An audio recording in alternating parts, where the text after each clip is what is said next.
The main character came across the entrance to the dungeon boss monster's room. This boss's room is not without reason called the Graveyard of Newbies. Of course, for newbies, this is a terrifying way to learn. A recoil module was discovered. Sentence: salvation. The warrior said he was ready to do it and take down the boss. Here, his abilities were practically limitless. Hidden enemies, unexpected attack methods. Nothing could stop the player from achieving his goal. The hero took into account the slightest weakness of the enemy and used it to his advantage. The player's divine energy dominated the battlefield. The monster had no chance of winning. The player said he could see absolutely everything. That's why his strikes were always accurate and dealt maximum damage to the enemy. The hero was a game streamer obsessed with God. The player warned the viewers that he was already done. The viewers discussed his behavior in the cave. Could he really have defeated the boss so quickly? He was definitely not a beginner. A few months ago, Mr. Kim asked the young man if he often noticed that Mr. Kim made mistakes in contracts. The young man replied that Mr. Kim was very attentive. Gyeong-bok said that if Mr. Kim was ready to sign, he had a special pen for that purpose. Lee Gyeong-bok was a 28-year-old salesman facing difficulties. Mr. Kim said that Gyeong-bok should learn from the best. How could he stress out on such an important day? Mr. Kim picked up a glass of alcohol. He said that this was how business had been done for a long time. They should at least have a drink. Gyeong-bok said he would remember that.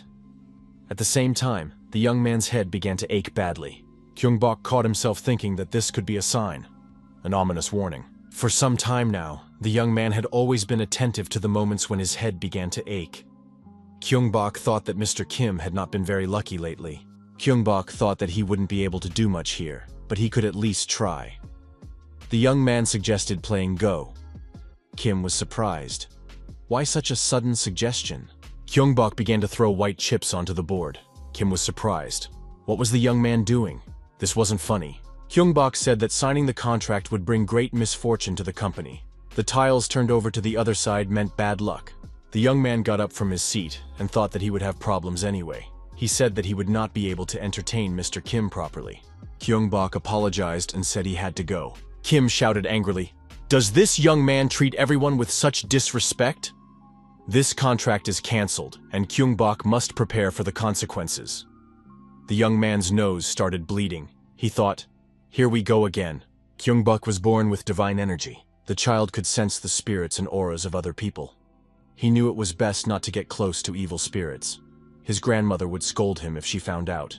His grandmother told him not to even think about becoming a shaman. He had received an amount of divine energy that the human body could not handle.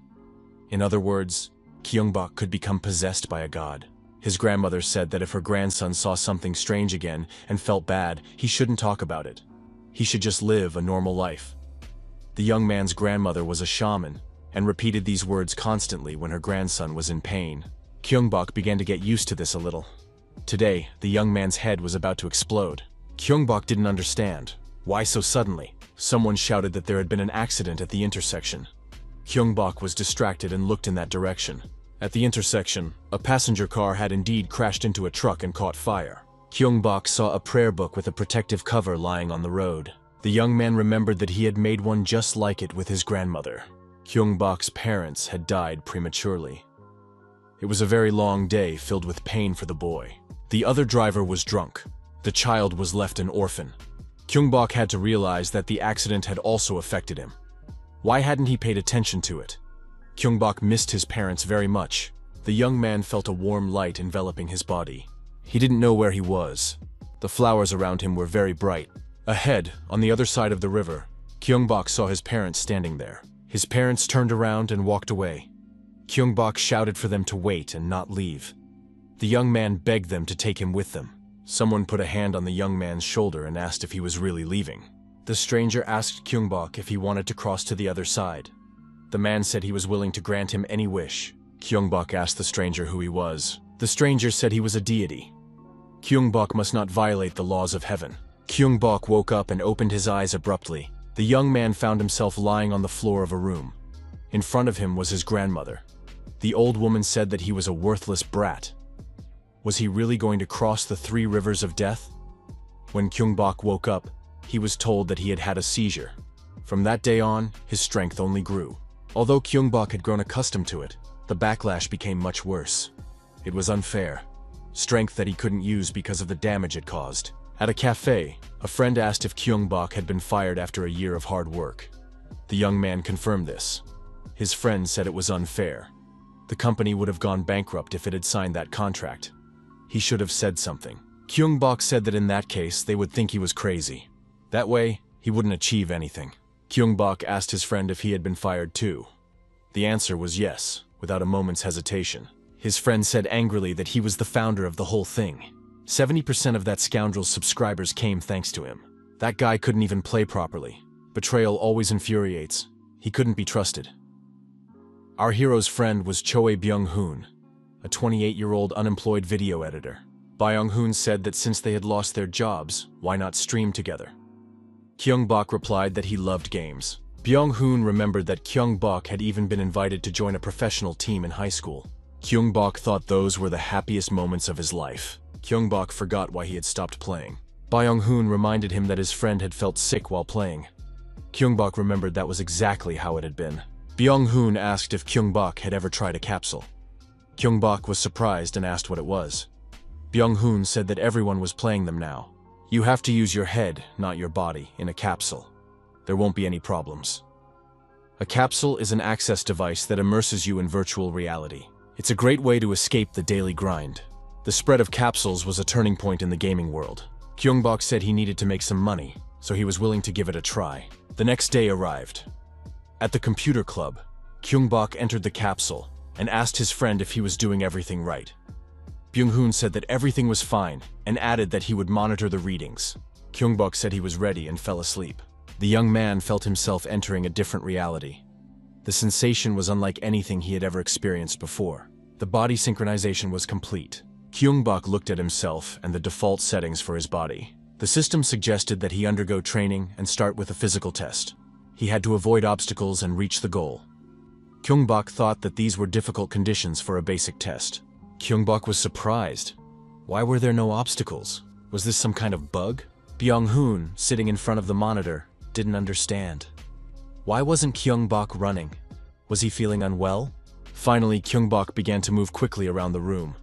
Byung-hoon thought that wasn't bad for a first try. Byung-hoon noted that Gyeong-bok was running well, but he was also doing a great job of dodging all the traps that appeared randomly. Not a single mistake. Gyeong-bok seemed to know where the attack would come from. Gyeong-bok overcame all obstacles and reached the finish line. Byung-hoon shouted that it was amazing. Gyeong-bok took third place in the overall rankings. Was he a professional runner?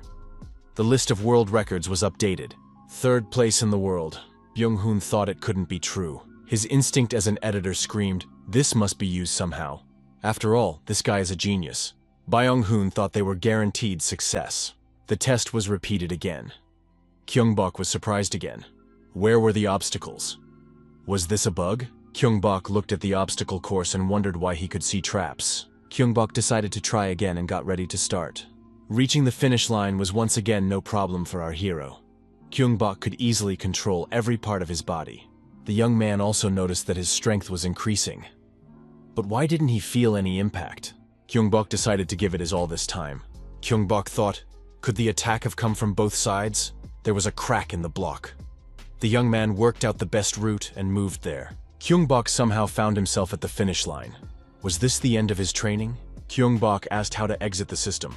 Byung-hoon said that Gyeong-bok had come in third place in the overall rankings.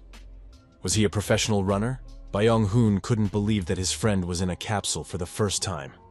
There are even ranks in training. He should have recorded it all. It would have gotten millions of views. Gyeong-bok grabbed his head. His friend asked if he was okay. Maybe he should take him to the hospital. The protagonist said he was fine. Everything was normal. The young man wondered why there was no recoil in the capsule. Now our hero understood the sensations that came from releasing all his strength. In reality, it wasn't that vivid. Gyeong-bok continued to hold his head. The protagonist clenched his fist and said it was a lot of fun.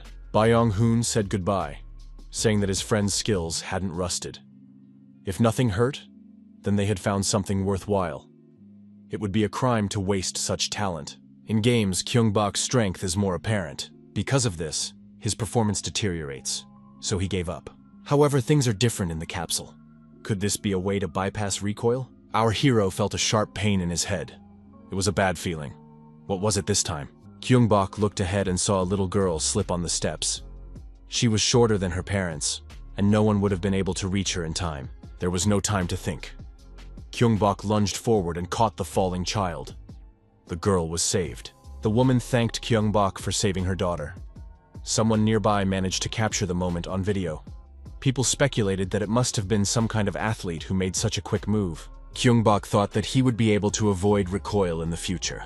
Our hero still couldn't come to terms with what had happened, even after going through all that. Gyeong-bok crouched down and couldn't move. The headache was unbearable. The young man decided not to delude himself. This pain would be with him for the rest of his life. His grandmother had said earlier that her grandson needed a healthy body and mind. Only then would he be able to cope with strength. There was no choice. Gyeong-bok decided that he had to at least start exercising. It was more like survival. Byung-hoon appeared nearby and said that he had finally found a friend. Why wasn't he answering his calls? Gyeong-bok wondered where Byung-hoon, who was always sleeping in the mornings, had come from. His friend said that it was impossible to sleep in a situation like this. The young man showed a video on his smartphone screen and asked what had happened. Gyeong-bok asked what he was interested in. Byung-hoon pointed to the man on the screen and asked if it was him. After all, he was wearing the same clothes he had worn yesterday. Gyeong-bok thought that recordings from city cameras often ended up on the internet. Could someone have hacked it? Byung-hoon admitted that the image on the screen was blurry, but anyone could tell it was Gyeong-bok. Our hero said that you couldn't see his face anyway. What difference did it make? Gyeong-bok said that the video had spread all over YouTube. Our hero thought that this time, thanks to the power that had always held him back, he had gained the support of the people. Gyeong-bok had already forgotten that feeling. The protagonist said he was going to take a risk, so Byung-hoon would become his accomplice. His friend said that crime was too much. What was he talking about? Gyeong-bok said he would put everything on the line for one last attempt and suggested doing a good game stream. The next day arrived. The young men met at Gyeong-bok's house. Our hero saw the capsule and asked when his friend had managed to buy it. Byung-hoon replied that it was an investment. It was time to test it out. All that remained was to choose which game to play. Byung-hoon said he had chosen something for beginners. A rainy night, a city hospital, 3 emergency patients, and no communication. Biocrisis, also known as BARC, is a masterpiece known for its complexity and zombie apocalypse world. The game was recently adapted for virtual reality, and interest in it has grown. The game is loading. The character is registered. The hero is lying on a hospital bed with an IV in his arm. The young man opened his eyes and looked around. He realized he was in a hospital ward. The player appreciated the unreal immersion in the game. Gyeong-bok even smells blood. The developers were able to add that too. The atmosphere in the ward was such that it was better not to make any noise. Information about the player was displayed above his head. During the stream, viewers wondered why a newcomer had chosen this particular game. Our hero had an ominous feeling. As expected, his power manifested itself. Gyeong-bok heard sounds outside that sounded like gunshots and decided to check the hallway. In the hallway, the protagonist saw an armed police officer. The officer heard a rustling sound and thought, "Is there someone behind me?" The police officer turned around sharply and, seeing the zombie, opened fire to kill it. The officer told the patient, who appeared to run away immediately. Our hero thought that the policeman was his ally. With a firearm, he would feel much safer. Gyeong-bok decided to ask the police officer if he had a spare gun. However, there were zombies in the way, which the patient decided to deal with. Gyeong-bok began to strike everything that came to hand. One of the spectators thought, "It doesn't matter how genius this guy is. BARC only reveals his true colors after the player dies. But what is this player doing? He's already destroyed 6 zombies." Gyeong-bok looked around and thought there were 3 left. Our hero continued to destroy the zombies in the hospital. "Let's deliver the final blow," said the young man. It was the 10th and last one. 10 zombies had been destroyed by him alone. Our hero thought that this was the end. His premonition had subsided. The audience couldn't believe it. Was he really a beginner? The hidden quest was completed. In the next task, the player had to save a police officer by destroying the zombies in 1 minute. The quest was completed in 35 seconds. The audience said they were witnessing the birth of a gaming genius. Our hero decided that the training had been easier than easy. The audience was amazed. Did he really think that was training? The police officer said he wanted to talk to this patient. Gyeong-bok asked if the officer was okay. The police officer thanked the young man for his help and handed him a gun. Along with the gun, the officer handed him a key card to the police storage room in the basement. He said that the way there was a little confusing, but he would try to get the young man as far as possible. The audience was surprised. They had never seen anything like this before. This player had found a new, direct route. Gyeong-bok said that the hidden path led to the basement and told the officer that he was ready to follow him. The officer said that people had suddenly started losing consciousness and their bodies were rising up. There was complete chaos all around. The officer had a blood-stained handkerchief in his hand. He said that his time had come. Gyeong-bok was surprised. Why didn't the police officer say he had been bitten? The officer told the young man to point the gun at him and hold it firmly with both hands. The officer took a few steps back, raised his hands, and said that they were going to try it out. The young man was not to close his eyes and had to pull the trigger. The officer added that after that, the guy should go down to the emergency exit behind him. Our hero did not expect to receive a gun in this manner. A shot rang out. Gyeong-bok said he felt sorry for him. The audience said that the player should avenge the officer and destroy the villains. The protagonist decided to check the basement, as the police officer had recommended. Viewers advised him to change the settings and enable donations. Gyeong-bok followed the advice and thanked them for the first donation. The viewers said that this guy was no longer a beginner. Someone said it was time to stop bullying the streamer. Gyeong-bok said he was going to continue down the established route. Byung-hoon was happy that his friend had discovered a hidden route on his first broadcast. The video editor, sitting at his laptop, decided to cut a few clips. Everything was going great so far. Byung-hoon said that if they started doing this, they would make Gyeong-bok famous. In the streaming community, which people usually access from their phones, all you need to do is upload a short action video to attract attention. The guy went to the game community and uploaded a complete walkthrough of the hidden path. Byung-hoon told Gyeong-bok to be grateful that he had such a friend. Now they had to wait for the reaction. The reaction came quickly. There were many comments. Viewers discussed finding the hidden path. Byung-hoon said that the world won't leave geniuses alone. The game continued. Gyeong-bok was about to go straight to the basement, but the stairs were blocked. He would have to go through the first floor. A message came in saying that over 100 viewers were watching the stream. Our hero was surprised by the number and greeted everyone. Gyeong-bok thought that his place in the rankings was not just luck. One of the viewers asked if the player was ready to take on a mission. The mission was to reach the vault in the basement without taking any damage. Gyeong-bok thought that he had never completed a mission before, but he was ready to accept.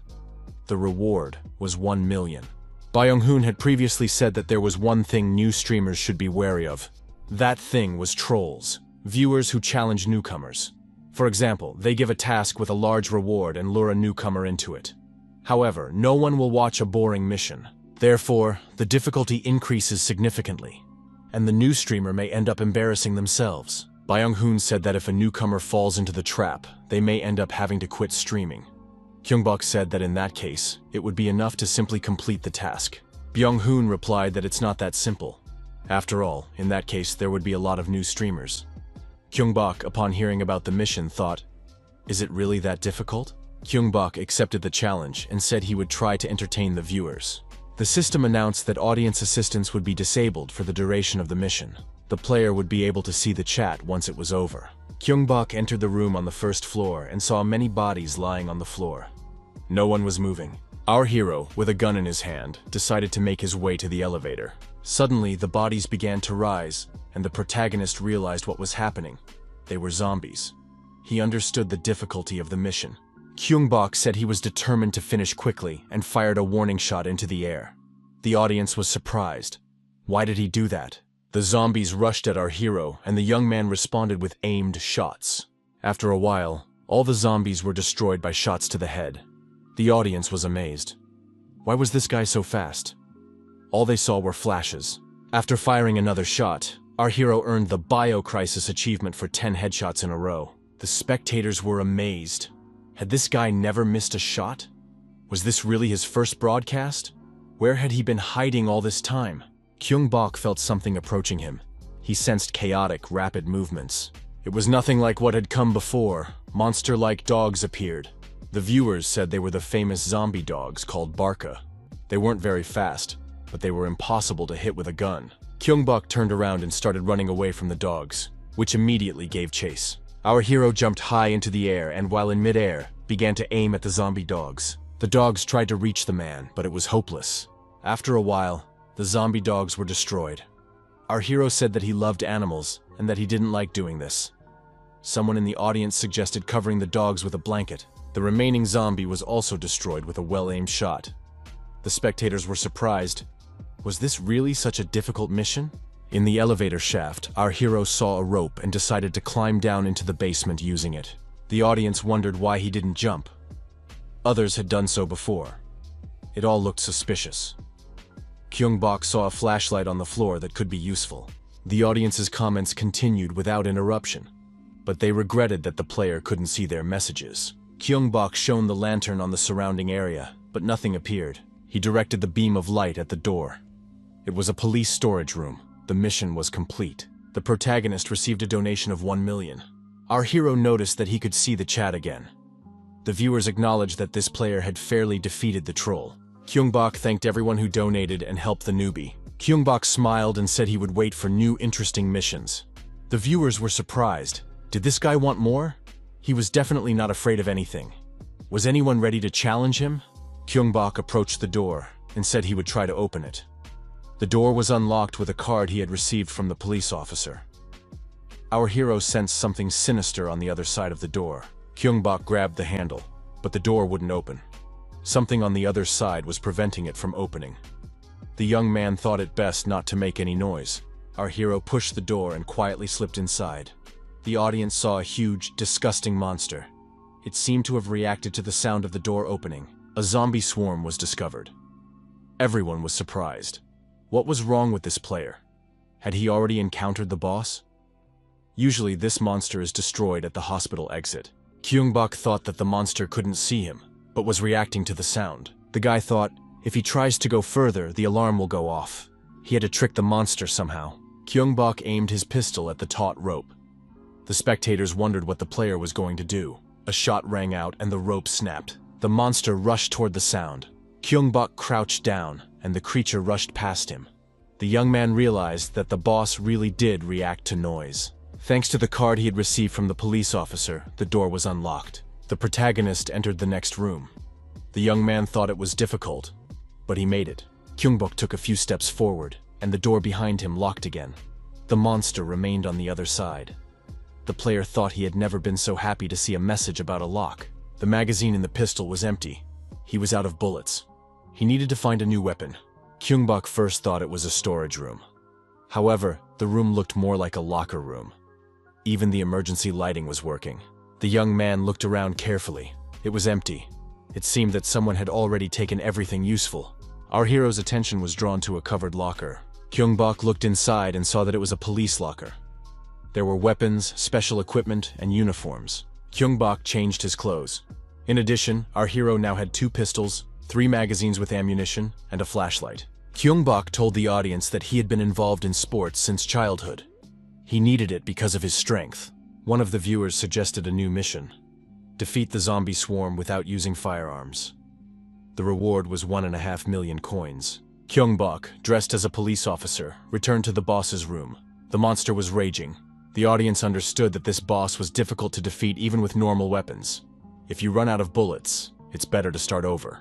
Our hero thought that without a firearm, he had only one option: to engage in hand-to-hand combat and defeat the boss that way. The audience wondered, what is this guy going to do?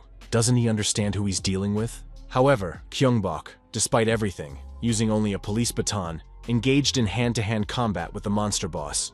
Our hero told his viewers that this mission was much more interesting and thanked them for it. The system reminded them that the audience's help would be disabled during the mission.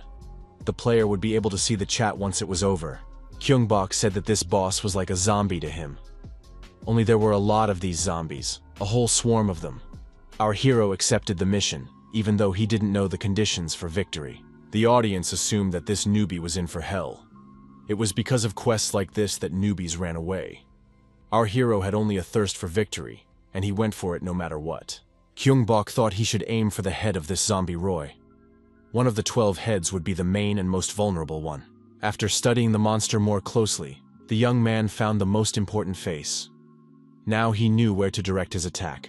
The right decision was made, and the zombie swarm was destroyed. The task was completed. The mission was complete. Gyeong-bok looked at himself and thought he had ruined his new clothes. The audience was thrilled. The newbie had destroyed the boss. Was that really possible? This guy was incredibly lucky.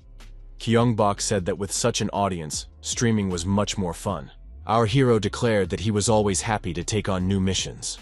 Now it was time for him to go upstairs and figure out what to do next. Gyeong-bok went around the block staircase and went out into the first floor lobby.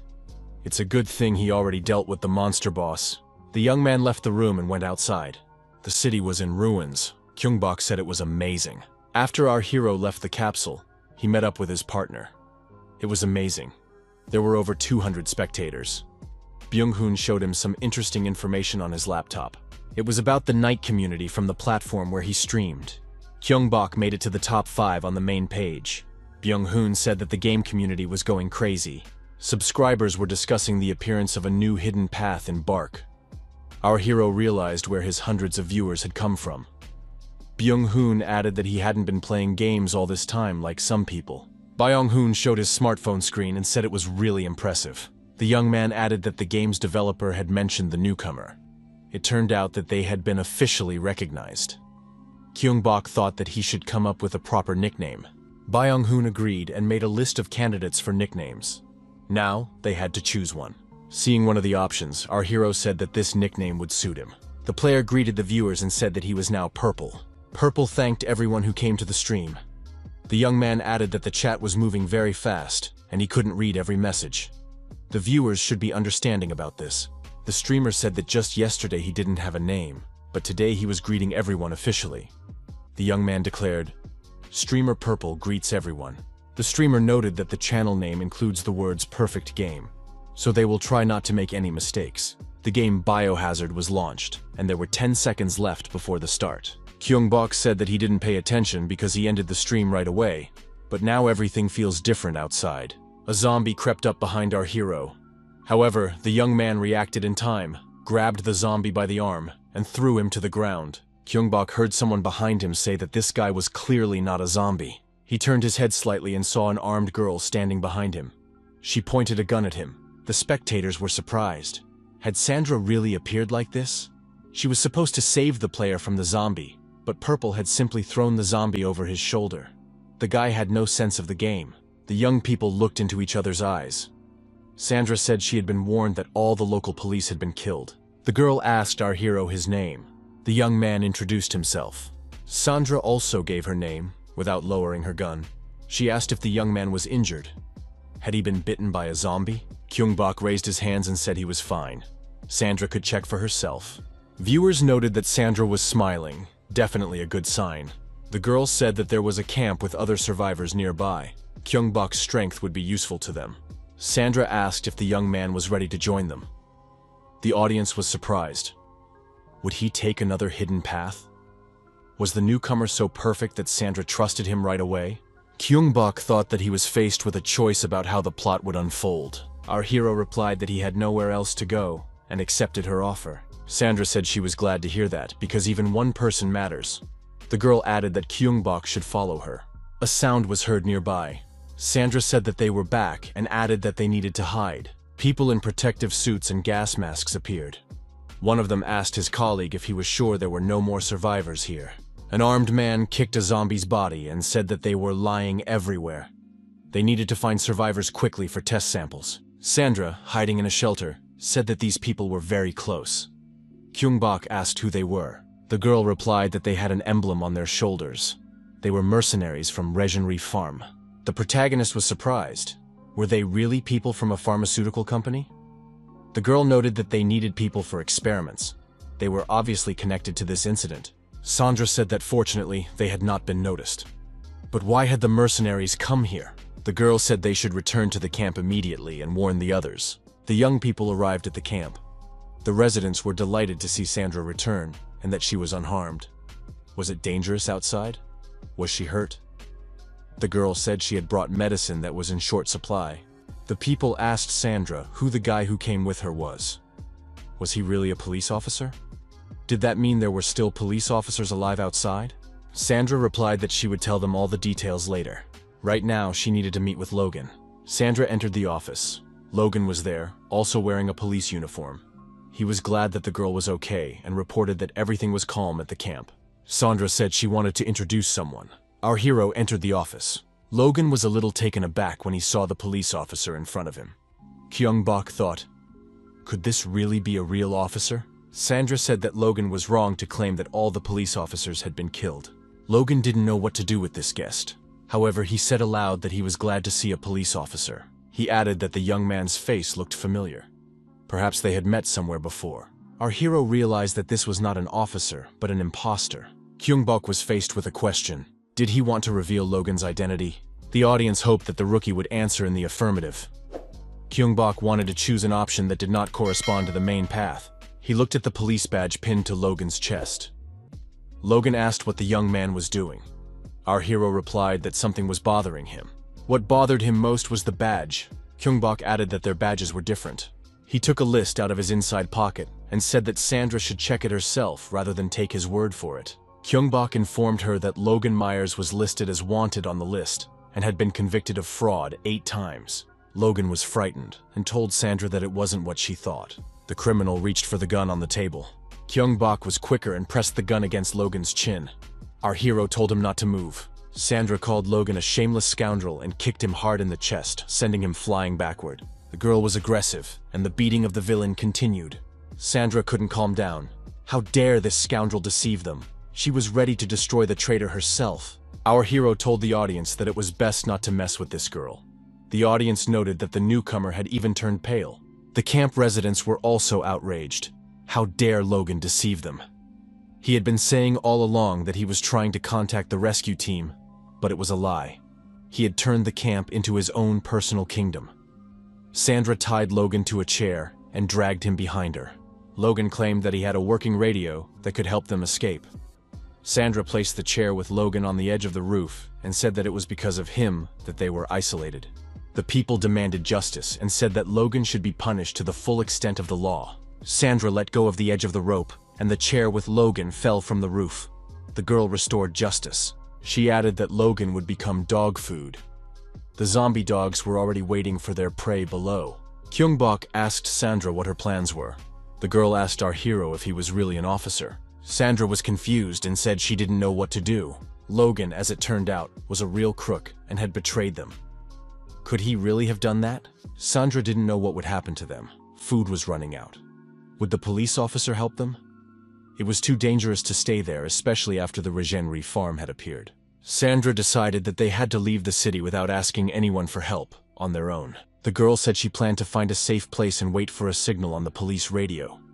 That was her strategic mistake, and now the situation had turned out terribly. Gyeong-bok said that this was a game story. He thought that Sandra was an important character and that it would be better to treat her gently. Our hero approached the girl and said he would definitely help her. The girl thanked him and turned away, embarrassed. She added that they could be in danger if they didn't decide where to go. Sandra said it would be better to ask the military for help. They should do something if they get information about survivors. Gyeong-bok asked how they would do that. Sandra replied that there was no communication, so they would have to go themselves. The girl added that after the outbreak of zombies, the first and last safe zone had been created in the outlet. Gyeong-bok agreed that it was a good option. He suggested going through the subway tunnel, as it was less risky. The girl admitted that this guy was smarter than he seemed at first glance. Sandra pressed herself against her companion and thanked him. It was important to her that he was there. The young man looked at Sandra in surprise. The girl expressed her hope that these feelings were mutual. The next moment, Sandra pushed our hero onto the bed in the room. Gyeong-bok was surprised. Why so suddenly? Was this also part of the story? A moment later, Sandra was already on top of him, sitting on the lying Gyeong-bok. The young man told her not to rush, but it was too late. Sandra kissed him. Gyeong-bok wondered why he couldn't move. Was this really how it was supposed to be? He thought it was like a sex scene. Was there something like that in this game? Morning came. The young man thought long and hard about whether he should do it. It was good that everything happened in the dark. The guy was still lying in bed. Sandra was already dressed and sitting at the table with a cup of coffee in her hand. The girl said that Gyeong-bok was very cute when he slept. She got up, headed for the exit, and said she would wait for Gyeong-bok in the hall. Left alone, our hero checked the chat. Why did everyone write that his equipment was terrible? Viewers suggested he go hunting before moving on. The door to the next room opened, and a child entered the room with a toy in his hands. Gyeong-bok greeted the child and asked what had happened. He asked what the boy had brought. The child gave the young man a coin. The boy said he didn't know who the coin belonged to, so he decided to give it to the police officer. Gyeong-bok said the boy was a good kid. Viewers wrote that the actor should have received the coin according to Logan's script. The young man asked if it was a lottery coin. It seems there was a slot machine in the lobby. Byung-hoon, who was watching the stream, was surprised. Why was there a slot machine here? Random box machine is a slot-type gacha that appears in the early stages. The game is difficult, so the chances of winning are terrible. Byung-hoon remembered how he once tried spinning it about 30 times. It was a nightmare. All he got were healing potions. He shouted that this cruel machine was laughing at him. There are about 50 streamers in the gambling community. Among them, Anatomy became a legend. He got a golden shotgun after 40,000 attempts. It's definitely a ridiculous lottery, a waste of time. However, now Gyeong-bok can play on this machine. Our hero wondered what the best weapon was. After all, it's a golden shotgun, right? He decided to choose it. Gyeong-bok grabbed the lever of the slot machine and said he was starting. The protagonist experienced a strange sensation. He felt as if he had become more sensitive. However, the sensations kept changing. Soft silk, burning, pain. It all depended on the rotation of the machine. Our hero decided to choose the most pleasant sensation. Gyeong-bok thought that the time had come and let go of the lever. The machine showed 3 sevens. The prize appeared on the screen. The audience decided that it would be a healing potion. However, what was in the box surprised everyone. The audience said that another legend had been born. Our hero was holding a golden shotgun in his hands. Could this have happened on the first try? He won it right on the air. The protagonist received a legendary item, a golden shotgun. It reduces recoil and has semi-automatic firing. Gyeong-bok said that the shotgun was even better than he had imagined. The young man said it was time to go to the subway and have some fun. Sandra was already waiting for him in the lobby. On their way to the subway, the young people encountered several monsters. Gyeong-bok said that they wouldn't need the golden shotgun this time. Pistols would suffice. The monsters were attacked. Thanks to Sandra's support, the mission was completed, and Arachne was defeated. The spectators said that these guys were scarier than zombies. How did he manage without a shotgun? The young people continued on their way to their destination. After a while, Gyeong-bok said they had arrived. In front of them stood a huge building with the word outlet written on it. He was surprised. Shouldn't this place be under military control? Why did their uniforms have Regenry Farm written on them? Why were these mercenaries here? Viewers speculated that the entire plot had taken a hidden turn. After our hero got out of the capsule, his friends said that they needed to upload everything to the channel immediately. Gyeong-bok was surprised. Not even a day had passed, and Byung-hoon had already posted all the clips. Byung-hoon admitted that there were many stream viewers, but clips were watched more often. Gyeong-bok was the first to find the hidden path, but someone else could record and upload the walkthrough to YouTube. In that case, it would be a serious loss. Our hero realized that being first was an impressive achievement. Viewers noted that Purple now has his own YouTube channel. Those who haven't seen the stream can go to his channel and watch the recording. Sometimes internet users are faster than the speed of light. The YouTube channel was instantly flooded with people. The most popular video was the cutscene with Sandra. Rumors spread, and comments flooded in from foreigners. The most popular video among foreigners was getting the golden shotgun. The well-known Anatomy commented on the video, which brought even more popularity. The channel already had over 100,000 subscribers. Is such rapid growth even possible? The storm that had begun to brew started to get out of control. Purple thanked his subscribers for their donations. He couldn't believe he had so many fans. Thanks to their support, he would achieve a lot. The young man said he had another announcement. Starting today, a chat management bot would be activated. Freedom of speech is good, but it doesn't hurt to prevent certain problems. According to the rules, 3 complaints and a subscriber would be banned. Now everyone should keep that in mind. Purple said he was ready to start and began to immerse himself in the game. Mercenaries were still combing the area in search of people. Gyeong-bok suggested that Regenry Farm was deceiving the government. Sandra was surprised. Did they live off food? Was there another way? The girl, peeking out from behind cover, said they had to understand what was going on. The protagonist, with pistols in his hands, said he would have to go through them. Sandra noted that firearms should not be used. If they made noise, they would be in trouble. She said she would deal with them quietly herself. Army knives appeared in her hands. The mercenaries saw a drink can roll out from behind the corner of the building. One of the armed men said that the area was under the jurisdiction of the 5th Squad, and unauthorized entry was prohibited. Sandra suddenly jumped out from around the corner and deactivated the mercenaries. She dragged the defeated enemies to the wall and said that this was how she overcame difficulties. 3 more mercenaries appeared ahead in the square. Sandra, daggers in hand, headed toward them. One of the mercenaries saw the unidentified person and tried to send a message to the central pavilion via radio. Gyeong-bok crept up behind the mercenary and grabbed him by the head. He asked where the man had gotten the military knife.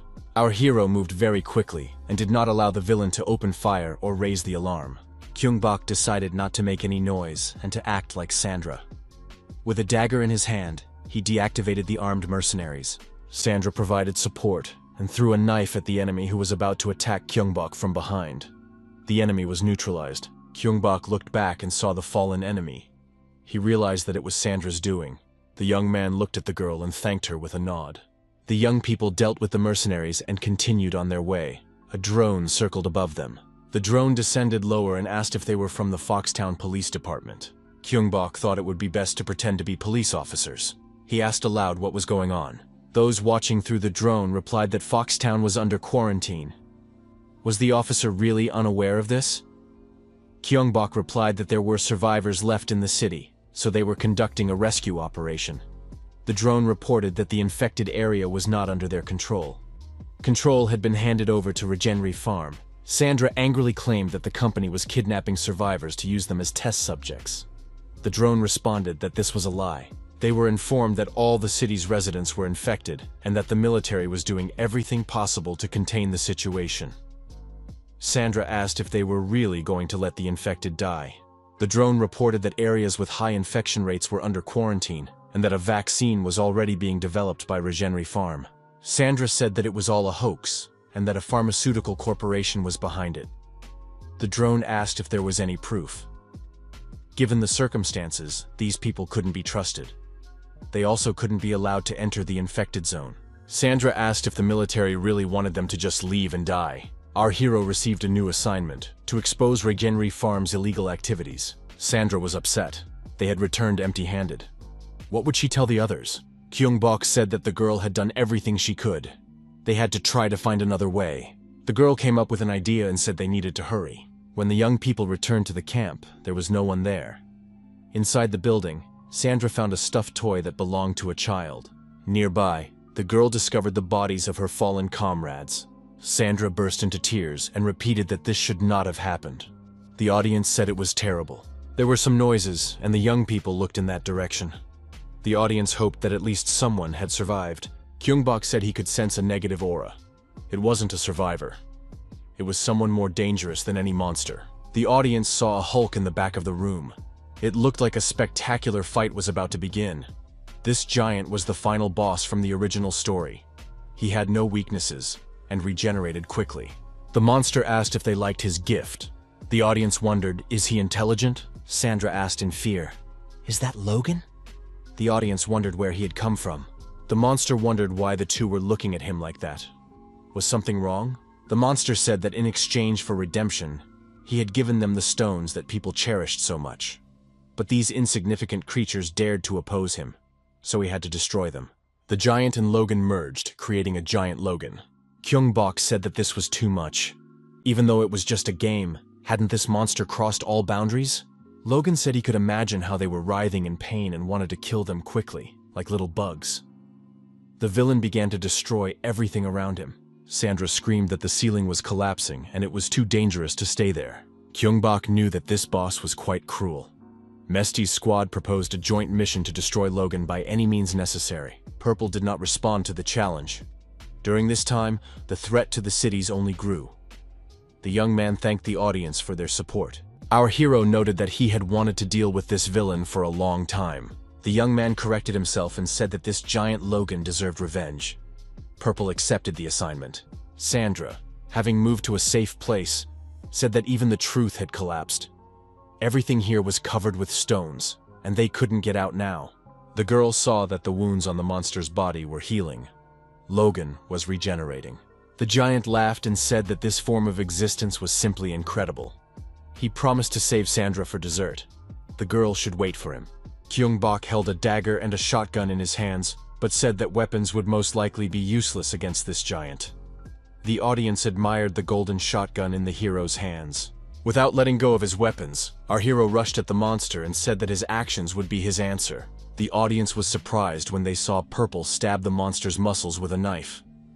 It seemed that he was aiming for the tendons, as they are the giant's weak spot. However, does this make sense if the monster has rapid regeneration?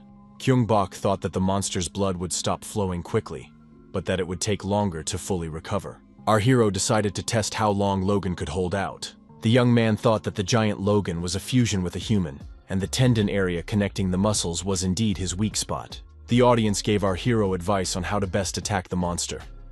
Logan was recovering, but his opponent was striking him faster than he could regenerate. Gyeong-bok thought he was right. Bullets prevent tendons from healing. The monster told the man not to get cocky. Without a gun, he was nothing. The real fight was just beginning. The villain lunged at the hero. Gyeong-bok continued to dodge the monster's attacks, while not forgetting to counterattack with shots and knife strikes. Logan couldn't recover in time. Having lost a lot of strength, he stopped and fell to his knees. Gyeong-bok said he wanted to see if the monster could die from excessive blood loss. The young man aimed the golden shotgun at his opponent. A shot rang out. Shots followed one after another. The cartridge cases fell like raindrops. The number of holes in the monster's body increased. The bullets got stuck and remained inside. Logan was furious. He couldn't recover in time. Someone in the audience said that Purple could now earn a living as a taxidermist. The monster screamed that it couldn't end like this. The spectators noticed that Logan had entered the second phase. The monster was preparing to deliver a critical blow. Under the impact of the shockwave, the hero was thrown far back, but he managed to fire a few more decisive shots at the monster. The mission was accomplished. The giant Logan was defeated. Purple thanked the audience for their support. He said that it was thanks to them that he was able to defeat the monster. The audience agreed that it was an incredible battle. Everything around them began to collapse. Gyeong-bok remembered Sandra and rushed to her. The girl was sitting on the floor, with rocks falling around her. Our hero rushed to Sandra and managed to carry her to safety. Gyeong-bok held the girl and helped her get up and out of the half-destroyed building. The hero's hand was bleeding. The protagonist thought that there was something behind the hotel building.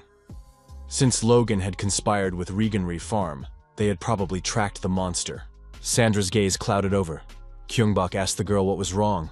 Sandra pushed the young man away and asked who he was. Gyeong-bok was surprised by her question. What happened? The girl pointed to the wound on his arm. Sandra asked what kind of wound it was. The audience was surprised. Why was it healing so quickly?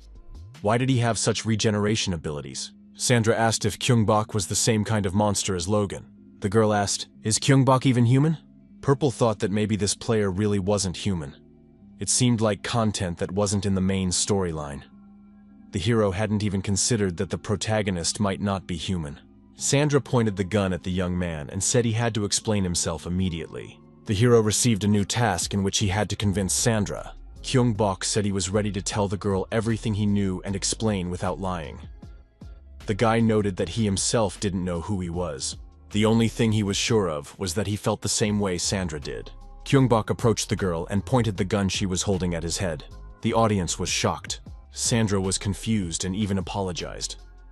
The girl lowered the gun. The protagonist grabbed her by the neck and pulled her toward him. Our hero asked the girl to trust him one more time. Tears welled up in Sandra's eyes. The system reported that the hero had successfully convinced Sandra. The next chapter began. The audience was surprised. Was it really that simple? The hero was given a choice: escape with Sandra to Foxtown or eliminate Reganry Farm. The path was chosen. Distrust does not disappear so quickly. Gyeong-bok helped the girl and bandaged her wounded leg. To continue their journey together, they would have to overcome what had happened. The mistrust grew even stronger because of one detail. The young man still had the guns in his hands. The reason they must survive this terrible reality is to take down the pharmaceutical company Reganry Farm. It must pay for all its crimes. Our heroes set off on their bikes to the location of their next mission. The audience wanted them to make the villains regret what they had done. The time for revenge had come. It was high time to tear them to pieces. Helicopters were circling around the building where the pharmaceutical company's headquarters were located. The girls said that they had eyes and ears everywhere. Gyeong-bok noted that even the entrance to the building was well guarded. A face-to-face encounter with them did not bode well. Sandra noticed that Purple's radio on his belt had become active. A signal appeared. A woman's voice asked if anyone could hear her. "Do you read me?" Our hero asked who was on the line. The woman said it was a relief to be heard. She was worried and didn't think she would be able to contact anyone. She introduced herself as Jessica, a research assistant at Reganry Farm. She asked if she was speaking to a police officer. Sandra asked what information Jessica had. Jessica said she was going to expose her company. Jessica added that she had been gathering evidence of their crimes and documenting everything carefully. Although the police had lost their power, she continued to send radio signals. She needed help. Jessica still believed that the police could save her. Purple asked what kind of help she needed. Jessica wanted to pass the data on to the military, but she couldn't do it alone. The young man asked how he could get this top-secret information. Purple added that he couldn't get inside the building. Jessica said that the building was connected to the sewer system. The young man thought that was to be expected. The girl added that the place was hidden from outsiders. There would be no one there except special personnel. Will our hero follow his mysterious companion into the building? Purple must make a choice. The audience heard the clapping that always preceded the end of the broadcast. Purple shouldn't have done that to them. The game was paused, movement restricted. Gyeong-bok said that today had been fun, and that there had been many shocking events. The young man added that the vote would be posted on the main page of his channel. He thanked the viewers for participating and suggested they meet again on the next stream. Viewers noted that it was a typical ending. Why does Purple abandon them like that? However, today's stream was incredibly cool. Purple ended the live broadcast. Deltanya, the main gaming streamer, greeted his kittens. He asked if it was too hot outside today. The video from the donation started loading. The streamer assumed that it wasn't banned content. Otherwise, he would have condemned it in advance. But Sandra was also in the uploaded video. The streamer said that she was very cool and that he wanted to scream when he saw her. In the video, Sandra was kissing a police officer and hugging him. Deltanya was surprised. When did Sandra become like this? What really happened? The streamer looked at the young man who was with Sandra and thought that this guy had the best results of anyone he had ever seen. He decided to check YouTube. Incognito mode was enabled. Deltanya watched the video featuring this hero closely. It was incredible. The streamer was particularly impressed by the video preview. The streamer said that this newcomer would still be an easy target for cyberbullies. That's what happens to everyone who rises to the top quickly. Would he be able to handle it? Gyeong-bok approached Byung-hoon and asked in surprise if he could really sleep at this hour. What was going on so early in the morning? His tired friend replied that he needed more coffee. Byung-hoon drank the refreshing beverage, came to his senses, and said he would show him why. He pointed to the laptop screen. Gyeong-bok looked closely and said, "That's our video." Byung-hoon said that cyber saboteurs were hunting them. Cyber vandals are people who quickly spread information on the internet. They are also content creators who increase views using clips. This is done not only by stealing other people's content, but also by creating clickbait videos with rumors. Byung-hoon said that they should have gotten permission and discussed the details first. There are rules after all. A compromise must be found. Gyeong-bok asked if they could report the cyberbullies. Byung-hoon replied that that was exactly what he wanted to do. The copyright for game videos belongs to the developers, so it will be difficult to do anything.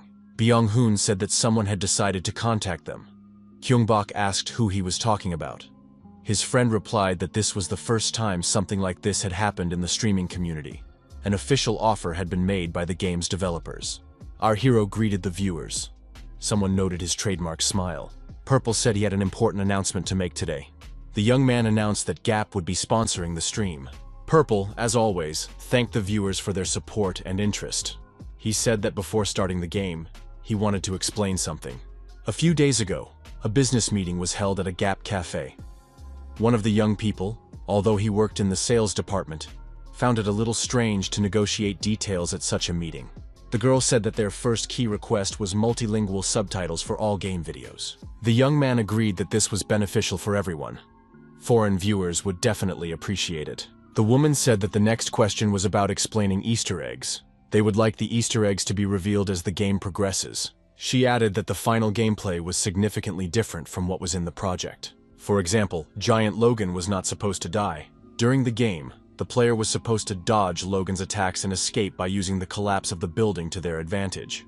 Some bosses were designed with the expectation that players would be able to survive by dodging attacks and avoiding direct combat with them. The possibility of defeating them was considered, but according to the results, the probability of players discovering the secret route is 5%. The chance of defeating such bosses is less than 1%, which means it is practically impossible. Byung-hoon said that the main character managed to do it after all. Gyeong-bok remarked that it wasn't that difficult. There's no need to overestimate him. The girl said that since there are hidden runes like this, they ask for details to be explained during live streams to prevent any misunderstandings. As for the walkthrough, it was a suggested strategy. Purple said that in the end, following hidden runes is not the only strategy for completing the game. This happens extremely rarely. If you want to complete the game, you have to defeat the bosses. It was also noted that his walkthrough shortened some segments of the game. He added that now you can enjoy the game however you want. The young man added that if viewers try it themselves, they will see that it is not that difficult. The viewers couldn't believe that it was really that easy. Was Purple telling the truth? Would they have to be reborn to find out? Purple added that he had another message. Byung-hoon said during the negotiations that it sounded quite tempting and the terms were attractive, with no unusual conditions in the contract. What did Gyeong-bok think about this? Gyeong-bok thought that there was nothing wrong with it, and that it wasn't worth thinking about for too long. If there were any problems, they would have been obvious right away. Still, something was holding our hero back from making a final decision. Gyeong-bok asked if he could request one more condition. The company representatives replied that they were willing to discuss it. The girl said they would add this condition as a special offer. Purple told viewers that he did not approve of the use of excerpts from his streams in other people's videos. From now on, all of his videos would be classified as supported by the developers. Unauthorized use of his video material would result in a fine, so viewers should be careful. It could hurt their wallet and reputation. With that, the streamer's speech was over. Purple said he was starting the game. The young man was curious to see the results of the poll that had been launched last time. Sandra's fans made up 89% of the vote. This means that the heroes will go and deal with Reganry Farm. Our heroes said that this way, they would be able to obtain evidence of illegal activity. This decision will affect the outcome of the game. Sandra said that Jessica is also an employee of Reganry Farm. Maybe it's a trap. Purple asked. Then why did Jessica contact them via police radio? He doesn't trust her but wants to find out more. Our hero said that Jessica might be connected to the company somehow. If they contact her, they'll find out more. Sandra said she agreed and trusted Purple in his decision. Our heroes began to make their way to the building through the sewer system. Viewers assumed that the heroes would not be able to get through unnoticed. The young man admitted that the smell from the sewer wasn't very strong, but it was still unpleasant. The young people became alert. They heard a suspicious noise. What could it be? Purple said that there was something there.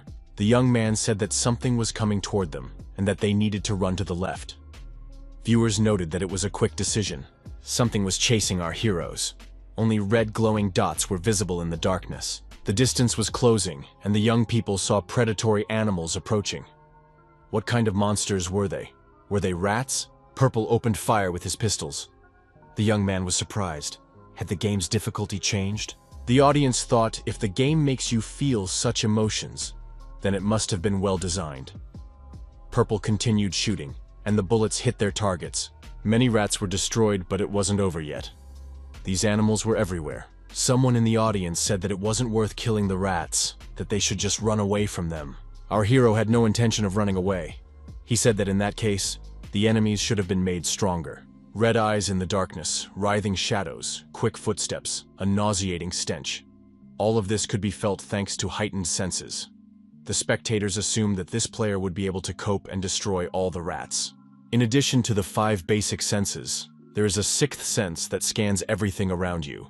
Viewers assumed that the firing rate had increased, and that this player had instant reactions. The next moment, the rats turned and rushed towards Sandra. Purple realized that they had chosen a different target. Our hero rushed to the girl's aid. However, in the original storyline, Sandra died. Purple stood between the girl and the rats and, taking a dagger in one hand, continued to destroy them. Viewers noted that Sandra almost died. Purple was very fast. The girl was frightened. She had a scratch on her arm. How could this have happened? Viewers suggested that one of the rats had gotten close to Sandra.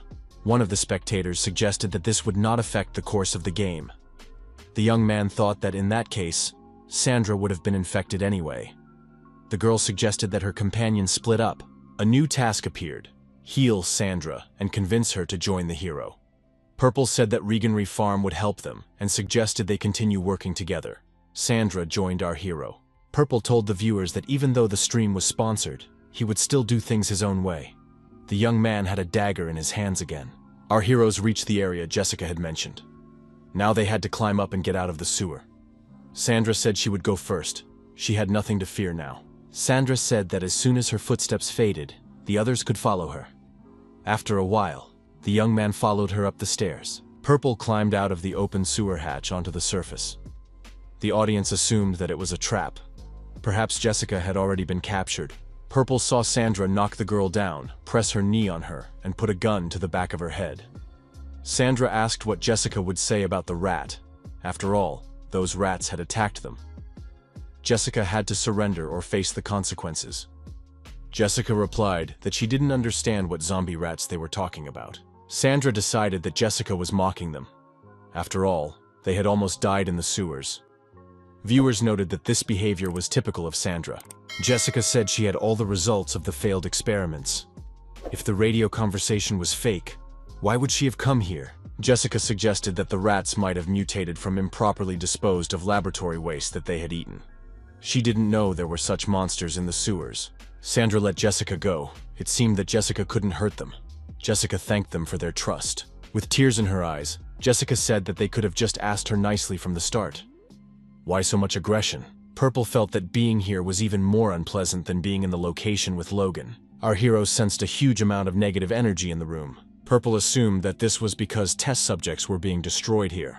The girl said she wanted to introduce herself despite the awkward start. Her name was Jessica, and she was a researcher at Reganry Farm. Sandra replied that the situation was urgent, so without going into unnecessary details, she was interested in the documents. Jessica handed over a flash drive and said that it contained documents from an informant that needed to be handed over. The files contained information about illegal experiments conducted by the pharmaceutical company, as well as building layouts and operating plans. There was information about experiments involving zombies. Jessica said that the documents had to be taken to the director's office on the top floor. That was the only way to contact anyone outside. Sandra asked why Jessica couldn't handle it herself. Jessica asked her to listen to her first. The entire building is guarded by armed men around the clock. The director's office is the most heavily guarded room. It's impossible to get in there just like that. Sandra asked why Jessica was so sure they could do it. The girl replied that she could get into the control room and temporarily disable the security system. She had an idea how to deal with the mercenaries. She would keep in touch via the radio. Jessica said that to get to the top floor, they had to take a separate staircase, where there was a hidden passageway leading to the top floor. Our hero pulled out a knife. Jessica was frightened and asked what the policeman was going to do. Purple said he had 2 questions for the girl and showed her his hand. Jessica said that the wound was healing quickly, but she had never seen such a bright light. When did this start happening? Could a human really regenerate that quickly? Had he taken any restorative medication? Maybe he had been bitten by a zombie? Sandra told Jessica not to get so close to the police officer. Jessica waved her hand and said she was talking. Purple asked Sandra not to get worked up. Everything was fine. Jessica told the cop to freeze. The girl asked what was wrong with the young man's memory. Were his memories vague? Purple confirmed that he had no memory of what happened before he woke up. How did Jessica know that? Jessica said she had finally found him and immediately apologized. When she was absorbed in something, she didn't notice what was going on around her. The young man asked Jessica what she knew about it and what had been done to him. Jessica replied that it was about elixir, a treatment method being researched by Reganry Farm. This treatment strengthens the body and maximizes regeneration. It can cure any injury and even grant eternal life. The pharmaceutical company believes that this is the ideal means of creating the perfect human being. Jessica said that the young man had been the subject of clinical trials for elixir, but he was experiencing side effects. But even so, He should be happy. The situation has changed dramatically. Jessica said they needed to go up to the top floor to the research and development lab. Thanks to this guy, they would be able to improve the elixir and fix everything, which meant that the crisis could be ended right now. Sandra said she wouldn't let this man become part of a crazy experiment. She told Purple not to get involved with this girl.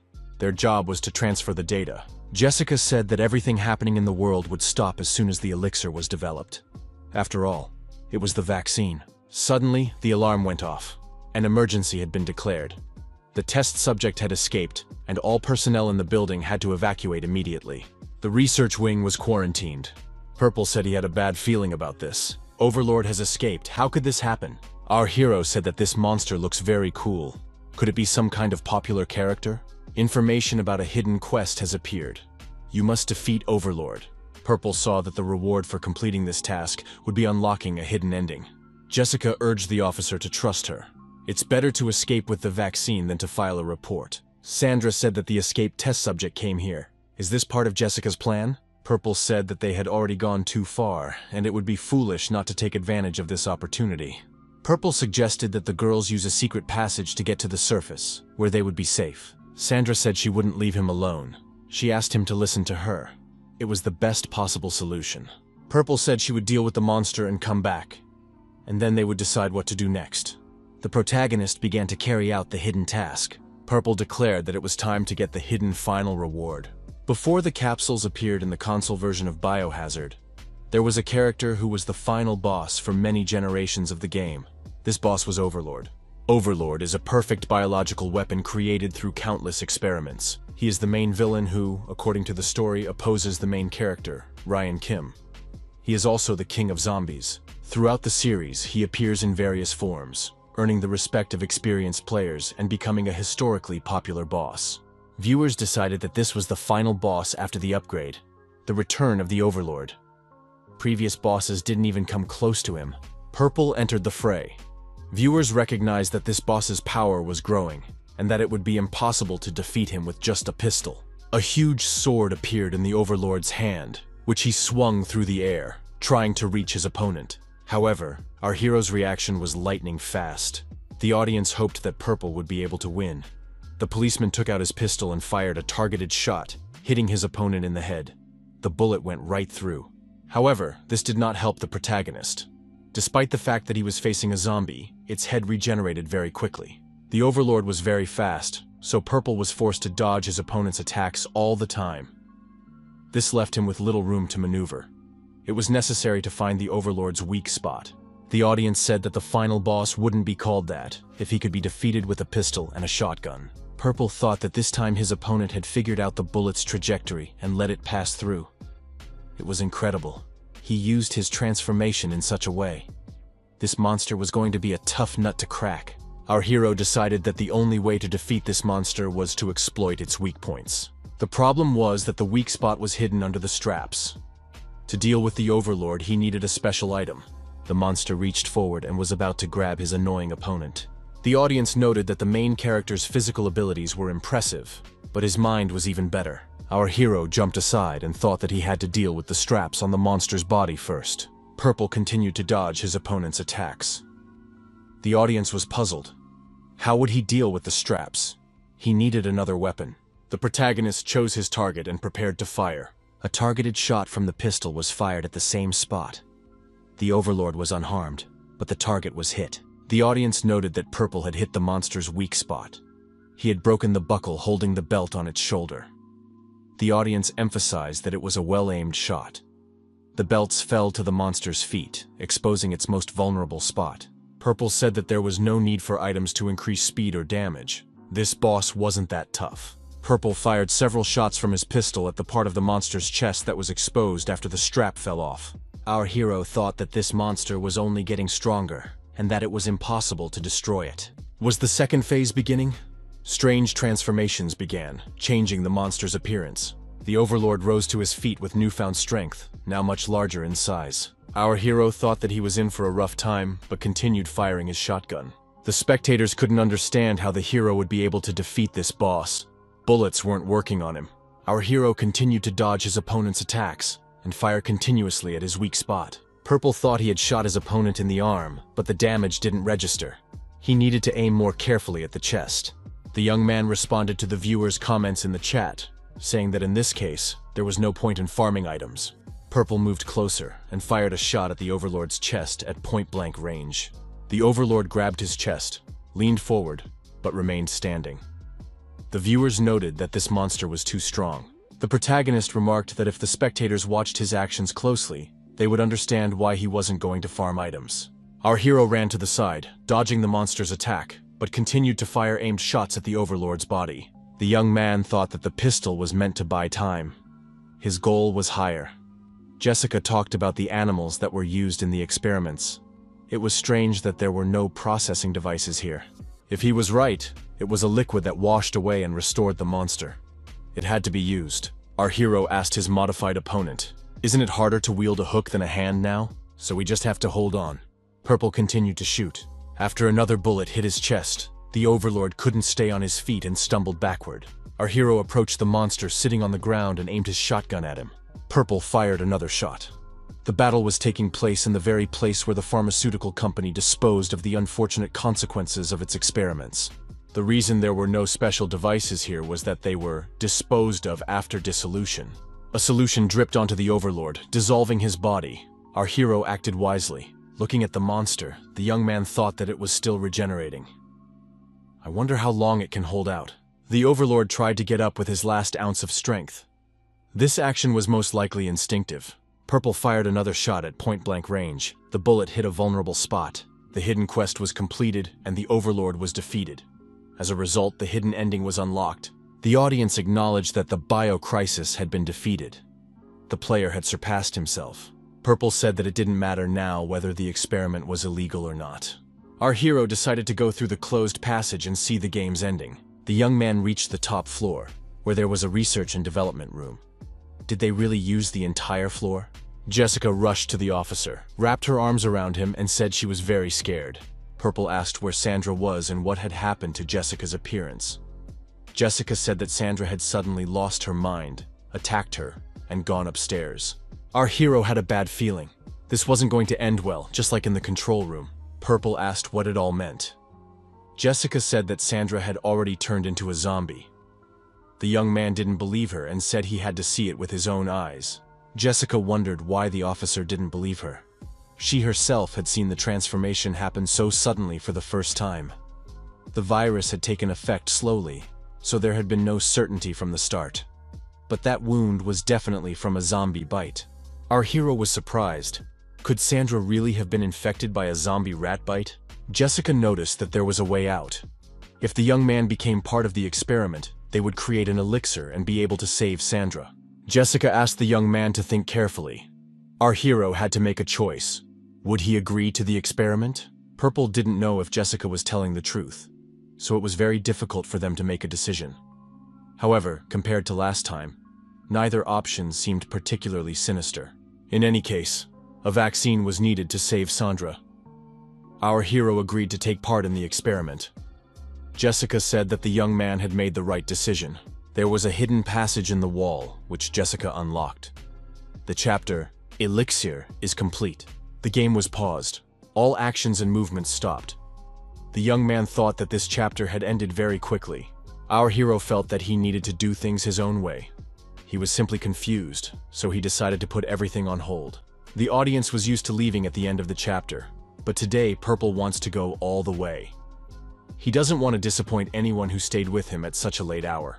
The protagonist wanted to share the fun and part on a happy note, wanting to experience that feeling again. Gyeong-bok said it would be even more fun that way. However, Byung-hoon is alone in his duties as editor and manager. Maybe they should do it as usual? Byung-hoon asked in the chat if Gyeong-bok could continue this time. He doesn't want to wait for the hidden ending. He wants everything to happen right now. Our hero laughed, surprised that this guy was his friend. Viewers noted that it was a killer's smile. Our hero understood that in any case, the next chapter would be the last. He said that instead of dragging it out, they could finish watching the ending and go rest. Purple said he was always grateful for the views and donations. The young man announced that the next chapter would be The Hidden Path. Jessica told the police officer to follow her. The young people arrived at a secret laboratory. Everything here was marked top secret. Large containers filled with liquids held secret samples that formed the basis of Reganry Farm. The antagonist looked tense and even frightened. Jessica said that these were the experiments that had partial genetic compatibility, leading to incomplete longevity. The girl added that the elixir was only effective for those with absolute genetic compatibility. For example, Logan and the Overlord were more advanced versions. Jessica noted that the young man was not the only test subject for the elixir. However, of all of them, the policeman was the only one with absolute genetic compatibility. At that moment, our hero was caught in the robot's embrace, and an electric shock struck him. After a while, Purple opened his eyes. Jessica said that he had woken up just in time. Everything was ready. Jessica thanked the young man for his assistance in improving humanity and his help in the future. Our hero was bound hand and foot and placed in an experimental device. Jessica said that once the elixir was created, Sandra would be saved. Now that they were doing this, she felt she had to explain everything.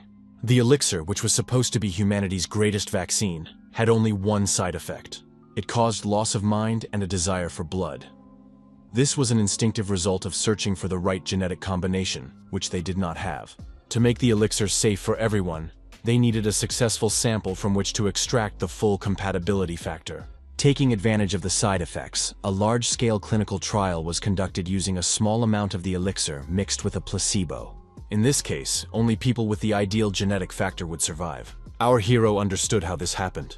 Didn't they care about the human sacrifices? Jessica said that in the end, they found the perfect specimen. The sacrifices were necessary for the good of humanity.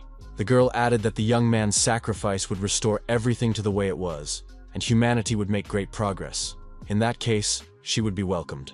A shot rang out. Sandra appeared in the secret laboratory with a weapon in her hand. The next shot destroyed the chains that held our hero captive. After the first shot, Jessica, who had been wounded in the head, fell face down. The protagonist freed himself and asked what had happened. Sandra said she would explain everything on the way. Following his partner, our hero began to understand why everyone liked Sandra so much. Purple was back in his police uniform. The audience acknowledged that Sandra's help had been invaluable. However, our hero still had a bad feeling. He remembered Jessica lying on the floor. The young people approached the elevator, which went straight to the director's office. Sandra said that they would now go up to the roof of the building through the office. It was quite high, so it would take some time. Sandra explained that as soon as they reached the top floor, Jessica suddenly attacked her. Jessica thought she might prevent her from luring Purple. Sandra added that she stole the pass while fending off Jessica's attacks. The girl added that after that, she hid in the director's office. Sandra said that in the office she found this piece of newspaper clipping. The photo was of the director of Reganry Farm. Purple said that the woman reminded him of someone. Apparently, Jessica was the director's daughter. Sandra grabbed her hand and turned away from the young man. Purple asked if she was okay. Sandra asked indignantly how Purple could agree to the experiment. They almost destroyed him. The young man replied that he had been told it was the only way to save Sandra. Purple suggested that regardless of his decision, it would have been impossible to obtain the vaccine. Sandra was glad that nothing bad had happened to the young man. The young people went up to the top floor and found themselves in the director's office. Purple said that the army had sent a helicopter to the roof. They needed to find other clues and get out of there. The girl said they needed evidence related to the elixir. The young man gathered a folder of documents and approached the main computer. It was interesting to see what information was stored there. There were documents on the table in front of the computer. What were they? These documents contained information about the main character of the game. Purple saw a photo of himself fighting monsters. Purple turned on the system. He had to enter a code to activate it. The login was password protected. The young man entered the secret word, elixir, and access was granted. The audience was surprised that someone was able to activate this computer. However, all the folders on it were protected by a special password, except for one. The unprotected folder contained a video from a surveillance camera in the director's office. The video file even had sound. The subject matter was alarming, so the young man decided to send the USB file via a communication device. Preparations were made to transfer the data via the designated channel. The file transfer was complete. Our hero requested immediate assistance. The military responded that troops would soon be at the designated location. The young man sat down in a chair and said that it was all over. Sandra, Jessica, why so many victims? The young man noted that now everything would be as it was before. The audience noted that this was a standard ending to the game, but they had a bad feeling about it. The mercenaries entered the room and led the man's friends out in police uniforms. They reported that the sample had been saved. A woman's silhouette appeared from the smoke and said that the connection could now be switched back to the external channel. The woman approached and emerged from the smoke. She was wearing a mask. It was Jessica. She reported over the radio that the elixir was ready. With the flash drive in her hand, Jessica approached the computer and said that it annoyed her. It was an ancient machine that automatically switched to the internal channel as soon as the device was connected. But she believed that this was what made the device secure. Jessica repeated that Reganry Farm's security measures were incredibly sophisticated. Jessica said that the police officer was to blame for trusting her. Purple understood what was happening in the original ending. He would have liked to experience it first. Our hero had no idea that the flash drive Jessica gave him was so dangerous. The protagonist stated that he needed to deliver the evidence himself. Purple suggested that they should be more careful with documents from now on. Our hero said that now they had everything they needed and could move forward. A helicopter appeared high in the sky. The audience noted that the military had arrived just in time. But what would happen to Sandra? After all, there was no vaccine. Our hero experienced strange feelings again. What was that?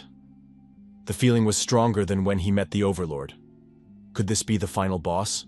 A tall building nearby exploded. The epicenter was on the roof. A monster appeared next to our heroes. The young man felt even more uneasy. He knew it couldn't be that simple. As the monster approached, Purple realized it was Jessica. What had happened to her? Jessica, burning with rage, headed toward the young people. She was determined. Sandra didn't expect to see Jessica here. After all, she had shot her right in the head. How was that possible? Jessica declared that she couldn't stand stupid people. Bullets fell to the ground in front of Jessica. The audience noted that these were the same bullets. The monster said that the two had only made things more difficult for themselves. The audience speculated that Jessica had been experimenting on herself. It turned out that she wasn't a heroine, but the final boss. Jessica said that this young man's genes would belong to her.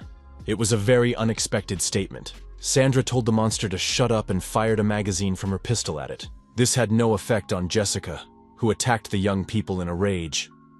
Purple and Sandra barely managed to jump out of the way. Sandra said that Jessica was hiding behind the monster's appearance like a coward. Purple coughed and demanded that Sandra leave immediately. Our hero ran up to his partner and, protecting her, also fired a series of shots at the monster boss. The helicopter in the sky was not military, but belonged to representatives of a pharmaceutical company. There were mercenaries on board. The helicopter was protecting the monster.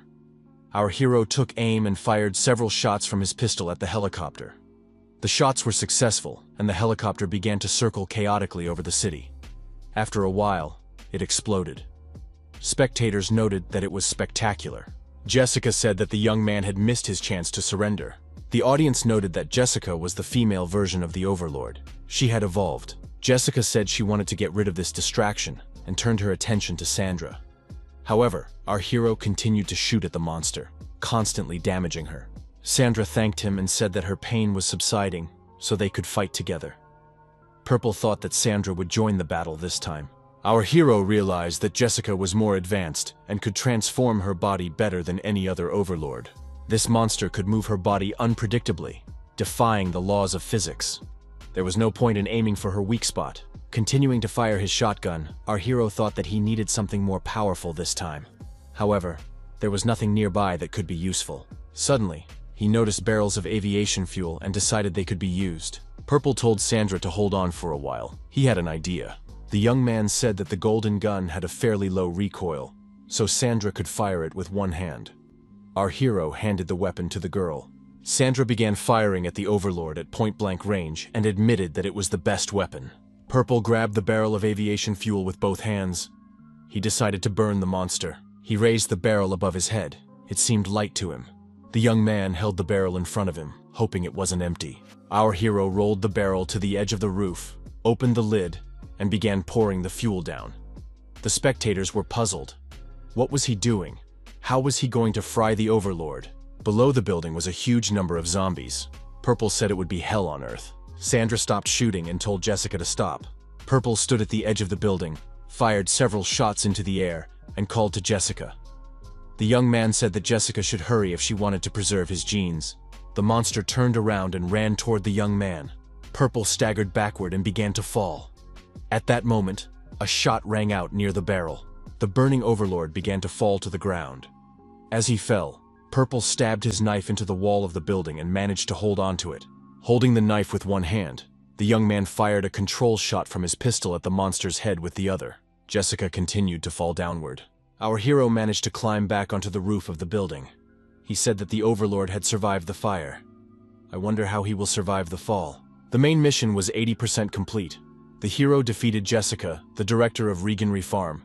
The protagonist said that everything went according to plan. Purple noted that, considering how much elixir Jessica had used, she must have genes that zombies would really like. Zombies surrounded the fallen monster. Overlord attracted their attention. Purple remembered Sandra's injury. The girl said she was fine and suggested they focus on escaping. The young people noticed that the monsters were climbing the wall to the roof of the building. There was no time left. Sandra said that they couldn't stand against all these zombies and needed to evacuate immediately. Zombies appeared on the roof from all sides. The young people pressed their backs against each other and opened continuous fire. Purple thought that when it seemed like it was all over, an even bigger wave of zombies appeared. Did they really have to defeat them all? What was their goal now? The pistol was out of bullets. It was impossible to defeat the zombies with just a shotgun. The game deliberately made them use up all their ammunition. Purple told Sandra that he had no more ammunition for his pistol, only the shotgun remained. Sandra gave the young man her last supplies and told him not to give up. He had to get out of there. Sandra put the pistol in Purple's hand to her forehead. The girl said that Jessica had offered her a deal. Jessica was surprised that the virus was slowly affecting Sandra. But since the infection wasn't stopping, Sandra didn't have enough genetic factors. Jessica said that Sandra should join them for her own good. Sandra replied that she would not allow Purple to be experimented on. Jessica stated that the child could be used for DNA exchange. Jessica added that Sandra was carrying his child and noted that she could tell him something interesting. Even with the vaccine, if Sandra ever lost her mind, she would never become fully human. Even if the child had the necessary genetic factor, as soon as she lost her mind, the child would never be born. Jessica suggested that this was why Sandra hadn't told the young man anything. Jessica suggested that Sandra join them. That way her child would survive. Besides, this experiment wouldn't destroy the officer. Jessica said that Sandra had to make the right choice. Then everyone would stay alive. Sandra told our hero that it seemed like a good idea, but she refused because she didn't trust Jessica very much. Sandra didn't regret her decision. Otherwise, Jessica would have kept them in those experimental rooms, like prisons, forever. The young people continued to destroy the zombies with a shotgun. Sandra said that she was making the right decision. She preferred that Purple live and remember her rather than become an experiment. Sandra said that this was her last wish. She didn't want Purple to see her turn into a monster. He moved his hand aside and fired a pistol at the head of the approaching zombie. Purple said that a glow appeared around Sandra. The audience assumed that the child's genes had saved Sandra. Sandra remained alive, and the young people continued to destroy the zombies with firearms. A helicopter with soldiers appeared above the building. A soldier with an automatic rifle jumped down to provide fire support. The shooting continued. Now the number of zombies on the roof began to decrease.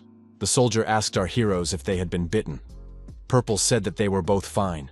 The soldier gave a signal, and a ladder was lowered from the helicopter. The soldier said he would cover them and told the young men to get into the helicopter. After the helicopter took off, the pilot noted that the two didn't look happy, even though they had survived. The soldier said that once she lost her mind, she would never be human again. They couldn't stop. Sandra was surprised. How did the soldier know that? She asked who he was. The girl pointed her gun and asked how the soldier even knew where to look for them. The soldier apologized and explained that he was just reminiscing about the old days. The young man took off his mask and introduced himself. His name was Leon Kim. Viewers noted that he looked like the hero of the console game Bark. Leon Kim said that he used to be a police officer, but now serves in the army. The young man added that he was investigating the case. Our hero suggested that this guy was serving in some kind of special army unit. This would explain his equipment and the helicopter. Leon Kim stated that after they contacted the drone, a decision was made to monitor their movements. Therefore, the military managed to rescue the young people in time. Purple handed the documents to the soldier and said that they contained evidence of illegal activities by the pharmaceutical company. Leon Kim looked at the documents and noted that these young people had a lot to share. But for now, they needed to rest. The soldier praised him for his brilliant work and offered to work together in the future. The main quest was completed. The hero exposed the illegal activities of the pharmaceutical company. The epilogue was unlocked. Viewers noted that the main building of the pharmaceutical company was partially destroyed. The military checked the perimeter and reported that everything was clear, and information gathering began. A man in civilian clothes said that in the end, they had failed. The man looked at the photo hanging on the wall and realized it was Jessica. The system connected and access was granted. Project Infinity. Information transmitted. The man studied the folders with files on the screen. The man in plain clothes ordered the military to continue closing off Fox City as planned. He added that one failure was enough. Purple said that the sequel would be quite interesting. The audience began to discuss the continuation of the game. Purple asked viewers to continue supporting the game Biohazard. The streamer added that he had a good time and enjoyed playing the game with the viewers. The young man promised to meet again on the next broadcast. Viewers were interested in what game Purple would play next. Purple warned that it was a sponsored stream. Thus, Biohazard came to an end. Byung-hoon said that everyone was sincerely looking forward to Purple's next broadcast because the stories were so heartwarming. Gyeong-bok came out of the capsule and asked his friend if he was okay, as he looked tired. Byung-hoon replied that people's reactions were good, and there were many posts. Gyeong-bok thought his friend looked like a zombie. The young people were interested in the results of the vote. Byung-hoon noted that when the content ends, many people leave. Not everyone who voted will come to watch the stream, so there will be fewer viewers. Gyeong-bok agreed that everyone had originally come to watch Bark. It would be disappointing if the number of viewers decreased, even if he was mentally strong. Expectations need to be lowered before they crash due to impatience. Byung-hoon said that this is why it's time to decide on a concept. What game does Gyeong-bok want to play next? Our hero asked if he really had to decide that.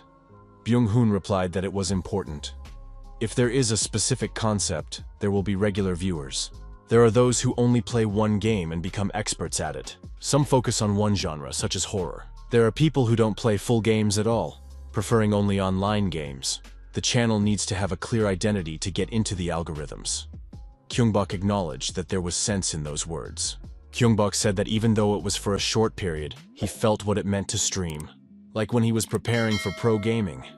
He thought that everything would work out if he just played well. However, that was a misconception. What matters is how much fun you have. Gyeong-bok said that if he enjoys the game, the viewers will enjoy it too. If the viewers enjoy it, he gets better too. Our hero was grateful for the votes, but he wants to play what he chooses. Then the streams will be fun. Gyeong-bok said that even if Byung-hoon disagrees with him, he can't give in because setting restrictions would change their relationship. Gyeong-bok noted that he wants to play games that can be played with several people. Our hero asked his friend, "Is that really such a bad idea?" Byung-hoon said that Gyeong-bok is indeed a good person. With such a skill, he would naturally stand out among gamers. If he was lucky, he could meet other streamers and then lure their viewers away. Gyeong-bok suggested skipping streaming this weekend. Byung-hoon was surprised. The young man said that there are many more viewers on weekends. Gyeong-bok noted that Byung-hoon should rest. Our hero suggested hiring a manager for the duration of their break. Gyeong-bok added that his friend looked very tired. Byung-hoon thought that he was the one who was rushing so as not to lose their current good results. Byung-hoon added that Gyeong-bok should be grateful to have someone like him by his side. Gyeong-bok said that they now had too much information and needed a manager. Byung-hoon mentioned that he had someone in mind, a very reliable person. Gyeong-bok asked who it could be. His friend said that even if this guy didn't know anything about streaming, he would believe their data and join the team. The young man was told to come in early the next day. He understood that this was the nature of the job, and there was nothing he could do about it. The young man didn't understand why the team administrators had to go on business trips. Would he end up having to quit? The young man was tired of this work and needed a break. The young man returned home and took the elevator to his floor. At the end of the corridor, he saw two people standing near his apartment door for some reason. What were they doing there? The young man approached the strangers and asked what they were doing there. The young people were about to call the apartment. Byung-hoon turned around and saw the owner of the apartment. He smiled and said that meeting him was harder than finding mountain ginseng. Gyeong-bok said that they had come to see him. The young man noted that the house was just as scary inside. Nothing had changed. The owner of the apartment asked the guests to be careful and not to litter, and to take their shoes off at the entrance. After greeting them, the landlord listened to their proposal and was surprised. Did these two really want to hire him as their manager? This was Park Joo-ho, 28, a friend of the young men and an assistant manager at a large company. Gyeong-bok said that they were very serious about their streams and that this was a serious undertaking. Park Joo replied that he had had enough of this advertising pitch and didn't know if the two were serious. Byung-hoon said that they would be good together. Park Joo thought that sounded nice, but in reality, management wasn't a permanent career, so it was better to decline right away. That's what Park Joo would have done if they weren't old friends. Park Joo said he wouldn't bring up the career issue yet, but asked what kind of salary they were talking about. They would discuss all the details later, of course. Byung-hoon reminded him that it wasn't a useless offer and that the salary wasn't bad. He showed the necessary information on his tablet screen. The guy noted that they had already received about 9 million from missions and donations on streams, 3 million in advertising fees, and about 1.5 million on YouTube. The number of views was steadily growing, and their capital was increasing.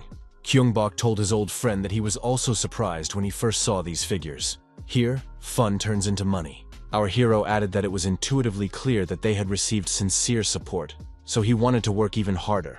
Byung-hoon asked Park Joo if he was ready to make a decision, since he knows what a genius Gyeong-bok is. Gyeong-bok said that they needed Park Joo's help and wanted to take his old friend with him. Park Joo recalled the old days. Every time he was in trouble, these two changed his life. Byung-hoon said that Park Joo was smiling, which meant he agreed. Park Joo replied that he still needed to think it over carefully. Gyeong-bok pointed out that Park Joo was planning to go on vacation anyway, so maybe he should just make a decision now. Gyeong-bok added that if Park Joo gave it a try, he would enjoy it and realize how much fun it was. Purple told viewers on the stream that he wanted a game that had special meaning for him. He chose carefully after reviewing the survey and introductory video. Today's game would be called Mystic League. Viewers were surprised because this game was at the bottom of the poll. It would be better to choose a story-driven game. However, many viewers were eagerly awaiting the next broadcast. The previous game had a great ending. Of course, now everyone wants a different game.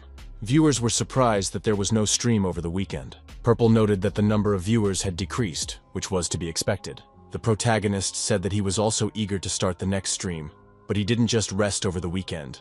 A new member joined their team, a manager. Purple said that the main topic of today's stream was choosing the next game. The protagonist told viewers what he had planned for the weekend. The game will be called Mystic League. This game was released by the developers of the most popular AOS game for PC, League of Legends. It is a virtual reality sequel, so viewers can enjoy it by becoming characters themselves. 5 players on a team destroy the enemy's tower and weapons. The easiest way to win is to destroy the center of the camp and the temple in turn.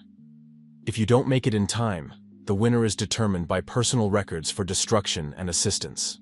The game takes place in different locations and on different maps. This game requires strategic teamwork and individual skills. Purple thought that there were many fans of story-driven games among the audience, so they might not like it. The young man said that there was a reason for choosing this game. Perhaps it was because he started with Barca. Many voted for a story-driven game. When he was in high school, he was offered to join a professional League of Legends team. The team included Tion, Jendi, and Kivon Dia, 3 well-known players. But he quit gaming and didn't join the team. Purple noted that at the time he couldn't talk about his illness or family circumstances. Now everything is fine, and a lot of time has passed. The streamer said that his family would be happy to see how much love he receives now. That's why he definitely wants to play the sequel to Lola on his streams. Purple said that this is his first time playing Mystic and encouraged everyone to play energetically. The player chose the ranked game, Valley of the Temples. The player must prove their skill in 7 battles. The player must freely support their team without sticking to a specific line during the game. The role of jungler was chosen. The main character agreed to the temple's call to become a warrior. This was a new version of the game, released 10 years later. Purple wished his teammates good luck and reminded them that he would be the jungler. The game began. Park Joo asked if it was okay to start with a ranked game right away. The controls here are different from the PC version. It's a completely different game. Byung-hoon admitted that in Mystic, you can directly become a character, and most of the previous heroes have been replaced. Byung-hoon noted that Gyeong-bok had changed during that time.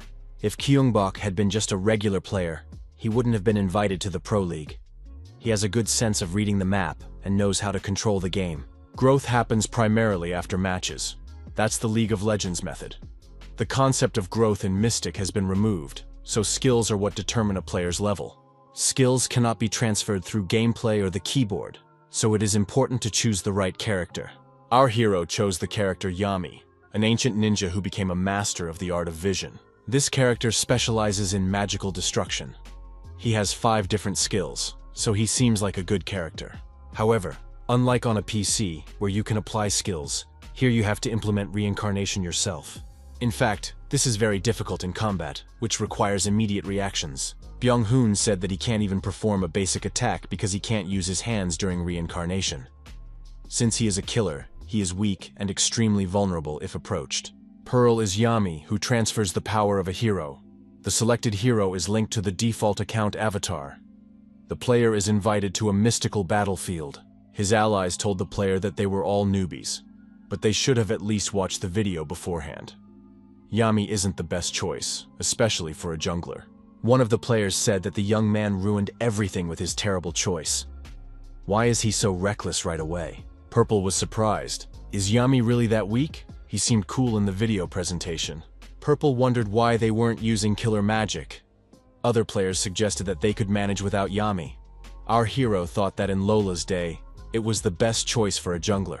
One of the viewers suggested a mission: win 5 games in a row with Yami. Purple thanked the viewer for the mission after a long time. He couldn't refuse such a difficult task. It wasn't his style. The mission didn't seem impossible. Why not aim for 5 wins in a row in Mystic? All the fighters were invited to the battlefield. Our hero suggested doing everything perfectly. Don't waste time. Purple prepared to carry out the tasks at hand.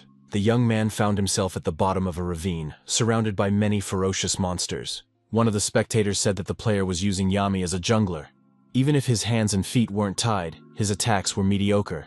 That's why junglers are criticized. The monsters surrounded our hero and approached him. Purple said that they would see who would win. The spectators wondered why there were so many mobs. Purple noted that training should be fun, so he would try to act in his own style. There are a total of 25 skills, 5 attributes corresponding to each of the 5 stages. Players may hate Yami, who has to memorize everything and act on his own. Our hero decided to focus. The audience tried to understand what he was hinting at. The young man had the impression that someone was painting a picture in his head, and his senses were perceiving the movements that were taking place. It was just like when a person learns to walk and gradually gets used to running. Purple believed that he would succeed. Our hero concentrated and used his magical abilities. Even his healing power would come in handy now. Yami raised his charged hands and activated the 3rd stage of his 2 ability. The young man struck the ground with all his might, and the monsters were scattered in all directions by the shockwave. Our hero experienced indescribable feelings. The young man had also grown accustomed to his skills. Yami decided to immediately help his teammates destroy their opponents. However, the opponents were strong, and our hero's team members couldn't handle them. The player shouted that his health was at minimum, and they were in trouble. Yami appeared at the most opportune moment, as there was no help to be found. The 4th level throat attribute was activated, an endless attack. Yami told his comrade to hurry while there was still time. However, this time the opponents were fast and strong. It wasn't easy to dodge their attacks. Yami said he would deal with the opponents himself. Our hero used the 2nd level metal attribute, Iron Armor. The audience noted that Purple had seized the moment. The protagonist thought that in order to restore his chakra, he needed to activate the enemies and knights who were protecting each team's towers. The chakra restoration was successful. The confrontation could continue. Yami activated a 3rd level fire attribute, Fire Slash. Continuing the battle, our hero achieved a double kill. It was a perfect play. Yami told his colleagues that he would take care of the front and go to another line. His comrade thanked our hero for his invaluable help. The spectators noted that the main character was moving like a real ninja. Yami still hadn't become a champion. In the end, the enemy surrendered, and victory went to the protagonist's team. Purple was surprised, because they didn't even retreat to their main base. After calculating the results of the battle, Purple was surprised.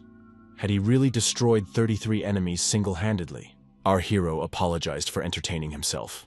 He also wanted to give orders and participate in the team battle. Purple said they were going back to the lobby. Valley of the Temples is a ranked game 1 step closer to victory. Our hero suggested that the next match would be even more interesting. players were being selected for the next match. The role of jungler was chosen. After a spectacular explosion, the enemy team surrendered. Victory. The white team's temple was destroyed. Victory. Purple became the leader again. The black team's temple was destroyed. Victory. Purple achieved this feat single-handedly. Our heroes said that this was literally a no man's land, a vast intersection. The team continued to win, winning 4 times in a row. Byung-hoon asked what the manager had to say about this. Park Ju had heard that Gyeong-bok was a good player, but he didn't think he was at this level. Byung-hoon added that this guy was like he was playing a different game. He was on a completely different level. At one point, our hero hesitated, and the lead was lost. He didn't think the enemy mid would go for a gank right away. Purple realized that he was facing a serious opponent. He needed to be more careful in his actions. Our hero assumed that there was a streamer on the opposite side. Viewers noted that this was a mid versus jungler matchup. The opponent was Genome, a streamer with 700,000 subscribers, a guy who plays at the level of the gods. Genome said that he was 4th in platinum. Can't you see that? Viewers noted that this was a bronze versus platinum match. Could such a strong match be possible? Genome suggested that the jungler on the white team would have to come to support. How could he plan his route? Genome said that the jungler on the white side seemed to have deliberately wanted to face him in this match. Genome hesitated for a moment. Had he made the right choice? Genome was surprised to learn that his opponent was Yami. It seemed abnormal. Even if it was an entertainment stream, trolling in an important match was definitely going too far. Why create an aggregation with such heroes in an important game? As a streamer, Genome understood that there was a limit to aggregation. The viewers suggested a new mission, 10 kills of Yami. The viewers thought that Yami wanted another official match. Genome decided to turn this entertainment show into a documentary. The chat during the stream was temporarily blocked due to inappropriate language. Purple said he had just seen the black team's jungler. The young man noticed that as soon as the game level got higher, all the players became more serious. But if you try hard, you can get the block lifted. You have to deal with your opponent quickly. The protagonist saw a new mission appear. Destroy Genome without items. The young man thanked him for the mission. Purple decided to go for the kill right away, before there was a difference in items. Our hero thought that his opponent would go for a gank, but he wasn't even on the line and his position was not visible. Purple realized that he was up against a magic archer who couldn't have any hidden abilities. However, our hero was unexpectedly attacked. Now the cards were everywhere. While in the gorge, Purple saw the silhouette of his opponent in the distance. Genome silently approached his opponent, tense and ready to attack at any moment. Genome said that Yami was dodging well. Purple thought it would be best to hide behind a building so that his opponent couldn't see him. Although Genome could predict his movements in advance, Genome said that there was nothing personal in his actions. He was only following orders. Purple said that the same applied to him and struck first. Genome predictably parried the attack and counterattacked. The audience noted that Yami's weak body had been hit. There was no way to dodge it. However, our hero stood his ground and used his first-level iron attribute, Iron Call. This was followed by a second-level wood attribute, Border Vines. Genome was deactivated and bound to a tree trunk by vines. The audience noted that Yami was a true master, as he had applied 2 seals at once. Genome broke free and said it was fun. The audience acknowledged that the level of combat between these rivals was really high. Both could dodge at the last moment. Our hero praised his opponent's skill in using skills and kiting. If this continues, he will be in trouble. Yami's skills required mana, which is restored by normal attacks or over time. On the other hand, Distorted Fate uses randomly drawn cards. These need to be replenished at the base when the deck runs out. However, shuffling can be used to replenish skills. Purple thought that his opponent was deliberately stalling for time, so he couldn't linger here. Our hero understood that, unlike him, Genome becomes stronger with each item used, so now was the most opportune moment. Yami decided that now was the time to use something else. Genome was surprised. He thought his opponent's mana was already depleted. However, he used a skill to distract him and immediately ran away. Genome thought that his opponent's skills were better than he had thought. But Yami was still useless. Genome decided that his body was warmed up, so it was time to finish off his opponent. Genome looked around and assumed that Yami was hiding in the nearby bushes. The young man prepared his cards. Genome thought that if his opponent was hiding in the bushes, his body and sound would disappear, but the sound of the bushes would give him away. Genome decided that by hiding, Yami was just recklessly wasting his restored mana. Genome was surprised that his opponent was acting so quickly, and from almost all sides. But Yami didn't have the ability to split himself. Genome summoned a monster from the bushes. The spectators were surprised. Why did this monster leave its territory? The player thought that in that brief moment, his opponent had restored his chakra thanks to the monster, and used it as a distraction. Purple activated the 5th level fire attribute. This was not a show, but a real battle. Flames of purification burned everywhere. The mission was accomplished.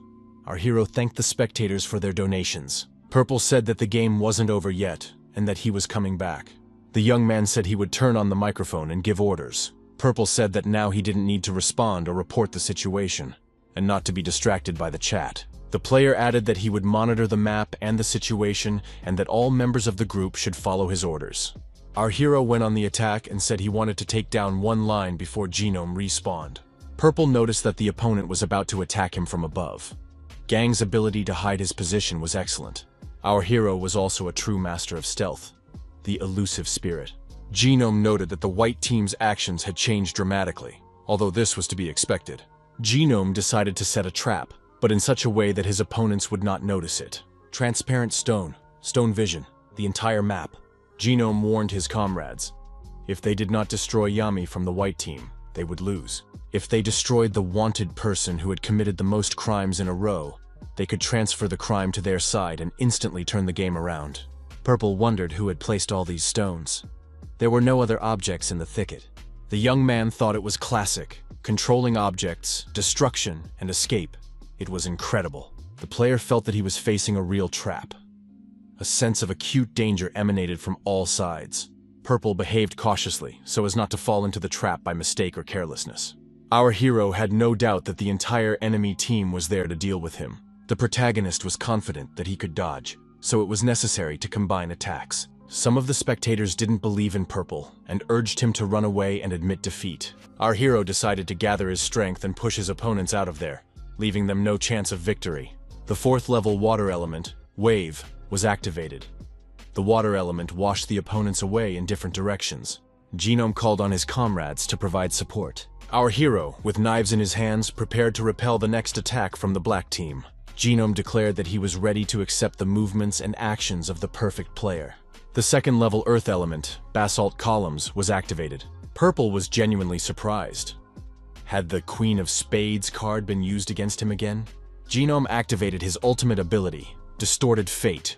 He had the Joker in his hand. Genome continued to use his unique skills and applied the ability Falseness. The black mage thought that air might be the perfect prison and told everyone to use their ultimate abilities. Our hero just laughed in response and activated his 5th level earth element, Immense Tremor. Genome was surprised. Were his opponents really using an offensive skill on themselves? He had no health left. One hit and he would be finished. Genome couldn't believe it. Did his opponent really have such a skill? Our hero activated Yami's ultimate skill, Black Knight. The audience was surprised. Was there a problem with the broadcast? Why was the screen dark? Purple absorbed the health of enemies within the dark sphere and converted it into his own health and chakra. The condition for activation was the use of techniques from all 5 elements at level 4 or higher. Could someone really have done this in virtual reality? The audience recognized Yami as the perfect player. Gino didn't understand what was happening. The audience realized that Yami had an ultimate ability. It looked terrifying. The members of the black team died simultaneously and now have a choice: respawn at the base or surrender. The map showed that an enemy team was approaching the black base. A decision had to be made. Genome thought that a dangerous situation had arisen. If he lost, he would be ashamed in front of the team. However, it would also be disappointing to refuse to face a strong opponent. Following orders, the player entered the enemy camp. Purple said to use the teleportation item on him.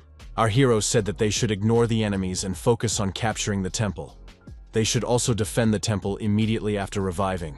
Positioning himself on a cliff and activating pressure on the ground, the protagonist said it was time to begin, and used the 1st level earth element, Stone Trap. The return location was random, but it worked.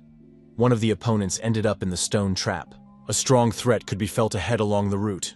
Could Genome be hiding there? Genome did indeed appear before our hero and said that he needed to think positively, which is why he had arrived so quickly. Genome attacked the opponent and everything around the protagonist was engulfed in flames. The black team players were still not at full strength. Some of them had been stopped by our hero. Jae-nam said that it had been a high-risk tactic from the start. The black team's temple was destroyed, and our hero emerged victorious. The 5 victories with Yami mission was complete. Purple thanked his subscribers and said that he didn't know of any games he couldn't play. Purple corrected himself. He meant that there are many games he hasn't played yet. Our hero didn't know what his rank would be, so he rejected many friend requests. Jae-nam also sent our hero a friend request. Purple was flattered when he saw that Jae-nam had sent him a friend request first. The player apologized first and said that during the introductory tests, he mistakenly took Yami's choice as trolling and made inappropriate comments on the air. Jae-nam added that he would still like to play with Purple. Purple accepted the friend request. He thought that Jae-nam seemed like a really nice person. Our hero said that players of Jae-nam's level are always welcome. Purple greeted all the viewers who had come from Jae-nam's stream. Our hero thought that thanks to the people who came from Jae-nam's stream, the number of viewers exceeded 3,000. Purple suggested ending the introductory trials. Streamer Jae-nam, Namji Hwan, asked how everything went. His interlocutor replied that a friend request had come in. The interlocutor asked if Namji was really that concerned about Purple. The streamer replied that there were very few people like that. With such skills, he would definitely become popular. Namji was worried that he might be criticized for not being up to the level of the stream. But everything turned out fine. His friend advised him to approach this offer with caution.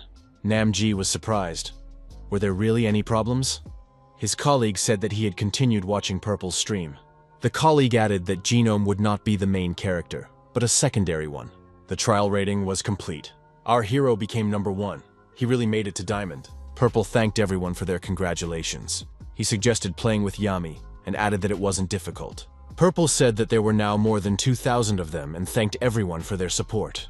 Byung-hoon, standing in front of the screen, said that now they would have to work at night. The bully swung to hit the young man. At that moment, a voice off-screen shouted, "Cut!" Park Ju said that this would definitely go to the school board. Byung-hoon admitted that it would be a real masterpiece. Finally, his first portfolio was ready. The bully saw the young people and asked who they were. The young man who had dealt with the bully said not to give him such roles anymore. The bully recognized these young people and decided it was best not to mess with them. The bully and his friends decided to run away. Do these people really think that advice on school bullying is a trivial matter? Byung-hoon said that these fools must be at home or think they can win today.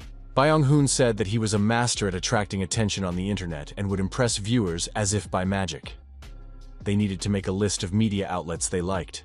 Park Ju thought that in any case, if he was with these guys, he definitely wouldn't be bored. After a while, Byung-hoon opened his laptop and showed them the reaction to his video on the internet. He added that it would be a sin not to work with such content. The duel with Gino became a topic of discussion on forums. New viewers also appeared. On the laptop screen was a video of Gino's defeat today. Almost 500,000 views. Park Ju admitted that thanks to this recording, the number of subscribers had skyrocketed and would soon reach 170,000. The young man noted that they had an important topic to discuss. They had received an official letter from Gino's team. They wanted to meet in person. Park Ju said that even an apology video had been uploaded. They not only wanted to apologize, but also to become friends, and they were planning to do a joint stream. Byung-hoon said that long-lasting streamers always have one good skill: a keen eye. They recognized Gyeong-bok's genius. A joint stream means that they want to collaborate. Park Ju added that they want to invite Byung-hoon as a guest to discuss gaming content. Colleagues invite masters with good skills. It will be martial arts training from a sword master. The guest increases his popularity, and Jae-nam demonstrates his physical skills. Both come out ahead. Park Ju noted that this time it will be the other way around. Jae-nam has decided to become a master. He wants to train Gyeong-bok at Gunner Ground. Gyeong-bok asked, "Will Jae-nam be streaming, and he will be the student?" Byung-hoon suggested that Jae-nam had realized something. He understood that he would not be able to reproduce the game. The young men decided that in any case, there was no reason to refuse a joint stream with someone like Jae-nam. The streamer greeted his viewers again.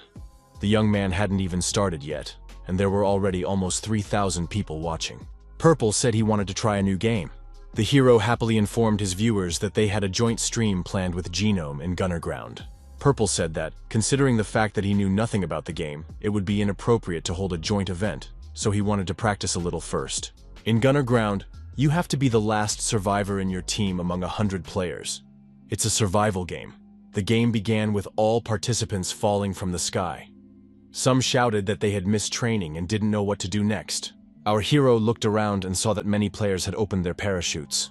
He continued his free fall. Purple didn't waste any time and tried to get his bearings to determine where the warehouse was. Our hero found a landing spot and, gathering his group, said he was heading for the target. At the same time, the young man began to increase his speed of descent. The spectators were puzzled. Why hadn't this guy opened his parachute yet? At the last moment, Purple opened his parachute and was one of the first to prepare for landing. Our hero landed at the drop point. The audience noted that it was perfect. Timing is everything in this game. Purple thought that he didn't even have a basic weapon. Would he really have to fight with his bare hands? The young man said he was going to continue on his route. Our hero sensed the source of a sweet aroma. The warehouse behind him looked particularly attractive. Spectators noted that it was indeed a military warehouse. It was difficult to find, but Purple did not disappoint. After scanning the surrounding area, the young man determined that there might be about 3 people there. But why weren't they fighting each other? The protagonist found himself in the crosshairs. The viewers were surprised. Was this an ambush? They were using a military warehouse as bait. It was ridiculous. The opponent with the pistol jumped out of the container where he was hiding and couldn't understand where the man had gone. Purple was very close, literally at his feet. Our hero disarmed his opponent and took his weapon. However, another enemy appeared nearby. The villain took aim and fired, but our hero managed to dodge the shot. The bullet hit the unarmed enemy, who was killed. Purple managed to hide behind his body. Our hero returned fire. The enemy ambush was too small for a whale as large as Purple. The protagonist thought that his opponents had temporarily formed a team. The young man noticed that he was out of ammunition. With an axe in his hands, the enemy rushed at the protagonist and said that he would destroy him now. Purple dodged and counterattacked. He said that if this guy ran away, he could definitely stay alive. Our hero's blow knocked his opponent unconscious.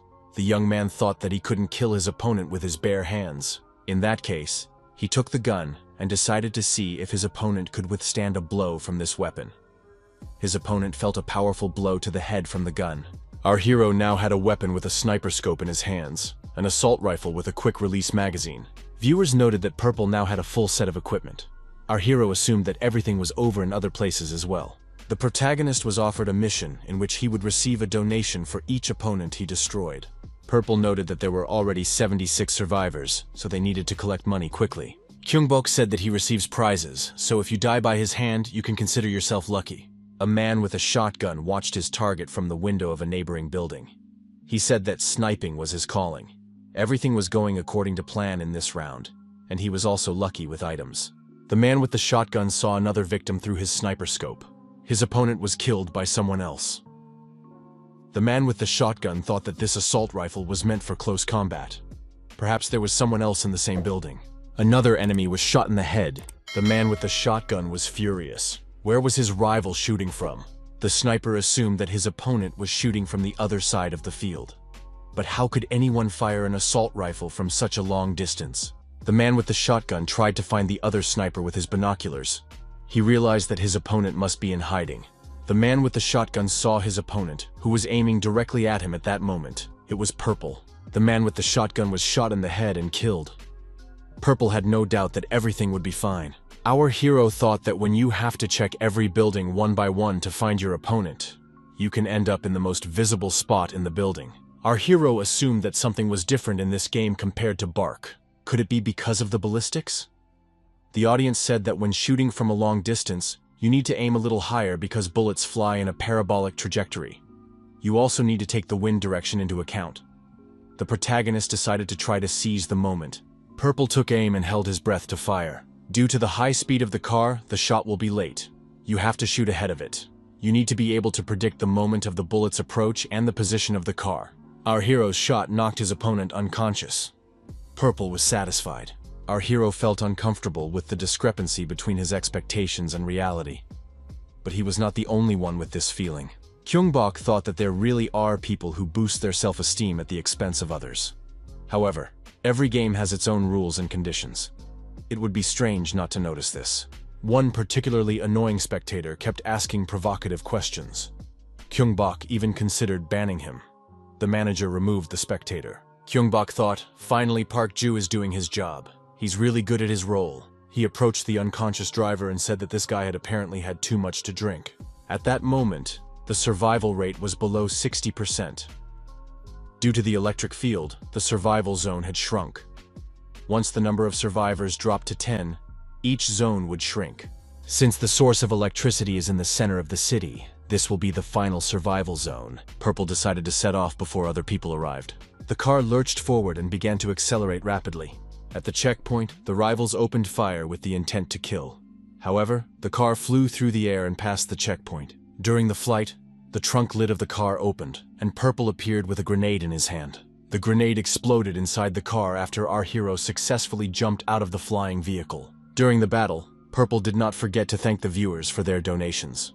Our hero was sorry, but he could no longer retrieve what had burned in the car. The viewers agreed that it was perfect action.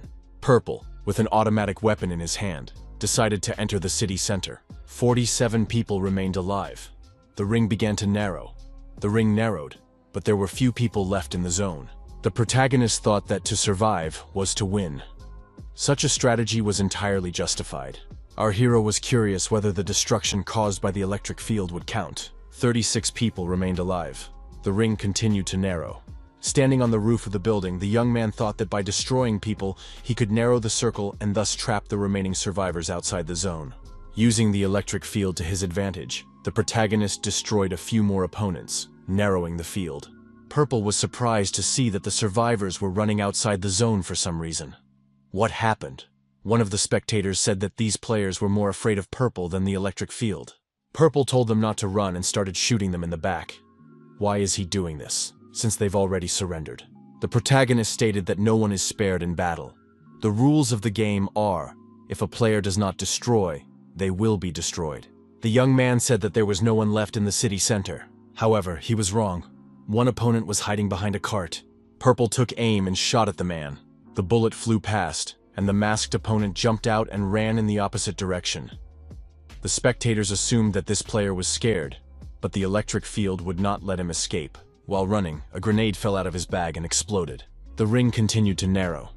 Purple hoped that the opponent who had been killed by the grenade would be counted as a kill. After assessing the situation, our hero was convinced that no one was left in the city center. Now he had to wait for those who were being driven by the electric field. The ring continued to narrow, and only 8 survivors remained. After another explosion caused by a collision between a motorcycle and a car, only 1 survivor remained. Watching the flames on the road, the young man said that it wasn't worth setting off fireworks in his honor. His personal mission was complete. Purple said that the sold game was complete and that today had been fun. The young man said goodbye to the viewers until the next stream. Genome thanked Purple for the raid. Thanks to this collaboration, the number of viewers increased by more than 2,000. The protagonist said he wanted to make an announcement. There would soon be a joint stream called Anatomy of a Master. Gyeong-bok said that he didn't want to feel out of place on the stream, so he needed to practice a little. Genome was surprised. Is this really practice? Purple is crushing everyone there. Park Ju told Gyeong-bok not to make excuses, as he had promised. He had originally suggested meeting at a cafe to discuss it. Byung-hoon said that this was the most difficult task he had faced in all his years of editing. Byung-hoon added that there was too much material, but he felt sorry to cut anything out. He spent the whole night thinking about it. Park Ju pointed out that because of this, Byung-hoon had once again broken his daily routine. Byung-hoon said that the timing of publication was key to success. Park Ju had to admit that the response had been excellent this time. They even made it to 4th place in the trends. Byung-hoon pointed at Gyeong-bok and said that because of this genius, they had to work through the night. Park Ju remarked that being a genius isn't enough. Byung-hoon said that Gyeong-bok becomes a legend in every game. Park Ju pointed out that admiration can easily turn into envy.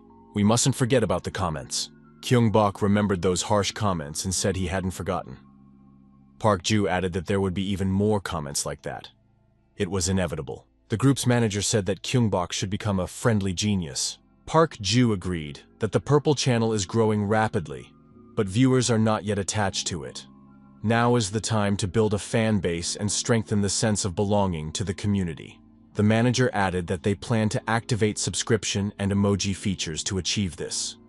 It is also necessary to connect an affiliate program. The requirements have been met. All that remains is to submit an application. Byung-hoon said that then they could start advertising and get a steady income. Park Ju agreed. Gyeong-bok said that this could ruin the atmosphere of the stream. Byung-hoon noted that the benefits of subscription are much more important, and most people support connecting the partnership. For example, subscribers see their subscription duration and exclusive emojis that set them apart from others. If a message stands out in the chat, it's easier to notice, so the viewer feels closer to the streamer. This will strengthen the community. Gyeong-bok said that in this case, viewers will want more attention from the streamer. If it brings you closer to your viewers, it's worth a try. Park Ju promised to find out how much it would cost to order emojis. The manager said that Gyeong-bok had not yet registered the business. Gyeong-bok wondered why this was necessary if he was just streaming. Park Ju told Gyeong-bok to look at the channel's growth and income. Even coffee for meetings needs to be recorded as an expense to optimize taxes. His friends agreed that Park Ju was very smart when it came to finances. Park Ju said that if Gyeong-bok wanted to hire him and Byung-hoon, registering the business was mandatory. They weren't going to work for an unregistered company. His colleagues were surprised. Had they really been working illegally all this time? Park Ju added that he was only willing to join as a manager under official conditions. Byung-hoon noted that in that case, they would need to get health insurance immediately. Park Ju said he would prepare the documents, and Gyeong-bok would choose a name for the company. Gyeong-bok said he would choose the name Team Perfect. Byung-hoon said that it sounded great, and the manager agreed. Gyeong-bok added that he was counting on the support of his friends. Byung-hoon said that the partnership should be celebrated with big content, a joint stream with Jen Juro. However, Jen has a strong fan base and many haters, which is a cause for concern. Byung-hoon also noted that stream snipers would not leave Gyeong-bok alone and would hunt him down. Gyeong-bok replied that in Battle Royale, you have to destroy everyone. Park Ju said that they are currently building their image, and he is worried that even the perfect image can be destroyed. Gyeong-bok noted that he wants to practice a little before the stream. He has an idea and wants to try something. In the next stream, Purple greeted the viewers and announced that in honor of the launch of the partnership, they would hold a mini-event for Perfect Play subscribers with a prize pool. A legendary battle against the main character will be organized. You have to avoid Purple's wrath for as long as possible. The one who lasts the longest will receive a prize. But what if someone manages to defeat Purple? In that case, the player will receive a large prize and fame. Those who play against Purple will experience the perfect taste of defeat and won't miss the chance to earn $1 million. The streamer greeted the audience as usual. The young man read the comments and thanked everyone. He did not expect such a response. Even Jen signed up for a monthly subscription. Today, as promised, audience participation is planned. The roulette wheel is in the manager's hands. Purple prayed for luck. The main draw is complete. 49 participants have been selected. Purple said that codes can be used to enter the training room. The first event with viewers begins. As before, it all started with a free fall to the ground. Some participants immediately used their parachutes. Some decided to follow Purple, considering it an excellent choice. Someone shouted for him to fight him first. Our hero saw the appeal of audience participation. One of the players flew close enough to the main character. Purple was surprised. Was he really eager to die first? His opponent declared that his death was nothing compared to what he could take with him, including Purple. Our hero grabbed his opponent by the arms and twisted him. The protagonist said that hugs were too embarrassing for him, so he would just shake his opponent's hand. The opponent was surprised. Why was Purple so strong? Our hero punched him, and the opponent was knocked out. Purple wondered if this punch counted as a headshot. Although, in any case, the damage was to the head.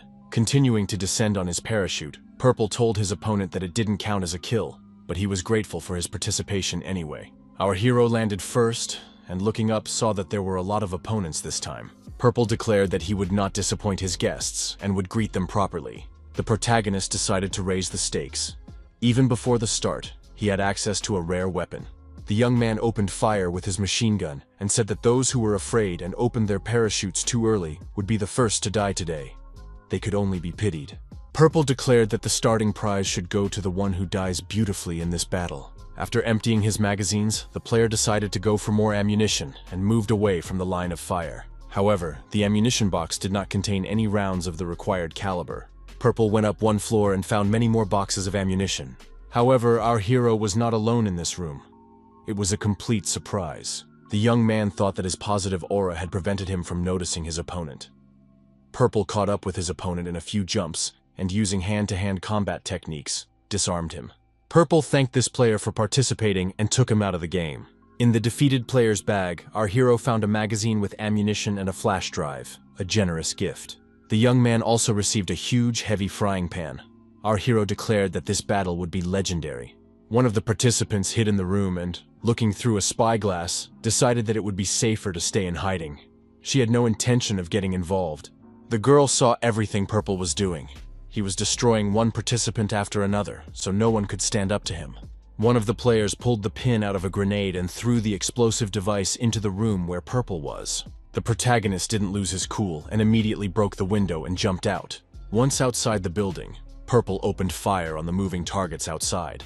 Since our hero had obtained an additional supply of ammunition, he fired continuously in all directions. The girl watching the main character from her hiding place realized that he was coming straight for her. What should she do? After all, meeting Purple meant the end for her.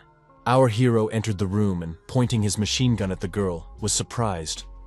Was she really unarmed? The girl was surprised. How did Purple find her since she was hiding so well? Our hero greeted her and said that if he killed her, the audience would call him a war criminal. At that moment, the protagonist was caught in the crosshairs of a sniper who was positioned nearby. A shot rang out. He looked back and saw that he was in the crosshairs, with bullets already flying toward his head.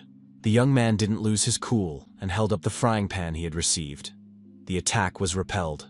The girl was surprised. Had this guy really protected her with a frying pan?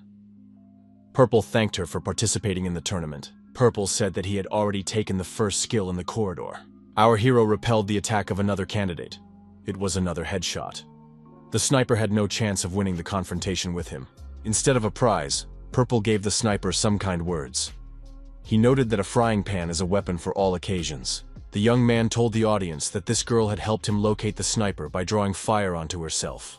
Our hero said that the girl was the last survivor in the school, so he was ready to grant her one wish. The girl was not shy and asked Purple to give her a headshot with his fist. The protagonist replied that his conscience would not allow him to kill an unarmed girl. Instead, he promised to let her live so she could try to win the survival prize. The girl categorically refused. She didn't want the prize. Someone in the audience suggested that she was crazy. The girl with the nickname Perfect Archer lunged at the young man. The guy reacted lightning fast and delivered a headshot with his fist. The crazy woman was knocked out. Of the 100 people, 59 remained alive. The circle began to narrow. The protagonist decided to leave the rest at the mercy of the electric field and head for the safe zone. In the square in front of the school, our hero discovered school buses. Purple decided he was lucky, although this was not surprising, since there was a school nearby. Our hero sat down behind the wheel and thought that the game was turning into Armageddon. The young man announced that the next stop would be Uptown Station. Byung-hoon, as always, was sitting at his computer monitor. He was extremely happy because he had accumulated a lot of video content. Park Ju noted that in that case, his colleague would have a lot of work to do and should take care of his physical condition, stick to his daily routine, and brush his teeth on time. The command "Holy Cow" appeared on the screen. They worked together seamlessly and were all armed with automatic weapons. This team was the winner of the Korean Gunner Ground League. Park Ju said that the student category would be very interesting. Byung-hoon acknowledged that they had excellent snipers and high teamwork.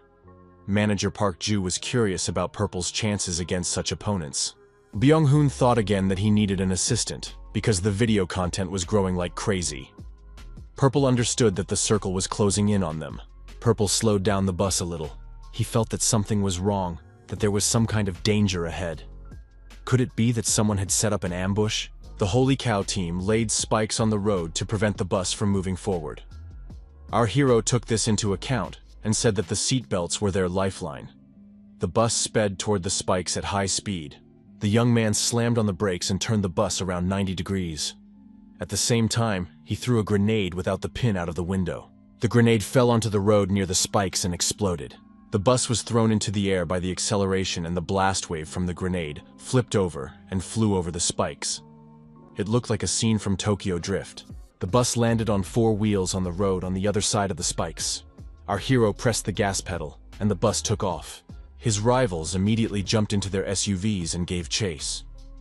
Purple noted that his opponents had excellent movement and coordinated teamwork. They looked like experienced players. The Holy Cow SUVs overtook the bus, and turning 180 degrees, ended up in front of it. Purple fired continuously from his automatic weapon, preventing his opponents from doing anything. One of the opponents' incendiary mixture ignited, and all the liquid spilled onto the road. Spectators noted that it looked crazy in real life. One of the opponents shouted from the SUV that he was a die-hard fan of Mr. Purple. The young man took out a handheld grenade launcher and said he had a surprise for Mr. Purple. Our hero was surprised. Wasn't that too much love for one person? Purple understood that if the grenade hit its target, even a school bus wouldn't survive. Purple took everything into account: the position of the cars, the direction and speed of the wind, the position of his rival with the grenade launcher, and the direction of the site. Our hero declared that he had analyzed and taken everything into account, turned sharply, and opened fire on the front and rear windows of the bus. His opponent pulled the trigger, and the shell flew out of the weapon. Everything was calculated down to the smallest detail. The shell flew through the entire bus and exited through the rear, paralyzing the opponent's SUV. There was an explosion.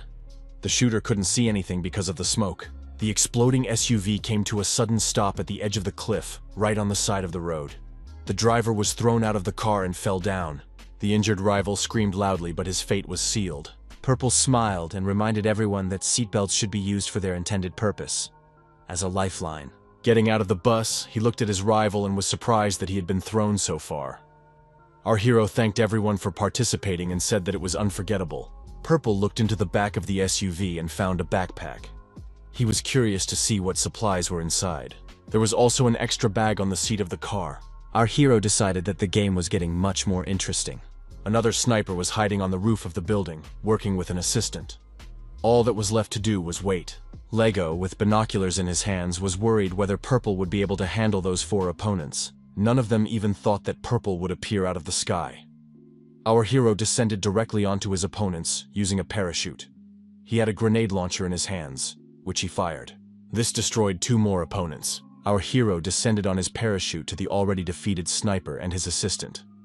Purple said that sinister energy had gathered here, so it was not difficult to determine the location. The protagonist mentally thanked the Holy Cow group for the bag that was now in his hands. Our hero got the rifle and thanked the player for their help. At that moment, Purple came under fire and had to find cover. The young man hid behind a corner of the wall. How many snipers were there? As soon as the hero was spotted, he felt threatened from all sides.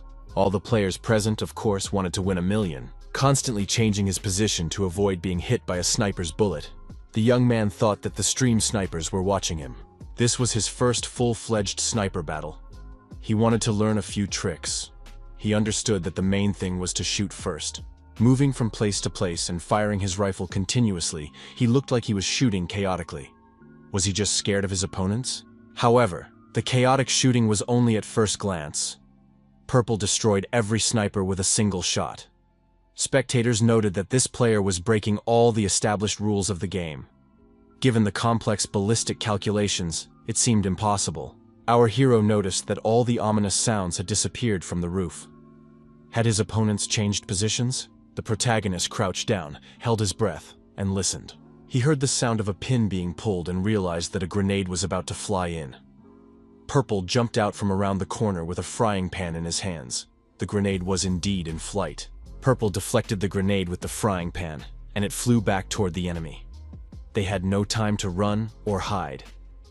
The audience noted that it was like a tennis serve, a new test for the grenade smash challenge. Purple said that everything should work out. The main thing was to stay calm. After dealing with those nearby, our hero left the building. The streets were empty.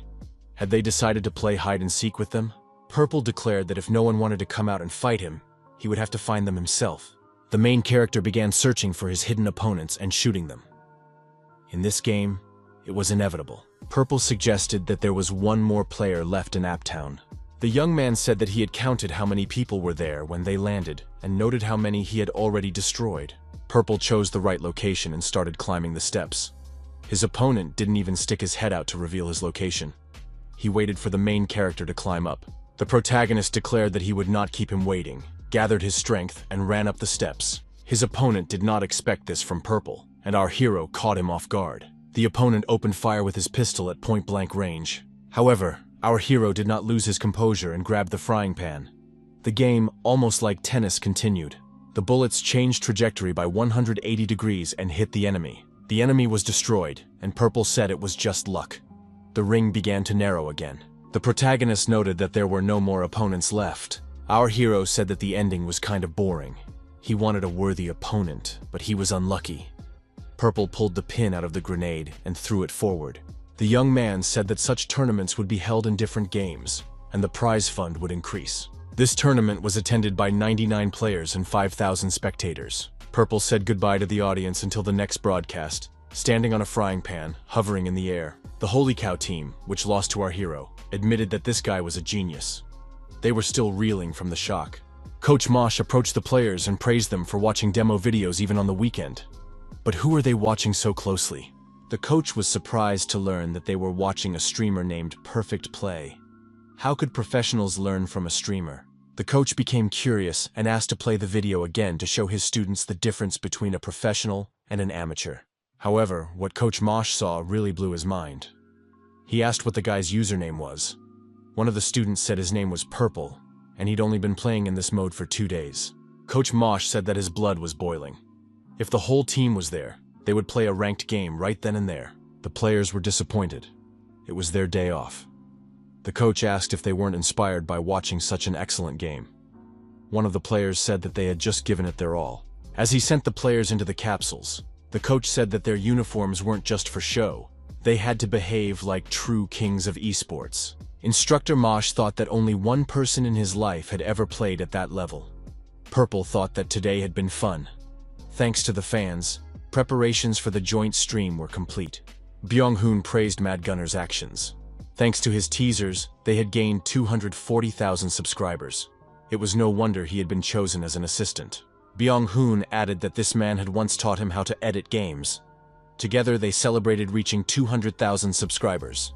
Gyeong-bok acknowledged that thanks to Byung-hoon's assistant, their channel had grown significantly.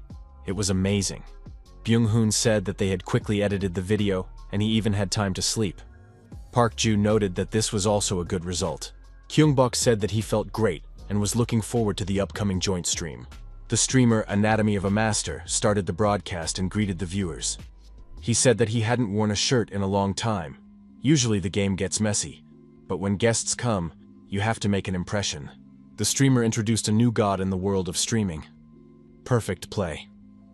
Our hero greeted the viewers. Anatomy of a Master and Perfect Play thanked each other for meeting on the Genome Show. The streamer briefly told the audience about our hero. He is the first person in the world to complete the hidden true ending of Biohazard and become a representative of the game's developers. Purple saved a hero whom the community had already buried due to the game's complex mechanics. The host noted that guests are usually shy when introducing themselves, but Purple was calm because only facts were said about him, without exaggeration. The host asked what rating Purple received during training and when he first used the capsule.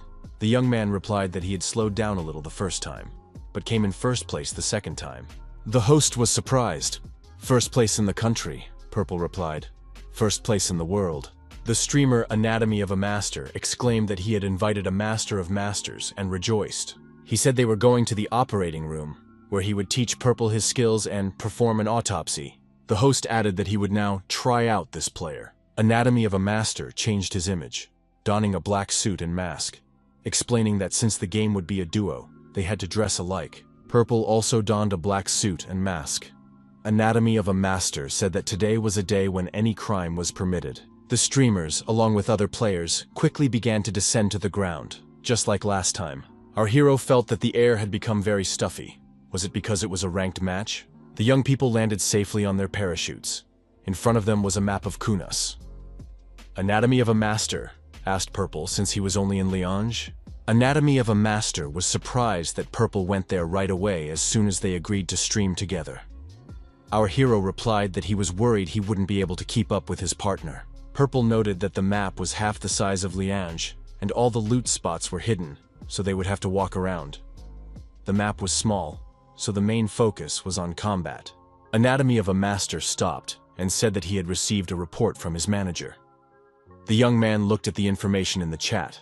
The host asked if Purple was bothered by the snipers following him.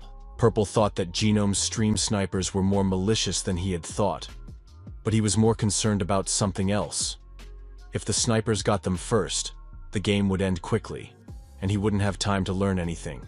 Genome said that in that case, they would go into navigation mode. Purple asked him to show him where the best loot was. At the foot of the mountains, in the middle of the forest, there was a maze. The young people stopped at the walls of the maze and checked their weapons. Purple noted that the navigation was accurate and asked if they should start a conversation with their opponents. Purple peeked out from behind cover, and one opponent was immediately headshot with a single shot. The spectators noted that Purple had fired from a long distance with a pistol without even looking at his opponent. Genome asked why Purple had fired, since he wanted to loot. Our hero replied that everything was going according to plan. Now they had 2 bags of loot. One of the strategic loot spots was the central temple. The heroes found themselves at its threshold. Genome got hold of an assault rifle and a double-barreled shotgun. One of the spectators suggested a new mission.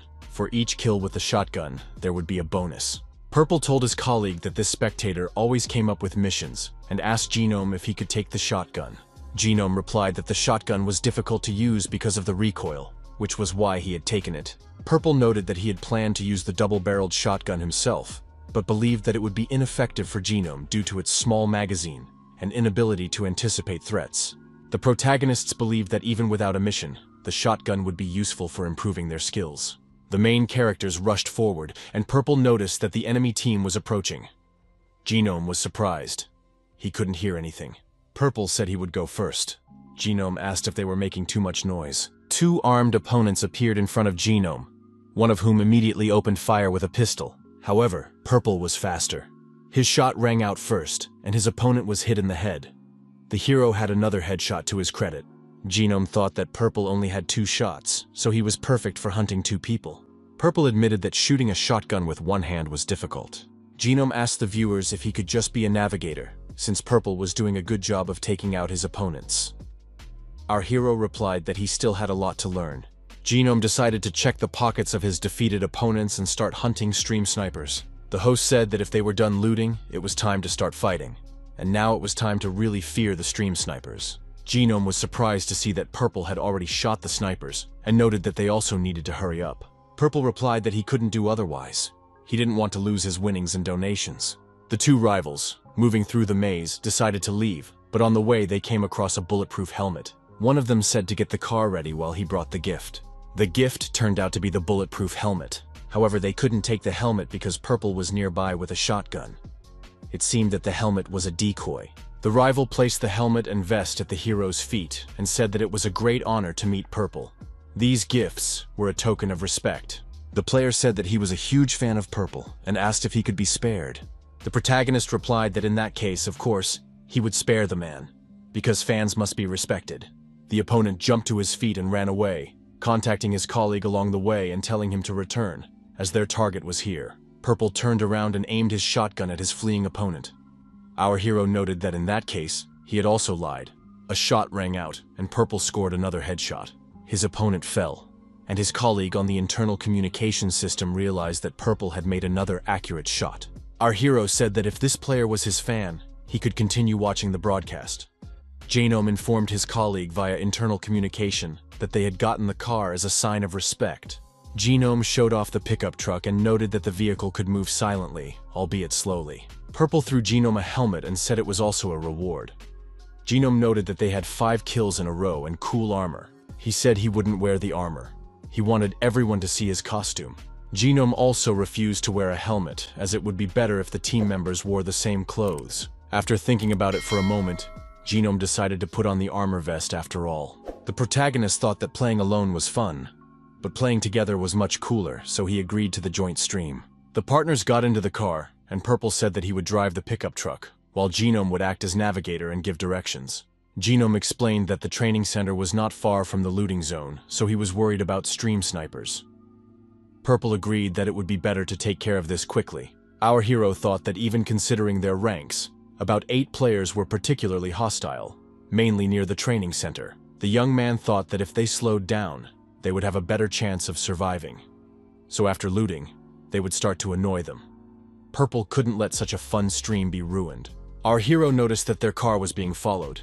Genome said it wasn't a player. They were being followed by a well-known item, kunas, a truck with loot. This is a truck that stops when it takes a certain amount of damage and spits out boxes of supplies. Genome added that this truck is durable and fast, so you need to time your attack perfectly.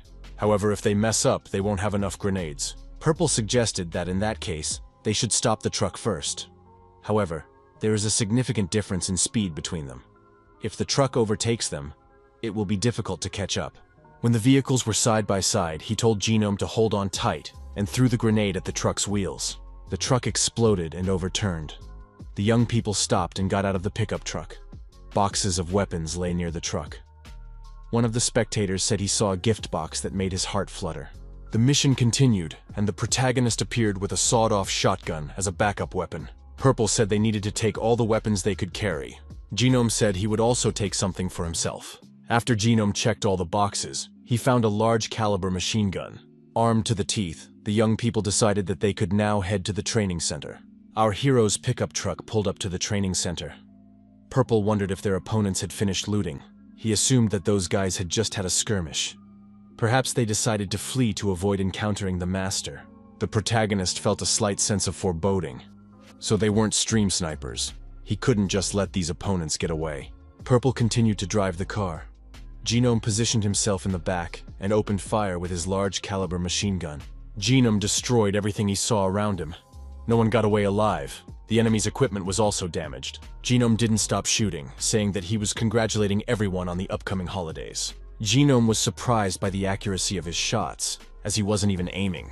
The shooter admitted that the weapon was equipped with a self-guided sight.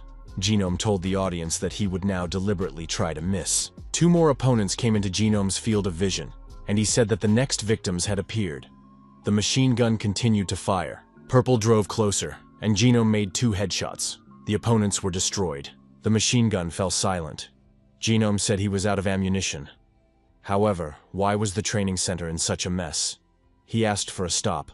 Our hero said it was excellent work. Genome asked his colleague if he had adjusted his aim. Purple asked in surprise, was it really noticeable? Genome told the audience that the autopsy would not be easy. Out of 100 people, 59 survived. The circle is beginning to narrow. The area will shrink each time the number of survivors decreases by 10. The circle was narrowing, but our hero felt uneasy. Had the stream snipers in this arena simply fled? Suddenly, 3 cars carrying pursuers jumped onto the road. Genome asked in surprise what had happened. Genome looked back and thought that these were the stream snipers. Purple noticed that their pickup truck was too slow to escape the chase. Genome grabbed an automatic rifle and said he was going to turn up the heat. Purple told Genome to get behind the wheel, since he had said he was an excellent driver. Purple jumped out of the pickup truck and landed on the hood of one of the pursuing cars. The players in that car were naturally frightened. Our hero fired 2 shots from a double-barreled shotgun. At that moment, Genome stopped, leaned out of the car, and fired shots at another of the pursuing cars. Genome said that 2 more had been destroyed. The audience acknowledged that Genome was a pretty good shot for a navigator. Purple shouted that there was danger on the left and to be careful. Genome looked back, but it was too late. He was shot in the upper body. One of the rivals took aim and hit the streamer. Genome was confused and felt wounded. Pearl took control of the car and said that the stream snipers would regret this. The protagonist said that if his opponents didn't stop, heaven would punish them. A double-barreled shotgun reappeared in our hero's hand. Genome became angry and started shooting at his opponents, calling them nasty names. Someone asked the jubilant Genome if he was okay. Genome replied that he had survived thanks to the armor he had received from Purple. One of the spectators increased the reward for the destroyed opponents and thanked the spectator, Agent Q. Genome said he was sorry to give his colleague the last hit. He asked for some advice on anatomy. Genome declared that the snipers were finished, and all that was left was to enjoy the game. The next stop was the center of the electric field on Kunas's map. However, the snipers were still in the game. One of them was receiving commands from a spotter. They said that everything was clear around them, but they needed to wait. The opponent was glad that he had managed to hire Newton, someone who was ready to destroy anyone, whether it was Purple or Genome. Newton was the nickname the player had earned for his ability to destroy targets without missing a shot. He was a famous sniper mercenary who carefully hid his avatar and voice. Each time, he used a new ID that could only be used by celebrities and VIPs whose ratings reached 100 million points per year. He was a mysterious user whose identity was the subject of many rumors in the capsule game community. The shooter thought that this could be guessed just by looking at his skill. The hobby of a son from a wealthy family was sniper shooting. The sniper met the player and noted that this was their first meeting. He completely concealed himself, but if his skills were not enough, he could be used as a shield. The young man said that he had revealed that he was Newton, but he had conditions. First, they would not participate in group shootouts. Second, Purple would belong to him. As soon as the sniper reported the location, he had to retreat immediately. The sniper thought Purple was a tasty morsel. So if two people attacked him, honor would have nothing to do with it. Our heroes got out of the pickup truck. Purple assumed that no one was left here. Genome wasn't so sure. Two stream snipers could have passed by here. A shot rang out, and the bullet flew close to Purple, hitting the car. The viewers assumed that it was definitely a stream sniper who fired. Genome said that the rain must be making it harder for the sniper to aim. Purple decided it would be better to confuse the opponent even more. The protagonist suggested splitting up and organizing a diversion. Two players were deactivated or living nearby. Our hero said that the sniper with the automatic weapon was a master of his craft and must be found at all costs. Genome and Purple split up and ran in different directions. Genome came under fire and hid behind a huge rock. Genome told his colleague via internal communication that he had found the man who had fired the rifle. Our hero reported that he had found the second one.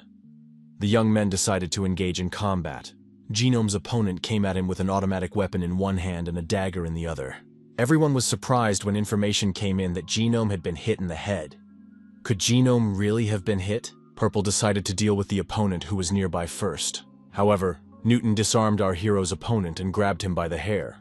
The young man said that Purple belonged to him. Newton declared that today he would destroy Purple and take the laurels of genius. Newton told Purple to take out his main weapon and show what he was capable of. Our hero was surprised. Was his opponent really going to kill a teammate and then declare war? Newton was angry that Purple was ignoring him and opened automatic fire. Purple replied that he wasn't ignoring anyone. The main character could aim quite accurately in such weather. Purple jumped aside and dodged the bullets. The young man understood why this opponent was able to hit Genoma. Purple watched the bullet fly and thought that the aiming trajectory was distorted. An explosion sounded somewhere above his head, and Purple couldn't help but notice it. The spectators noted that his opponent had deliberately hit a tree branch. Purple decided to change his position and jumped onto a fence to escape. Newton began to chase him.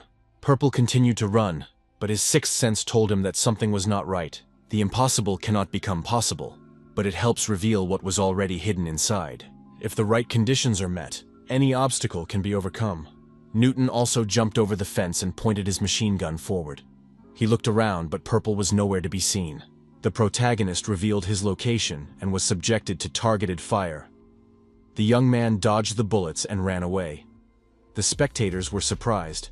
Could Purple really dodge bullets? Maybe he was the chosen one. Our hero noticed that his opponent had changed his magazine when he approached him, so now he had 4 bullets left. The shooting continued. Purple noted that his opponent would definitely take a break to reload his weapon. That would be the end of it. Our hero deflected another bullet with the body of his shotgun. Was his opponent really going to keep shooting? Our hero approached his opponent and said that he had had a great time. Newton grabbed a knife and lunged at the protagonist. Purple held his shotgun forward and deflected the attacker's attack. He thought that his opponent's body was well-trained and powerful, but he didn't look like an adult man. Our hero decided to see what this opponent was capable of. Purple smiled and said that his gun wasn't actually broken. He was just testing his opponent's skills. His opponent turned around and decided to run away, but a bullet from the hero's shotgun caught up with him. Purple told his fallen opponent that his skills were simply amazing. He was the strongest person he had ever met here. Purple expressed his hope that Genome was happy in heaven. A message appeared saying that Newton was offering a new mission to the viewers. Purple said that Newton must be a celebrity, just like Agent Q. The protagonist thanked them both. Genome and Purple confidently won the remaining 4 ranking games. They achieved amazing results in the duo rankings. The audience acknowledged that they were a fantastic duo. Genome told the audience that even though Purple's bus had been driving him around all day, he had been the tour guide. Genome added that the main part and the continuation would be separated, so questions were unnecessary. Purple added that they had no choice. The Agorkis thanked the viewers for staying with them and promised to return with a more interesting sequel. Genome acknowledged that there would be a second part, but only he would see it. The second part would consist of a dinner between Genome and Purple. At the dinner, the young people thanked each other for their work. They had rented a restaurant. Gyeong-bok asked if it was too expensive. Genome said he was taking advantage of their hospitality, but would help if he could. The young people could relax and enjoy themselves. Park-ju told Byung-hoon to control himself. Park-ju asked Gino if he happened to know an accountant. Gino suggested that these newcomers were probably unfamiliar with taxation. Genome told his manager Dong-min to introduce these people to an accountant. Park-ju immediately expressed his desire to chat. Byung-hoon wanted to talk to the editing team. Genome thanked Gyeong-bok for agreeing to the joint stream. Our hero replied that he should be the one to thank him, as he had learned a lot. Gyeong-bok thought that there was indeed a lot to learn from Gino from a human perspective, as he was a good person. Genome noticed that Gyeong-bok looked different compared to the stream. The young man admitted that this was his personality in everyday life. Gyeong-bok added that his image on stream wasn't fake, but since it's important to stick to one concept in this industry, he sometimes has to conform to how others want him to look. Genome said that Gyeong-bok is a genius, so the world will probably adapt to him. In addition, Gyeong-bok quickly put together a good team, one that is even enviable. Gyeong-bok said that they have been friends for many years. He was lucky that his friend turned out to be an editor. If it weren't for his friends, it would definitely have been difficult for him. Gyeong-bok suggested that his conversation partner switch to using the informal you, noting that they might soon become friends. Genome said that he wasn't actually the type of person who easily got close to people. It took him 5 years to become friends with his team. Genome added that the industry was quite small, so he was careful with his words and actions. Gyeong-bok thought he had been too hasty. Genome remarked that he would like to become friends with Gyeong-bok sooner and was grateful for the first step. Genome pointed out that Gyeong-bok knows how old he is but doesn't know his name. Genome said that his real name was Nam Ji-hwan and that he was pleased to meet him. Our hero also gave his name, Lee Kyung-bok, and said he was also pleased to meet him. The young men continued drinking and talking. Ji-hwan said that he liked Gyeong-bok. It was all about his personality, a man with good skills who was not ignored, a rare find. In addition, Genome noticed that Gyeong-bok loves to stream. During joint streams, everyone usually looks out for themselves, but Purple took care of Gino. Ji-hwan said he was very surprised when Purple helped him with his aim. Gyeong-bok noted that it was much more interesting that way. Ji-hwan added that he meant that caring about others for the sake of enjoying the stream is extremely rare, even among beginners. Genome felt that Gyeong-bok was a true genius who knew nothing but streaming when they first met. Gyeong-bok said that it made him feel uncomfortable. Ji-hwan remarked that he only acts that way with good people. Genome's manager said that Purple was also participating in the event. Park-ju admitted that they had a meeting scheduled with GGG. Ji-hwan was delighted. Was Gyeong-bok also participating? Gyeong-bok said he was very surprised when he received the message as soon as they left a comment under the video. Genome noted that the event was organized by Squid, and he was leading the team. Genome said that Gyeong-bok would be perfect for a wildcard. Gyeong-bok asked who else would be participating. Genome's manager said they didn't know because GGG was putting the team together. Presumably, the lineup would consist of professionals, 2 popular streamers, and 1 wildcard. Ji-hwan reminded him that Gyeong-bok had defeated Newton, so there was no need to worry. No one would hate him. Gyeong-bok asked who Newton was. It seemed like he was famous. Genome said that Newton is a crazy stream sniper who craves victory. He's the type who judges his skills based on donations after defeating his target. However, Purple dispelled the myth of his invincibility. Ji-hwan said he wasn't surprised when he received the second highest amount of 300,000 coins. But he was surprised when Purple was valued at 1 million. Gyeong-bok asked if Genome was second, who was the best. Ji-hwan replied that Moonstrong received 500,000, but was then crushed. Now he's not even worth 1,000. He was caught using a VIP subscription booster, so he ran away. After that, Newton's fandom, Apples, was created. Genome also suffered from them. Genome noted that they were just losers, but at that time, the number of stream snipers increased, and many people stopped streaming. Ji-hwan thought he could beat him, but it seems Newton's skills have improved. The manager noticed that reflexes deteriorate with age. Gyeong-bok was surprised. Why doesn't this manager start streaming himself with such skills? Ji-hwan said that a person who acts so recklessly alone is not suited to streaming.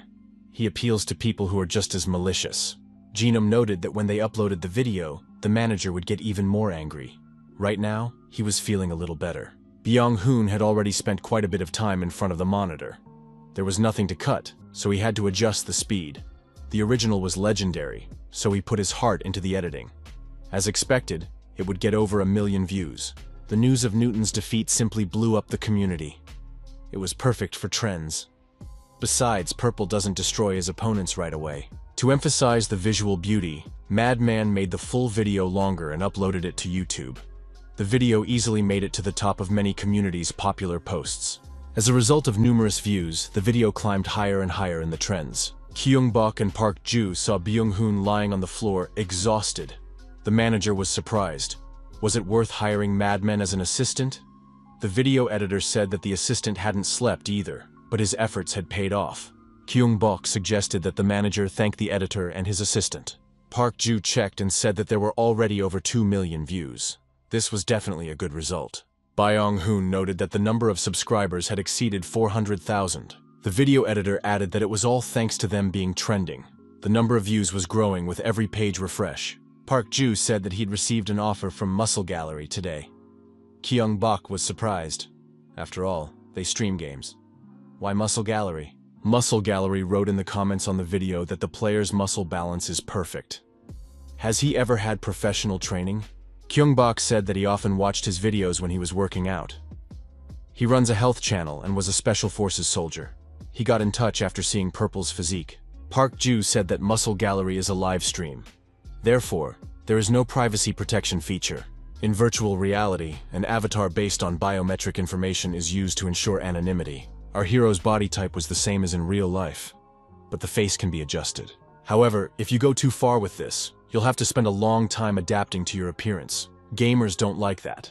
The protagonist thought, maybe someday, in order to expand the content, he would have to reveal himself. Park Ju added, Muscle Gallery says not to take it seriously if Purple isn't used to it. The manager suggested covering the face with something. Gyeong-bok thought it was too early to reveal himself, and thought that maybe it would be better to decline this time. Our hero said that he couldn't read people's intentions. It wasn't something he could control. It would be difficult if a fan who recognized him in real life thought something sinister. Park Ju pointed out that if something happened, Gyeong-bok would know right away. Byung-hoon added that they might run into jerks like those punks from high school. They acted pretty friendly, but after that incident, they immediately turned on him, calling him a shaman. They said that a ghost had possessed him. It was as if he had been shocked with a stun gun. They could even have filmed it. He was one of 7 shamans, like his grandmother. Gyeong-bok said that they no longer had anything to do with his life and that he shouldn't even think about them. The most important thing was to enjoy the streams. Park Ju agreed. There was no reason to stress. They could just refuse. Byung-hoon said that now they could discuss the emoji samples. Park Ju said he had chosen only 3 and asked for the main ones, but they would order more if they chose from these. Each of these emojis stands out in its own way. Byung-hoon and Gyeong-bok couldn't decide. The choice was really difficult. Park Ju looked at the emojis and wondered if they made sense. Byung-hoon reminded him that viewers had been constantly asking for emojis in the comments. Gyeong-bok admitted that making emojis wasn't easy. It seemed like whoever suggested them was a real fan. Our hero said he wanted to let those who love their streams decide. Park Ju said he would draw up a contract and register them for use. Byung-hoon said, finally, the meeting is over. The video editor asked everyone to do their best today, as this was already the 2nd advertising contract with the developer. Park Ju said that since it's advertising from developers, it will probably be average. Gyeong-bok said that they should listen to them carefully. The manager told the car navigator to plot a route to the Gunner Ground Games headquarters. Park Ju remarked that it would be fun if they caught a big fish because the bait was good. But would they get confirmation on the first day? The offer came the day after the comment was posted. Park Ju suggested that they were already on the guest list or had been followed. Gyeong-bok said that things were different now from Bark. The car stopped near the main office. Gyeong-bok said that in any case, they would soon find out why they had been invited there. Park Ju looked at his friend and thought that whenever he was busy with something new, he showed interest and motivation instead of anxiety. That's how a versatile streamer should be. Our hero was immediately recognized at the GGG office. After all, he was the streamer Purple. Our hero greeted those present. The young people introduced themselves. The head of the planning team was there. The head of the development team was also present. There was also a marketing specialist. Gyeong-bok said that his manager had come with him. Park Ju noted that 3 team leaders would be negotiating with them. The planning team leader said that they had to invite the young people to the main office and hoped for their understanding. Gyeong-bok remarked that it was a good excuse to get out of the office and touch the grass. He rarely goes anywhere as a streamer. The planning team leader decided to explain a few things before they moved on to the main topic. They periodically hold special events with special rules. The new event mode is called Time Warfare. A hologram of a humanoid appeared in front of those present at the table. Gyeong-bok was surprised to see the robot. The team leader said that this machine of the future was a killer droid. The concept of the event is based on science fiction. They plan to change the existing PvP mode. It will involve a device that will become the third enemy. It will be PvPvE. Unique items, weapons, appeared on the hologram. The planning team leader said that these were floating items. Gyeong-bok remarked that fighting against players and system enemies sounded cool and interesting. The team leader told her colleagues that Gyeong-bok liked everything. It looks like they're going to pull it off. The development team leader said that they were planning to hold a preliminary broadcast with influencers and would like to invite Purple. Park Ju thought that there was no need to involve the leaders of several teams for something like this. These guys weren't telling him everything. The planning team leader said that they had a separate offer for Gyeong-bok. It was technical data about their users. He pointed to the hologram and explained that the top bar showed the average score, while the bottom bar showed the abilities of the top 5% of players. The difference was quite significant. A new MMR system will be implemented in event mode. Therefore, they planned everything so that a third party capable of filtering out experienced players would be introduced into the game to prevent them from spoiling the gaming experience for average players. The team leader added that they tried to build a model of killer droid behavior based on data from the top 1% of players. The development team leader said that Purple impressed him with his streams and videos on his channel. His reactions, body control, and color perception are simply superhuman. The planning team leader urged her colleague to calm down. The girl noted that when she first collected the data, she thought it was a mistake. Her colleague said that he almost returned to work immediately after leaving the office. He decided that someone had hacked the virtual reality. GGG representatives said they would like to obtain Gyeong-bok's data to transfer his behavior model to NPC bosses. Gyeong-bok realized that his interlocutors wanted to collect behavioral data. Park Ju said that they understood their colleague's proposal. They wanted to discuss something among themselves. The girl suggested using the conference room next door. Gyeong-bok told the manager that he didn't understand anything. The world was moving too fast, and he had only recently become familiar with the capsule. Park Ju replied that in virtual reality, experience is also converted into a material called data, which is why it becomes valuable. Just like when you buy the rights to use the movements of martial arts masters for capture. Park Ju added that Gyeong-bok's experience and skills were becoming a commodity. Our hero was surprised. Could experience really be bought now? Park Ju explained the prices. 10 million coins for a 30-day period of use after completion, and 5 million for a preview broadcast based on the number of subscribers. That doesn't sound bad.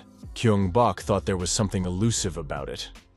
Unlike the others, the marketing director gave off a slightly repulsive vibe. Gyeong-bok and Park Ju returned to the meeting room, and our hero thanked his colleagues for the offer. However, he still needed time to think. GGG could find someone else and sign a contract with them. The GGG representatives were surprised. They hadn't expected such a response. Our hero thanked them for their time and said he would contact them later. His colleagues did not need to get in touch first. The team leaders said they would wait for Gyeong-bok's response. He needed to think it over carefully. After the negotiations ended, the young people realized that this was, in essence, a rejection. What should they do? First, they had to report this to the development director. GGG's development director, Park Si-gon, was also disappointed. He didn't understand why. Did Gyeong-bok not like the event, or was it too much of a burden? The department head said that the player's reaction was positive when he saw the presentation. The atmosphere of the meeting was also good. Park Si-gon replied that, judging by Gyeong-bok's streams, he concluded that this was just his personality. Why did he refuse? The director suggested that the contract price for the product, which the marketing side insisted on, was too low.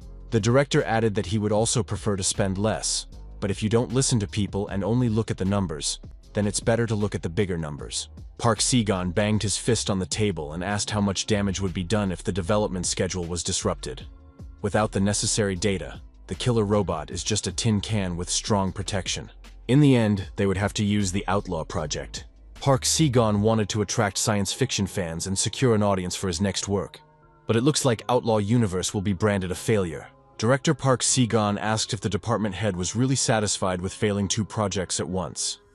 The department head said he would raise the price and contact Gyeong-bok again.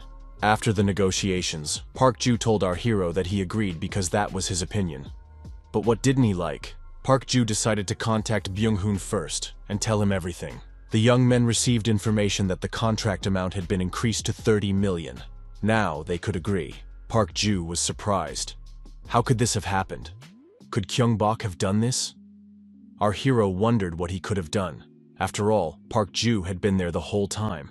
The protagonist said that he had simply taken a step back, away from the sinister energy. Park Ju asked, so he took a step towards good energy? Our hero confirmed this. The manager thought that Gyeong-bok even knew how to draw up contracts perfectly.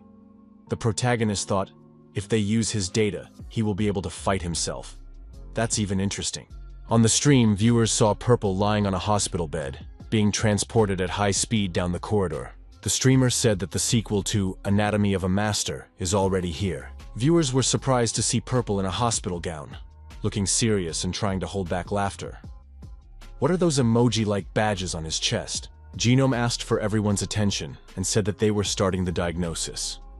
Does everyone know that the capsule uses the brain? Genome added that the brain inside the capsule usually works based on reality. If the brain's abilities are not superhuman, then the skills are practically no different from those in real life. Genome showed a photo on the screen and said that it was his brain. During the game, different areas are active, but they are constantly changing.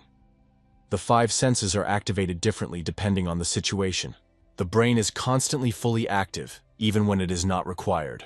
Genome said that these are completely different types of people, a new species of humanity. The brain's ability to multitask is usually limited, so prioritization and focus are important. However, since Purple's entire brain is constantly engaged, there is no need to repeatedly select and change the area of focus, so even small movements are completely controlled. Genome said, synesthesia. This is when one sense triggers another. Since all of Purple's senses are always activated, you can see that they are interconnected. Genome agreed that it sounded fantastic, but the audience would soon understand. The audience saw him run faster than his opponent could pull the trigger. Something can be heard from the opponent's side. Accelerating at speed and counterattacking with a headshot are based on prediction. Is he using the sound of footsteps, the noise of the trigger, and the flow of air to his advantage? Genome asked if the audience remembered the truck with the container. Then he took a grenade. The salty smell, the sea breeze, the humidity, the direction of the wind, the noise of the engine, the speed of the car. Genome said that geniuses wonder why ordinary people can't do this. Purple, looking at Genome, understood that he was not letting the guest completely take over the conversation. He had something to learn. During the stream, the young people noticed that Newton had sponsored a large sum of money. Purple thanked him and said that they were talking about that player. Our hero thought that Genome created such content himself. Genome added that his manager helped him a lot. The stream host informed the guest that the sponsorship settings had been finalized. Purple told the viewers not to be shy and to ask questions. In response to questions, our hero stated that he always fights with confidence in his victory. Purple couldn't explain where this confidence came from and assumed that no one would understand him. The protagonist said that experienced people always make the best choices. When the enemy is hiding behind a wall, sometimes you have to jump over the fence. However, this is not always the right choice because there is a risk of being shot. The best option would be to move to the entrance, where there is cover, and launch a surprise attack. Many people take this route, especially if they know the map well. Purple said that by the sound of the shots, he calculated how many bullets the enemy had left. When there were 3 bullets left, he decided to start shooting. The goal was to show his superiority. Purple added that, judging by the reaction speed, the player was trying to reduce the time spent thinking. It is much easier to deal with an optimal target. The protagonist said that it was obvious that his opponent would aim for the head. Our hero added that when playing, you have to think about everything. The young man was interested in how hard his opponent had trained. Newton asked if Purple reacted so quickly in close combat because of his optimality. Purple was surprised. Wasn't Newton being a little too confident? His close combat skills were inferior to his shooting skills. Purple added that this could be seen in his preliminary movements. Boxing could be used as an example. Since a player has to turn to put power into a punch, the shoulders and waist usually move first. However, even before that, the eyes move first. Before attacking, Newton looked around. It was so obvious that it was impossible not to notice. Gyeong-bok acknowledged that this was absolutely true. Purple added that since it is an instinct, it is difficult to change. Therefore, you must first deceive yourself. Newton said that next time, victory would be his. Gyeong-bok noted that after such training, Newton was preparing to take revenge. Purple remarked that if Newton's skills improved, it would be to his advantage. The protagonist admitted that the games he had played so far were easy. Difficult tasks are more fun. Gyeong-bok thought that confidence was not just a concept. He truly strives for perfection and proves it. This was evident from the moment they first met. Gyeong-bok said that for the first time in the history of Anatomy of a Master, he was giving up. Purple was beyond comprehension, a combination of physical and mental judgments that could be considered a sixth sense. The young man said he was sorry that this analysis was not entirely clear, but further analysis was impossible. At least he had discovered synesthesia. Purple couldn't explain it either, but it seemed to be what Gyeong-bok was thinking. Gyeong-bok was certain of one thing. Purple's genius was a gift from heaven. The streamer noted that there is something human in every master. Exclusive content is only for those who watch the stream live. It will be removed from replays. If the recording is distributed without permission, a court meeting with fans may be arranged. Gyeong-bok suggested starting a section called Masters Are People Too. Gyeong-bok added that they would be conducting a live interview right now. This would be exclusive content, and all replays would be deleted. Purple thought, special privileges for live broadcasts are a great idea. There will be more viewers during the live broadcast. Gyeong-bok said he had his first question for the man shrouded in mystery. Who was Purple in the past?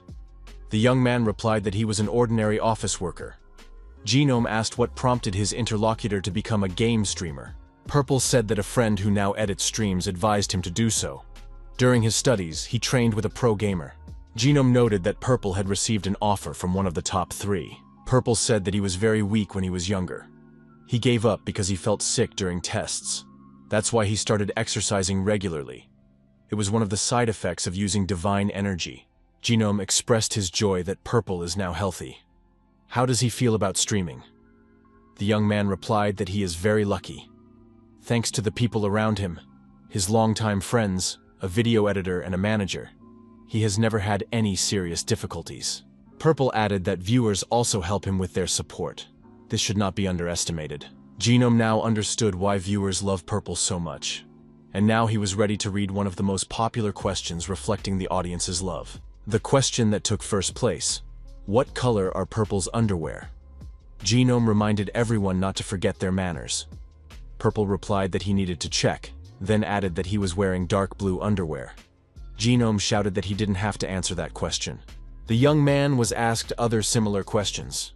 Someone in the audience wanted Purple to show his real body. Purple replied that it was an important question. He had indeed planned to show his real body. The protagonist added that he wanted to stream on the street and meet his subscribers. However, appearance is the main reason for prejudice, so for now he doesn't want to appear in front of viewers as Purple. Our hero added that if someone only likes him because of his appearance, the relationship won't last long. Purple noted that he doesn't have any ideas for content that he would like to show in real life yet. Therefore, he refused to do a joint stream with his uncle nicknamed Bald Mountain.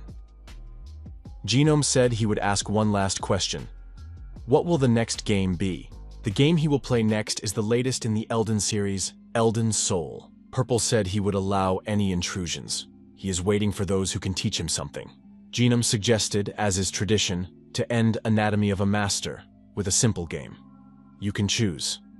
Our hero said he would follow the navigator, so he chose the second lever. Gyeong-bok pulled the lever first and said he was looking forward to seeing Purple's luck, which he always talks about. Our hero thought that for fun, it would be worth betting large sums of money. Purple pulled the lever and held it for a moment. The host said that Purple had lost $1 million to Gyeong-bok. Was he already the winner? The young man decided to wait for the results of the last slot, but had already decided that he would decide in Purple's favor, regardless of the outcome. The young man understood that his public defeat would cause a negative reaction. But why was he so calm? However, in the end, Purple still came out on top. Genome realized that he had lost $1 million he hadn't earned. The streamer said he wanted to be alone and asked everyone to leave. Purple thanked the viewers and told them to wait for the next broadcast. He also reminded them that they could visit his channel. In the evening, the young people celebrated our hero's channel reaching 500,000 subscribers. Park Ju acknowledged that everyone had worked hard to achieve this. Gyeong-bok regretted that Madman, the video editor's assistant, couldn't make it. Park Ju added that no one had seen him yet. Byung-hoon noted that not long ago they had reached 100,000 subscribers, and now they already had 500,000. At first, he was worried because most of them were foreigners, and the growth in subscribers was insignificant. Park Ju said that they weren't fake, but real fans, which was even better. In addition, thanks to the preview, there were many offers for collaboration. Everyone realized that the duo of Purple and Genome was very successful. Gyeong-bok said that there was nothing good about streaming with strangers. Byung-hoon agreed. Such streamers just want a piece of the pie. Gyeong-bok said that he doesn't even understand the game, so it's better to give up. It's too difficult. Byung-hoon asked Gyeong-bok if he really sees sounds. He became curious after watching the stream. Gyeong-bok replied that Genome explained it as synesthesia. However, the sensations are slightly different. Gyeong-bok added that it was difficult to explain. Byung-hoon asked if there was anything similar. Even Gyeong-bok's friends thought it was amazing. How shocked would the viewers be? Park Ju acknowledged that Gyeong-bok is a true genius. Byung-hoon was delighted by the recognition from such a person. Purple appeared on the stream and greeted the viewers. He noticed that there were more viewers than usual. The streamer thanked all his subscribers for their donations and added that Genome had quickly kept his promise. Purple announced that he was starting the game. The fortress walls were destroyed and broken. However, the soul cannot be broken. The hero said that if he got it, the era of humans would begin again. Elden's soul is a piece of his soul that remained from the time when he was different. Purple decided that he needed to choose something special. Each of the fragments looks different. Thief. Depending on the choice, the starting equipment, abilities, and available spells change. Priest. Viewers noted that they are all cool, but it is best to choose the mage. Some were in favor of the assassin. In fact, our hero had already made his choice. The editor advised him to choose the one he felt drawn to. Our hero chose the Seeker of Origins, a sorcerer. The player lost everything but could clearly sense the origins. He must find the oldest soul. Elden's soul. Gyeong-bok found himself in a dusty place that looked like an underground lair. There were broken boxes with weapons. Some of them could be useful. Purple pulled a broken long sword out of a box, a common weapon in all games in the series. One of the viewers suggested a mission: escape from the graveyard armed only with this sword. The protagonist thanked the viewer for the mission. He had a rough idea of what was required of him. However, this was practically no different from playing with his bare hands. Purple thought, if it's possible, then playing with his bare hands sounds fun. A long, dark corridor stretched out before our hero. All other paths were blocked. It seemed that whatever was there, he would have to go through this tunnel. Purple thought that the training map was completely littered with traps. Everything was designed to destroy the player. As he advanced deeper, the young man had to constantly dodge various attacks. Our hero felt his soul. The next moment, monsters appeared, swinging their swords. Nakapur didn't lose his cool and immediately attacked one of the monsters. The green head of the beast flew off its shoulders. The audience was amazed. How did these monsters even appear here? Even the coincidences seemed too neat. The young man saw smoldering coals in the hall. What could this mean? The blade in his hands glowed red hot. He uttered a spell, and it worked. Now the hall was a little brighter. Purple thought that now he could see what would happen in the future, and rushed at the monsters. The audience was puzzled. Where was he running? It was certain death. The player dodged the arrows flying at him. Purple attacked the archers with his red-hot blade. The protagonist decided to use only the broken sword, and it worked. The young man threw the red-hot blade at the huge monster and thought that the spell should work. The monster was destroyed. Our hero stood before the burning bodies of the defeated monsters. Purple told the audience that the game was very easy to play, perhaps because it was only the beginning. The protagonist found himself in that very room. The audience watched with interest. Purple felt a dark energy. Our hero determined that there were iron spears, arrows, fire, and even hidden undead creatures in the room.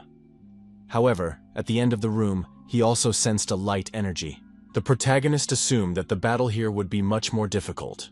The no hints feature was activated during the mission. Purple thought, could this be revenge for the past? Our hero began to move forward, dodging all kinds of attacks. However, the closer he got, the stronger the light energy felt. What was hiding there ahead? Another monster appeared directly in front of him.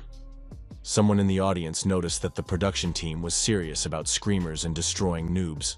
Purple grabbed the monster and used its body to shield himself from the approaching fire. After overcoming all the obstacles, the protagonist decided to see what was at the end of the room. The doors opened before him. Once outside, the young man stepped to the edge of a cliff. A precipice gaped beneath his feet. Suddenly, another monster appeared and lunged at the protagonist. Purple, as always, did not lose his composure and stabbed the monster in the chest with a red-hot blade. The monster collapsed into the abyss. Purple said that the undead burn well, thanks to his clothes. Our hero looked toward the illuminated area and wondered, what lies beyond the cliff? Could all of this be undead? The young man decided that now was the time to use his shield. Purple decided to return the way he came. The spectators were puzzled. Why did he set his shield on fire? Our hero gathered momentum and jumped off the cliff with the burning shield in his hand. Purple managed to hook his sword and dagger onto the wall, stopping his fall. In front of him was the entrance to a cave. He had noticed it earlier when he was setting the undead on fire. The spectators assumed that this was an unexplored hole. It seemed that no one had ever been here before. Purple went inside and found himself in a graveyard in an unknown space. Our hero felt that someone was definitely there. A knight in armor stood before the protagonist. The young man did not consider him an enemy. The knight emanated the same bright energy. Our hero decided to take him by the hand. Purple assumed that he should do as he was told. It looked like a cutscene. Purple asked the knight who he was. Our hero received an unknown soul. The soul feature was unlocked. Now the player can get them by defeating enemies and use this attribute to level up their character. Purple was surprised. Isn't enhancement the main function? Our hero said that there was still something undisclosed in Elden's soul. In the middle of the room was a stone tablet. The atmosphere was driving the hero crazy. The young man suggested that something needed to be done with the tablet. Purple decided to check if it would react to the soul.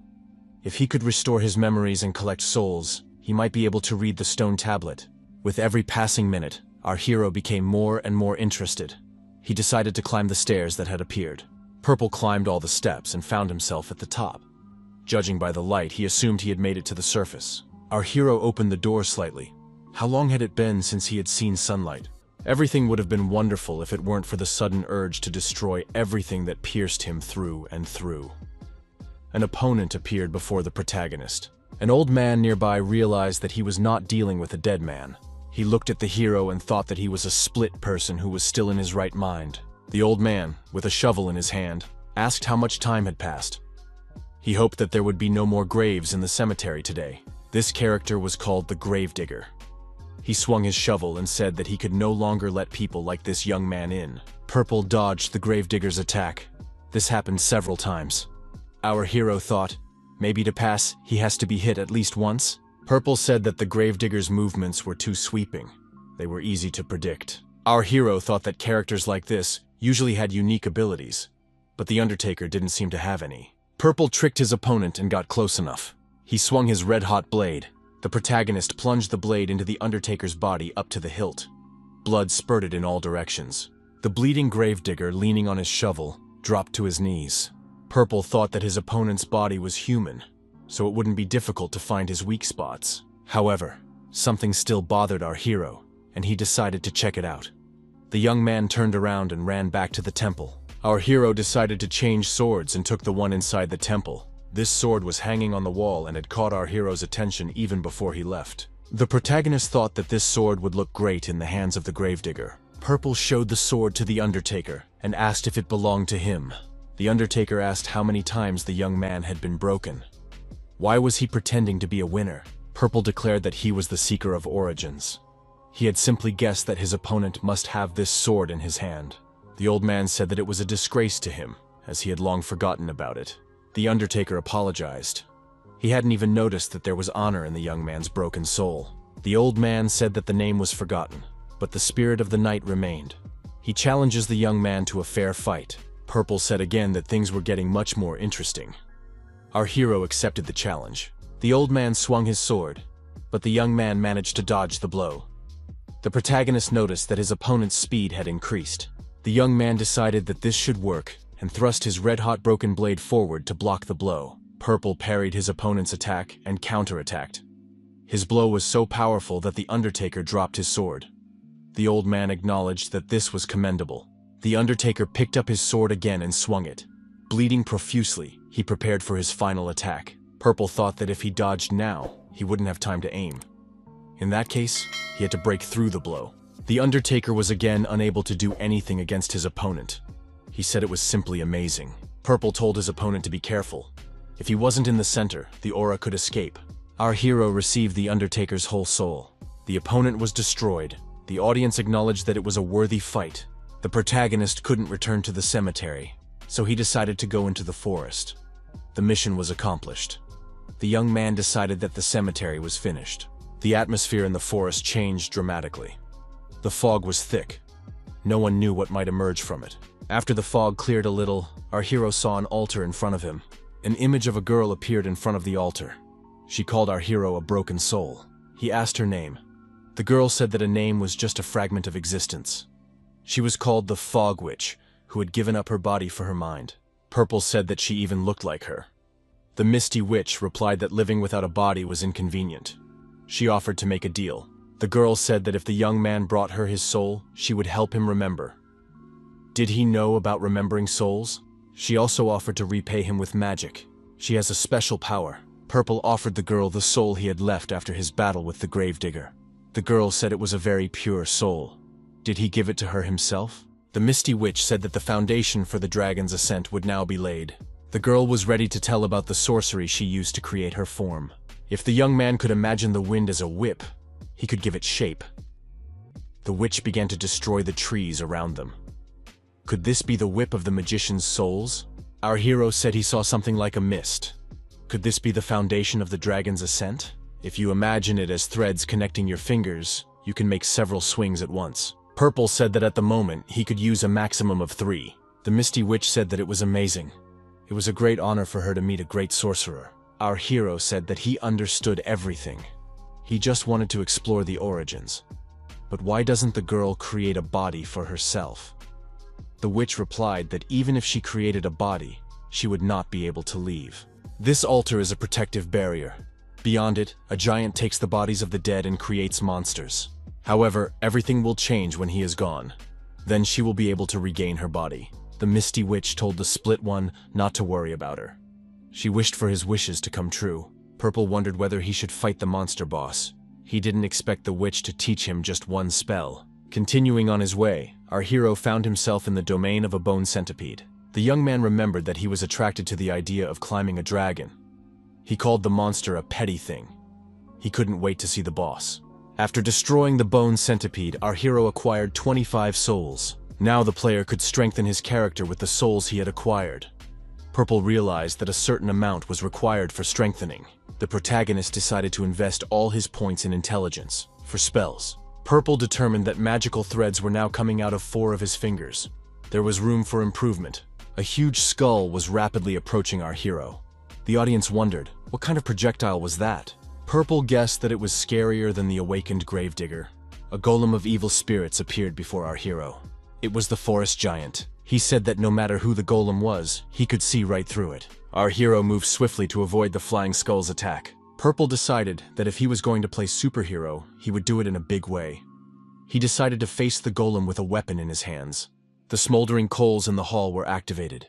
Everything around was engulfed in flames. The young man assumed that magic could only be combined with witchcraft. That meant he would get even more spells for destroying the boss. Using fire magic, our hero engaged in a confrontation with a huge forest golem. Spectators noted that the golem had excellent reflexes. He was afraid of hurting his opponent's soul, but it seemed that no help would be needed. The enemy used parrying to defend an attack, so he would have to deal with that first. There were many trees around, which the young man took as a sign that it was worth playing with fire. Everything around him was on fire again. The forest golem defended himself, but the flames were closing in on him from all sides. At one point, the monster's body began to burn. Its wooden legs could no longer withstand the high temperature. The protagonist assumed that the power of the soul remained only in his opponent's scythe. The Mist Witch appeared before the young man. She said that the true essence of the giant was the guardian of the kingdom's forests. The girl added that the golem's original power was to help plants grow. However, the indignation of the dead had defiled his soul, which was imprisoned in the object. Our hero managed to get hold of the Auget and the golem's soul.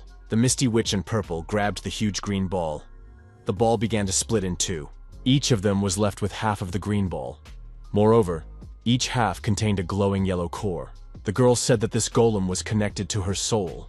If the young man gave it to her, she would teach him another spell. The girl acquired a body and said that now she was a kingdom, a capital. Purple realized that the arc with the misty forest had come to an end. Now he found himself in a new location.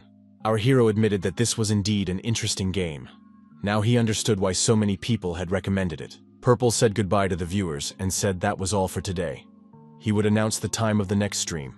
The next day arrived. Gyeong-bok decided to do some physical warm-ups and immediately chose a difficult exercise. After the warm-up, he felt very hungry. However, he had run out of chicken products. Gyeong-bok decided it was time to place a new order. Gyeong-bok opened the app on his smartphone. He knew that delivery would be fast this time. He wouldn't be hungry for long. After that, our hero launched a new app and received information about protein for building muscle. As a bonus, he was also given a program for upper body muscle growth. Gyeong-bok left the house and went to the store. It was a high-end grocery store that he would normally pass by faster than anyone else. The young man's gaze fell on a product called Protein Pro. In the past, he would never have considered such a purchase. However, money gives you a lot of freedom of choice. At that moment, the phone rang. It was his colleagues, Park Ju and Byung-hoon. They asked if Gyeong-bok had checked his email. Our hero replied that he wasn't home. What was going on? Byung-hoon said that Purple had been challenged. The challenge came from a streamer representing Elden series. Juho, under the nickname Eclipse, had sent the young man a letter. Gyeong-bok took a deep breath, calmed down, and sat down by the fountain to read the letter. The player Juho was a die-hard fan of all the Elden series. He borrowed his nickname, Eclipse, from the image of an eclipse in the game. He had been practicing sword fighting in real life based on the game's movements since the console days. When the capsule version was released, he became the knight he had always dreamed of. An NPC was even created that moved like Eclipse. Gyeong-bok decided that Juho definitely knew how to have fun. Our hero contacted Ji-hwan and told him he had a job for him. The young man had just woken up and asked what was going on. Upon receiving the information, Ji-hwan was delighted, as he had a joint stream with Mr. Eclipse. That was why Gyeong-bok wanted more information. Who was this man? Ji-hwan said that if word got out that Gyeong-bok was open to PvP, stream snipers and other leeches would be lying in wait for him everywhere. Our hero agreed that it was better not to give them a reason. Ji-hwan added that it could also affect his own streams. No one would join if they knew they would lose in advance. He had to take care of his reputation. Gyeong-bok agreed. You can't abandon your friends. Our hero looked at the promotional poster and thought that Nara's sister was a real beauty. There were fans of this girl nearby. Thinking about idols, the protagonist remembered Juho. He had wondered why he needed so much makeup. The young man replied that the makeup came with the merchandise. Gyeong-bok thought that this was also a kind of collaboration. Everyone works hard in this way. Looking at the poster with Nara, our hero had a strange feeling again. Gyeong-bok thought, could this be Newton? He had the same feeling when he first met that player. The next moment, the young man thought he was mistaken. Everyone's trained bodies are the same. It just seemed that way to him. Purple started another stream and, as always, thanked everyone for their donations and support. The first emojis were added. To use them, you had to upgrade your subscription. The streamer said that he had opened his video channel and was counting on love and support. He then announced that the announcement was over and started playing. Purple moved around a location in an abandoned part of the city. Our hero told his companion that it was worth taking a look around while everything was quiet. Our hero concluded that this capital city was no different from ruins. The protagonist heard the words, "If he does not obey the call to service, he will be treated like a dead man." Purple looked at the knight who spoke these words to the man kneeling before him. The frightened man said he would do anything. The knight confirmed that the man had made the right decision. He no longer needed to fear becoming undead. The witch said that this is what happens when the decision-maker does not fulfill his duty. Purple asked who that was. The girl replied that he was the leader of the people. Because the ruler remained silent, the people lost their faith and became undead. The knights are trying to drive them away, while the church is trying to bring everyone back to humanity. Humanity was divided into two factions. The witch asked what the split would do next. Our hero thought he sensed the presence of the undead. Purple peeked out from behind the door. He did not feel that the undead intended to destroy him.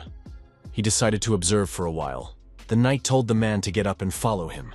The undead nearby suddenly attacked the knight and pierced his body with a sword. Another undead said it was excellent work. Now anyone who wanted to could come and get some food. He was ready to share. No more starving. Purple continued to watch the undead's actions from his hiding place. The young man was surprised. What kind of insatiable spirit was this? An undead creature that had touched the taboo out of hunger. Our hero decided to follow the bloody trail, as he could openly pursue the undead. The undead dragged the knight's body to a neighboring building. Purple used his unique abilities and summoned fire to help. With the help of the flames, he destroyed the undead. The witch said that the soul of the knight recruiter was still intact. Our hero received the whole soul of the recruiter. He said that the Order of Knights was a new path. The young man approached the entrance to the royal castle. It was the kingdom's knightly order. The guards surrounded our hero and told him to state his name first. Purple replied that he was one of those seeking the origins and had no need to fight the guards. The young man released the soul of the recruiting knight. Someone was watching the protagonist from a window. The silhouette of the captain of the guards appeared in the window. The guards admitted that they had been rude to the broken man and decided to take him to their commander. Purple did not resist and followed the armed men. After a while, our hero stood before huge gates that swung open to let him pass. The captain said he was glad to meet him, that his name was Blondo, and that he was the commander of the knightly order. The captain was surprised. This young man had returned the soul of a recruiter to them, even though he was split. Blondo thanked our hero, for the young man could have kept his soul for himself. The captain asked if this man was willing to help them in their cause. The young man replied that he had not thought of that. Blondo asked if the young man was here because of the ancient soul. Only the executioner knows where it is. Purple was surprised. How did the captain know that? The captain replied that he too had once been split. The protagonist asked Blondo if the captain was there because the Decider had rejected him. The captain replied that he did not meet the requirements. Instead, the Decider had chosen a name and a mission for him to protect the kingdom. He was supposed to get rid of the split ones, but it seemed he hadn't done enough since she had appeared here. Purple now understood why the Undertaker was standing there. The protagonist asked if Blondo was going to leave him. The captain replied that the situation had changed. Since the decision-maker had been silent for a long time, they began to doubt his existence. The witch said that those who lose their faith become undead. The captain acknowledged that maintaining the knight's faith was their highest mission, but without a leader, it was meaningless. Blondo admitted that the knights would become undead, but without telling people the truth, they would simply continue to do their job to prevent people from becoming undead. Blondo noted that they were not giving up yet, but that the mission was impossible to accomplish. The captain said that the young man who could confirm the truth must find the decision-maker on their behalf. Our hero said he had no reason to refuse. Blondo thanked his companion. The knight said that 2 keys were needed to meet the Decider, the metal he possessed and the sacred jade kept in the church. Blondo said that if the young man brought the jade, he would give him the metal. Purple was surprised. Why did the captain set such a condition? The knight replied that he was a coward, although he was ashamed to admit it. If the church, which was capable of turning the undead back into humans, obtained the metal, the knights would have to defend it instead of the kingdom. Purple said he understood, even though it contradicted their mission. Blondo added that the young man could use anything he found. Viewers noticed that PvP mode had been activated. Purple informed the viewers that the stream would have to end there. The streamer said that he had agreed with Mr. Eclipse to have a duel. He waited for the PvP feature to open. Purple acknowledged that both of them needed to be in top form for the duel. The protagonist suggested that viewers meet the next day after the usual break. An announcement about the duel with Sir Purple appeared on Eclipse's channel. Eclipse expressed his gratitude to Purple for accepting the challenge. Eclipse also addressed the wandering knight Newton, offering to test his bravery, but received no response. Nevertheless, he is still waiting for Newton. The video editor said he had been expecting something like this. Gyeong-bok stated that he had no reason to refuse. He had said from the beginning that he was not opposed to PvP. Park Ju reported that Metagamer had contacted them. They want to buy the rights to broadcast the duel. Metagamer's website headquarters. The young people were happy to hear back, but they needed to pull themselves together. The influencer team is under pressure because they have no news to report. They need to behave calmly and with dignity. It wasn't such a difficult offer, was it? The streaming community is so harsh that it's extremely difficult for a newcomer to get noticed. Did they go too far by asking someone as big as Purple to sell the rights? Young people prayed for help. They hoped that Purple would accept their offer. On the stream, a girl greeted all of Purple's fans. The viewers were surprised. Who was she? The girl introduced herself as reporter Shin from Metagamer. They also invited a prominent commentator. The knight took off his helmet and declared that he was a man who understood games at a genetic level.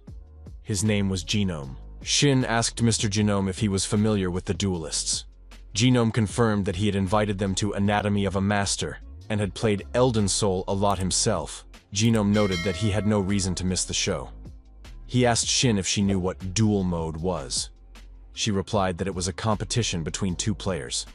Genome confirmed this, adding that a PvP duel was a fair fight. The first duelist was a hardworking and romantic knight who was honing his skills and dreaming of becoming the perfect warrior. A modern-day Don Quixote, Sir Eclipse. The second was the perfect new champion, Perfect Player, who responded to the request and accepted the challenge. Our hero also appeared in all his glory. The audience recognized that Eclipse's experience could be equated to 12 years. What is Purple thinking? Eclipse said that carelessness is a disgrace to a knight. He added that he would fight with all his might because of this. Purple replied that he was glad to hear it, but then Eclipse would have to surpass himself. Genome declared that after Sir Eclipse's announcement, Purple's statement shattered everything to smithereens. Which of them will win? Genome announced that the duel would begin the moment both sides entered the golden circle. However, other users suddenly appeared. It was surprising. Did the reporter forget to turn off the raid function? The very fact that the duel was taking place was now in question. What would happen next? One of the users asked, did they really hope that it would just be the two of them? Genome was even more surprised. Was all this staged in advance? If someone interfered in the duel, the duelists would deal with them themselves. The new arrivals were surprised. Why were the duelists so calm? They couldn't have known about this. Were they really waiting for them? Purple and Eclipse wondered how the uninvited guests dared to interfere in an honest duel. Although, this was an excellent opportunity to warm up. Our hero thought, even though it had been announced in advance that this was a joint stream, the guests still showed up. That's bad form. That's why a trap was set up to stop such attempts right away. The guests ignored the warning and attacked anyway, believing that their numerical superiority would give them victory. Genome noted that the attackers would not receive any ability adjustments. How would they cope with this? Genome and Shin, watching the confrontation, came to the conclusion that Purple and Eclipse were demonstrating perfect control. Do stream snipers not train at all? They're like a herd. Purple said that he would ban such stream snipers from his stream forever. Genome noticed that Fire Whirlwind had turned into Dragon's Ascent. It was drawing in more and more uninvited guests. Shin noted that Purple has pulled ahead, but Eclipse is not going to give up. His sword skills are beyond imagination. Genome noticed that the attackers were forcibly logged out. The invasion ended in desertion. Shin said that the uninvited guests probably thought they could get away with anything. Genome asked her what she had done. Shin replied that since their team was responsible for enforcing the PvP ban, and these guys had clearly come here with malicious intent, their legal department would help bring them to justice for obstruction of business. Even if they had come to the wrong door, that did not absolve them of guilt. Genome said that if they had dealt with the stream snipers, it was time to move on to the main event. However, first, the content that could not be missed under any circumstances was announced. It was necessary to count the points and place bets. After the bets were closed, the hosts decided to look at the results. The ratio was 6-4. 38% voted for Eclipse. Genome said he was more interested in the outcome of the match. Would both sides be able to continue the duel? Did they need time to rest? Purple noted that the stream snipers were too weak. Eclipse agreed, saying that he had never needed a break. Genome suggested starting the duel in that case. As soon as the signal was given, the fastest Wrath of Heaven flew through the air. It was a priest spell, Wrath of Heaven hidden in the sleeve. However, this spell was quickly neutralized by Purple's sorcery. As expected, both sides were magnificent. The attacks continued without pause, but they did not reach their target, as the opponents were evenly matched. Purple told his opponent that he had good reflexes. He aimed his strikes at the expected dodging points, but his opponent still managed to dodge them. The audience acknowledged that Eclipse was simply magnificent.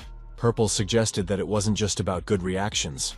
How could his opponent see his attacks? Eclipse stated that he had learned to control the whip of his soul so that it became invisible. The protagonist decided that in that case, he saw no reason to hold back. The audience acknowledged that it was amazing pressure. Each whip strikes separately. However, Eclipse manages to deflect each whip. In addition, he maintains his distance.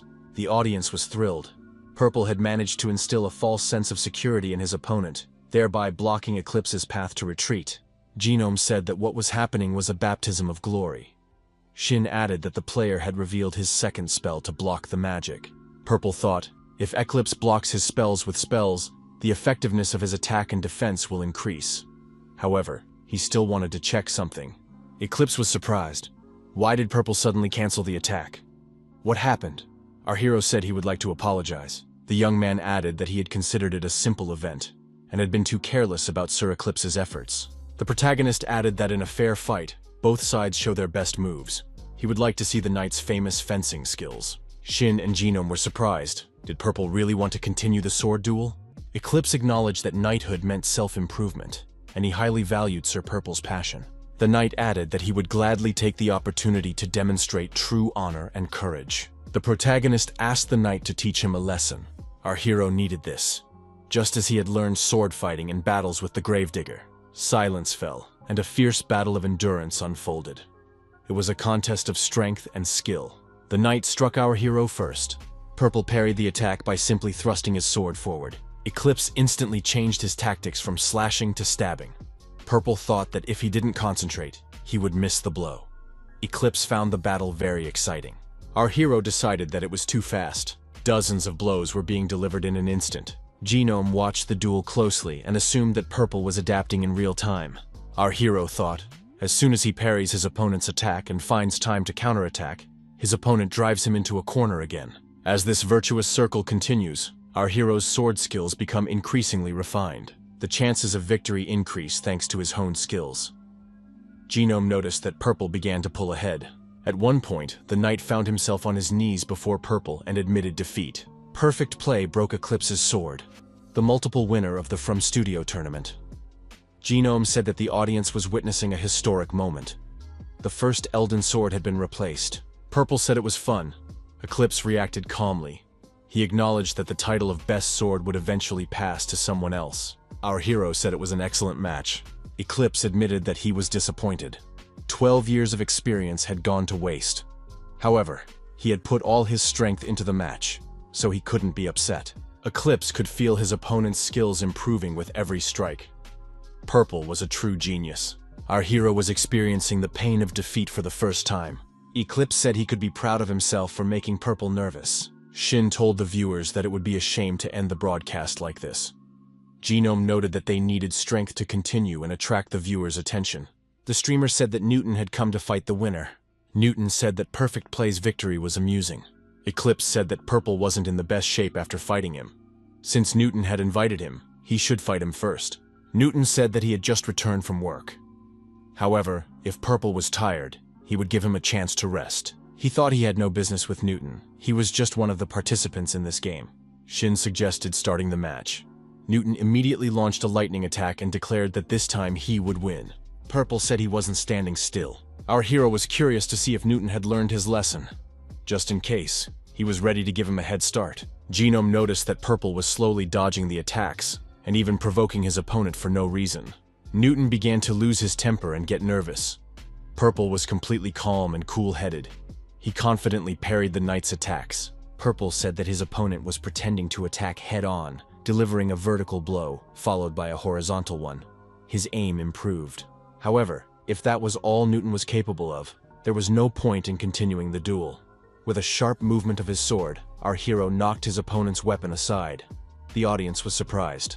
In such a short time, Purple had mastered the Eclipse sword technique. Our hero suddenly decided to end the duel, but why? Genome was surprised. Purple decided that the difference in skill was too great, and that it was a waste of time. Newton said that he shouldn't joke with him. It was only the first round.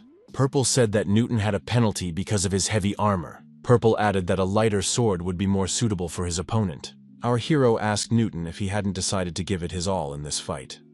Newton didn't understand how his opponent had figured that out. But heavy armor helps hide your identity. Purple said that light armor also covers the face. Newton's identity would not be revealed. He had a broadcast coming up soon, and there wasn't much time left. After removing his heavy armor, the audience realized that Newton was a woman. Newton said, "Isn't it funny when your opponent does everything they can? There are a lot of pathetic guys who let their guard down when they're up against a woman." Newton added that she had only dealt with weaklings until now, so the penalty didn't bother her. However, things weren't so simple with Purple. Our hero suggested crossing swords properly. Newton responded accordingly. Shin said that now is not the time to freeze up. Genome acknowledged that her range of motion and speed had increased significantly. Newton uses Sir Purple's sword as an axis. Such a move is unimaginable. However, even such a fast attack was blocked by Purple. He was beginning to get used to Newton's lighter pace. The opponents began the battle with renewed strength. This was a new experience for our hero. Newton was able to use techniques that were impossible in heavy armor. Genome said that the opponents were dancing cheerfully and luxuriously. Suddenly, Newton's blade broke. Now it was clear why this place was called the Sword Graveyard. Newton was cornered. There were many swords stuck in the ground around the arena. Newton showed her wits and used a visual object that, as it turned out, could be used in combat. However, Purple easily dodged the dangerous blows and counterattacked his opponent. After several counterattacks, Newton barely managed to dodge. In this duel, Purple proved to be stronger and pierced her body through and through. Our hero said it was a good fight. Newton declared that next time, victory would be hers. The fight was over. Genome said that it was a short but very intense duel. Purple had won 2 victories in a row. Newton already had 2 defeats. The protagonist told his current opponent that next time they would have more fun. Idol and the famous stream sniper are truly colorful personalities. Early morning, SNN Entertainment Training Hall. The girl group Sweeties, with Yoon Nara, aka Newton, in the center. Yoon Nara thought, no matter how many times she reviewed the recording, she couldn't find a single mistake. Her opponent was simply too strong. Newton, demonstrating his talent, tracks down those who belittle the efforts of others. Achieving this goal and revealing the truth also helps relieve stress. After all, they all used boosters or cheats. Yoon Nara realized that Purple was a completely different player. The girl was confused when she saw the number of views on the video. But she was more popular than Newton. Yoon Nara thought she would get even with Purple. After all, talent is fleeting, but hard work never fails. She would see who would have the last laugh. Host Shin asked Mr. Purple to share his emotions after the victory. Our hero replied that he hadn't felt such excitement in a long time. During the battle, he realized the value of Sir Eclipse's efforts. The young man promised to work even harder in the future. The video showed the stream hosts and players. This video had almost 1 million views. The metagamer influencer team was waiting for the meeting to begin. Was Purple really called in because of problems with stream snipers? A meeting participant said that the puzzle had been solved, but the overall picture was not very good. The department head entered the room. In a stern voice, he said that he was late because he had been called by the CEO. He had read the article himself. The head of the influencer group said that everything had gone well. They now had an extra day of paid leave. The employee was surprised. In that case, what was the tone at the beginning of the conversation? The department head said that they still had things to think about. Have the plans with V-Star been finalized yet? The young man admitted that it was the biggest gaming show. Everyone was eagerly awaiting it. There would be interviews with streamers, which they had planned. The department head reported that the CEO had issued a decree. Mr. Purple must be invited to an interview for V-Star. Purple greeted his subscribers and thanked them for their congratulations. He agreed that the duel was incredible. Today, he is ready to continue the story. Purple recounted how he unlocked the soul function, defeated the awakened Undertaker, met the witch, and learned witchcraft.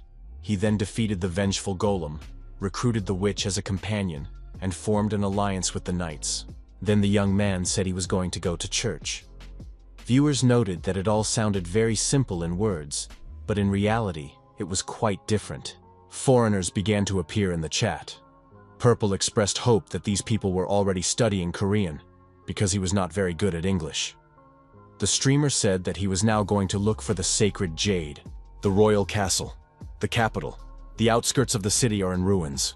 The protagonist said that this place, surrounded by a blue curtain, was a sanctuary for church knights. Passing by the fortress wall, our hero saw a bloody massacre. The knights claimed that only death awaited the traitors and were killing the priests. They demanded that the way to the sanctuary be opened. The knights committed this madness, claiming that they were acting to protect the kingdom. They must become stronger. The witch said, the death of their comrades, the uncertainty of the future. They clung to their mission to keep their spirits up, but their obsession with it corrupted them.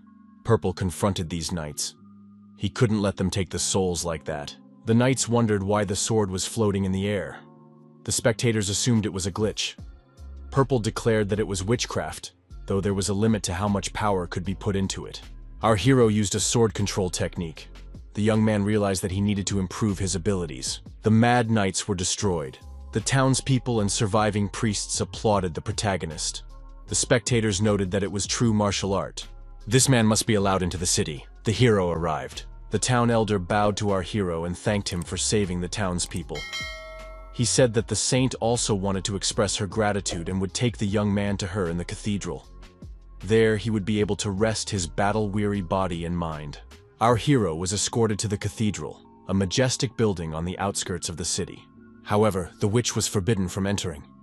The priest said that the exile could not enter the cathedral. The protagonist felt no discomfort. He thought they were allies. The witch declared that the rune of the outcast was imprinted on her soul. She had already forgotten about it. That was probably why she said she would wait for Purple outside. The priest said that this place holds the history of the knightly church, that is, of all humanity. The original knight, Eldon Knight, defeated the monsters and ushered in the era of humanity. The Knight of Eldon sacrificed his soul, endowed with the power of immortality, to create saviors of humanity who would banish monsters through repeated deaths. Thanks to their efforts, the golden age of humanity dawned, and the kingdom of Eldon was founded. Purple thought that this was already the story of the second part of the game. The elder said that the Holy One was in the chapel. The young man went alone to meet with the saint. The girl was praying fervently at the time. The saint said she was counting on the young man's generosity. She had not met him before because she had been devoting herself to the memory of the victims. The girl introduced herself as Sophia. Although she did not deserve it, she continued to serve the knights as a saint. The protagonist felt nothing. Everything was calm in terms of the game, the characters, and the objects. It seemed strange. Sophia said that she had learned about the situation during the battle. Thanks to the young man, many lives had been saved. She asked how she could repay him. Purple said he had business with the saint. Sophia understood. In order to sort out the situation in the royal castle, the young man was asking for the sacred jade. The saint would gladly agree, but it was difficult at the moment. The protective dome of the sanctuary was created with the power of the sacred jade. If it was given away, the people could be in danger. However, if one of the greatest threats, the Snow Mountain Dragon, is defeated, they could give up the sacred jade. Our hero thought that he felt nothing because of the sacred jade. Sophia wished that the protection of the Knight Eldon would support this young man. Purple thought that he must destroy him in any case. It was very creepy here, and he wanted to get past as quickly as possible. Purple approached the bucket containing the divination sticks. This way, he could see the answer through Kao Tsim. Our hero took one of the sticks and tried to immerse himself completely in the game. The protagonist thought, destruction is a small evil. But if he defeats it, he can avoid disaster and find a benefit that will become a great good. Sacrificing himself for the sacred jade is the destiny of the snow dragon. Purple found himself in snow-covered mountains. He liked the atmosphere around him. The low temperature made everything seem realistic. Moving through the snow-covered terrain, our hero was careful, avoiding gusts of wind and snow-covered ravines. Eventually, the young man reached the final destination of his journey through the snowy terrain. He saw a huge white monster lying in the snow, bleeding profusely. It was the Yeti. Suddenly, a huge dragon with flaming eyes flew into the snowy terrain. The dragon flapped its wings and prepared to attack the protagonist. Purple grabbed his sword with both hands and also prepared for battle. Our hero assumed that, judging by the fortune-telling, this was the little evil, and that its attacks in close combat were simple. Moving around the dragon, Purple looked for vulnerable spots to strike. A suitable spot was found below the neck. However, after this attack, the dragon survived, and the young man's sword broke. He thought he could pierce the thick skin if he struck from a height and cast a spell, but he underestimated his opponent. The sword was broken, so he would have to use more force to strike in the right place. Purple asked the spectators if they had heard anything about reverse scales. After many hours of battle, the dragon was destroyed. The hero gained the soul of the Snow Mountain Dragon. The protagonist obtained a special material, dragon scales. It was a valuable material for crafting. Purple thought something didn't add up. The prophecy had spoken of great fortune, but there was nothing special in the dragon's nest. The witch saw the armor on the destroyed knights and said that they were dragon knights. They were a small elite group of knights who had been trained with dragons since childhood. After completing their training, they took up arms to defend the kingdom. The witch had heard that their unit had been disbanded after an accident in which the dragons attacked their masters. Inside the dragon's nest, the witch sensed the small soul of a knight. She offered to talk to it using her magic. Thanks to the witch's magic, the knight's soul made contact. The soul asked in surprise what was happening. Purple asked what had happened to the other knights. The soul replied that they had come to the snowy mountain at the request of the church to defeat the monsters. The saint had given them sacred jade, saying that the knight Eldon would protect them. However, it was a trap. When the sacred jade glowed, the dragons went mad. They couldn't even be wounded. Purple said that this was the same sacred jade worn by the saint. Could there have been several of them? The witch declared that it was not sacred jade. It was golden in color. The divine power did not react because it was a fake. The knight's soul asked what had happened to the dragons. Who had protected his soul and remains? Purple replied that he had merely taken the life of the last remaining dragon on Snow Mountain. The young man added that this dragon had protected its master. The knight's soul saw the dragon's soul and wept bitterly. The audience assumed that this dragon was like a pet to the knight. The knight's soul said that the young man had given peace to his brother, who was now alone. The soul added that it was time for her to reunite with everyone else. One of the spectators remarked that the evil and powerful dragon that had attacked the sacred lands turned out to be a pet that loved its master. The witch said that they called the dragons and members of the order they had grown up with brothers. Now they would be together again. The witch remarked that Saint Grandmother Sophia had never been that kind of person. Purple was surprised. Wasn't the saint an elderly woman? The witch replied that it was obvious. In that case, the woman Purple had met was not the saint. The witch couldn't give a reason because of the ban on exiles, but asked him to take her word for it. Our hero declared that he only believed what he saw. The saint he had met had bewitched the dragon knights with a fake sacred jade. The witch explained that if Purple told Blondo everything, he would help the deceived inhabitants of the Holy Land. The protagonist stood at the entrance to the cave. Not far from him lay the destroyed dragon. Purple went to the knightly order. Blondo listened to the young man's story and said that if this report was true, then the church had been captured. The knight declared that they had lost their precious comrades, who had succumbed to the words of the false saint. He would station troops at the Holy Land and give the young man authority. The protagonist noted that an alliance with the knights had been formed. Now it was time to start making weapons. The sword made from dragon scales could be entrusted to a blacksmith or made by hand. Our hero chose the second option and armed himself with the necessary equipment. Great luck awaited the protagonist. The young man thought that probability did not matter. All he had to do was catch the target's movement and hit it accurately. Our hero hit the target 4 times in a row. Each time it was a stroke of luck. As a result, the weapon was almost ready. The target's speed increased significantly. It was necessary to concentrate. Our hero finished making the sword, but it looked ordinary. The next moment, the sword flashed in the young man's hands and took on a unique appearance. It was the sword of dragon scales. He thanked all the viewers for their congratulations. He thought that his video editor, Byung-hoon, always had a knack for making money. Sir Eclipse sponsored 1,000,000 coins. He said that a powerful weapon is a knight's hope. Purple thanked Sir Eclipse. Our hero stated that he struck when the sword trembled slightly, and it just so happened that he hit the target. The tremor depends on rank. There is nothing special about it. One of the players asked if Purple wanted to try out his wonderful sword. The protagonist received a training dummy in armor. Our hero agreed and struck the dummy. The cut was very clean. Purple was pleased with the result of the training and said that he had already made the weapon. Now it was time to report to the temple that he had destroyed the dragon. At the temple, Saint Sophia was surprised to see that the hero had already returned. The woman said that now she could relax and thanked him for his help. The promised sacred jade appeared in the saint's hands. However, Purple felt nothing, neither from the jade nor from the saint. The young man opened his fist, and the jade fell to the floor.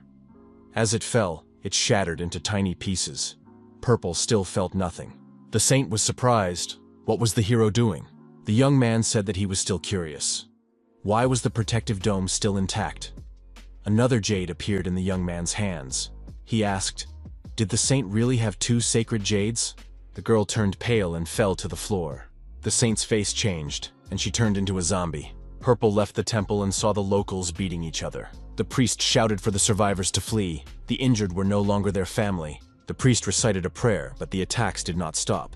He shouted again for everyone to flee the sanctuary. However, this was impossible. The protective dome would not open.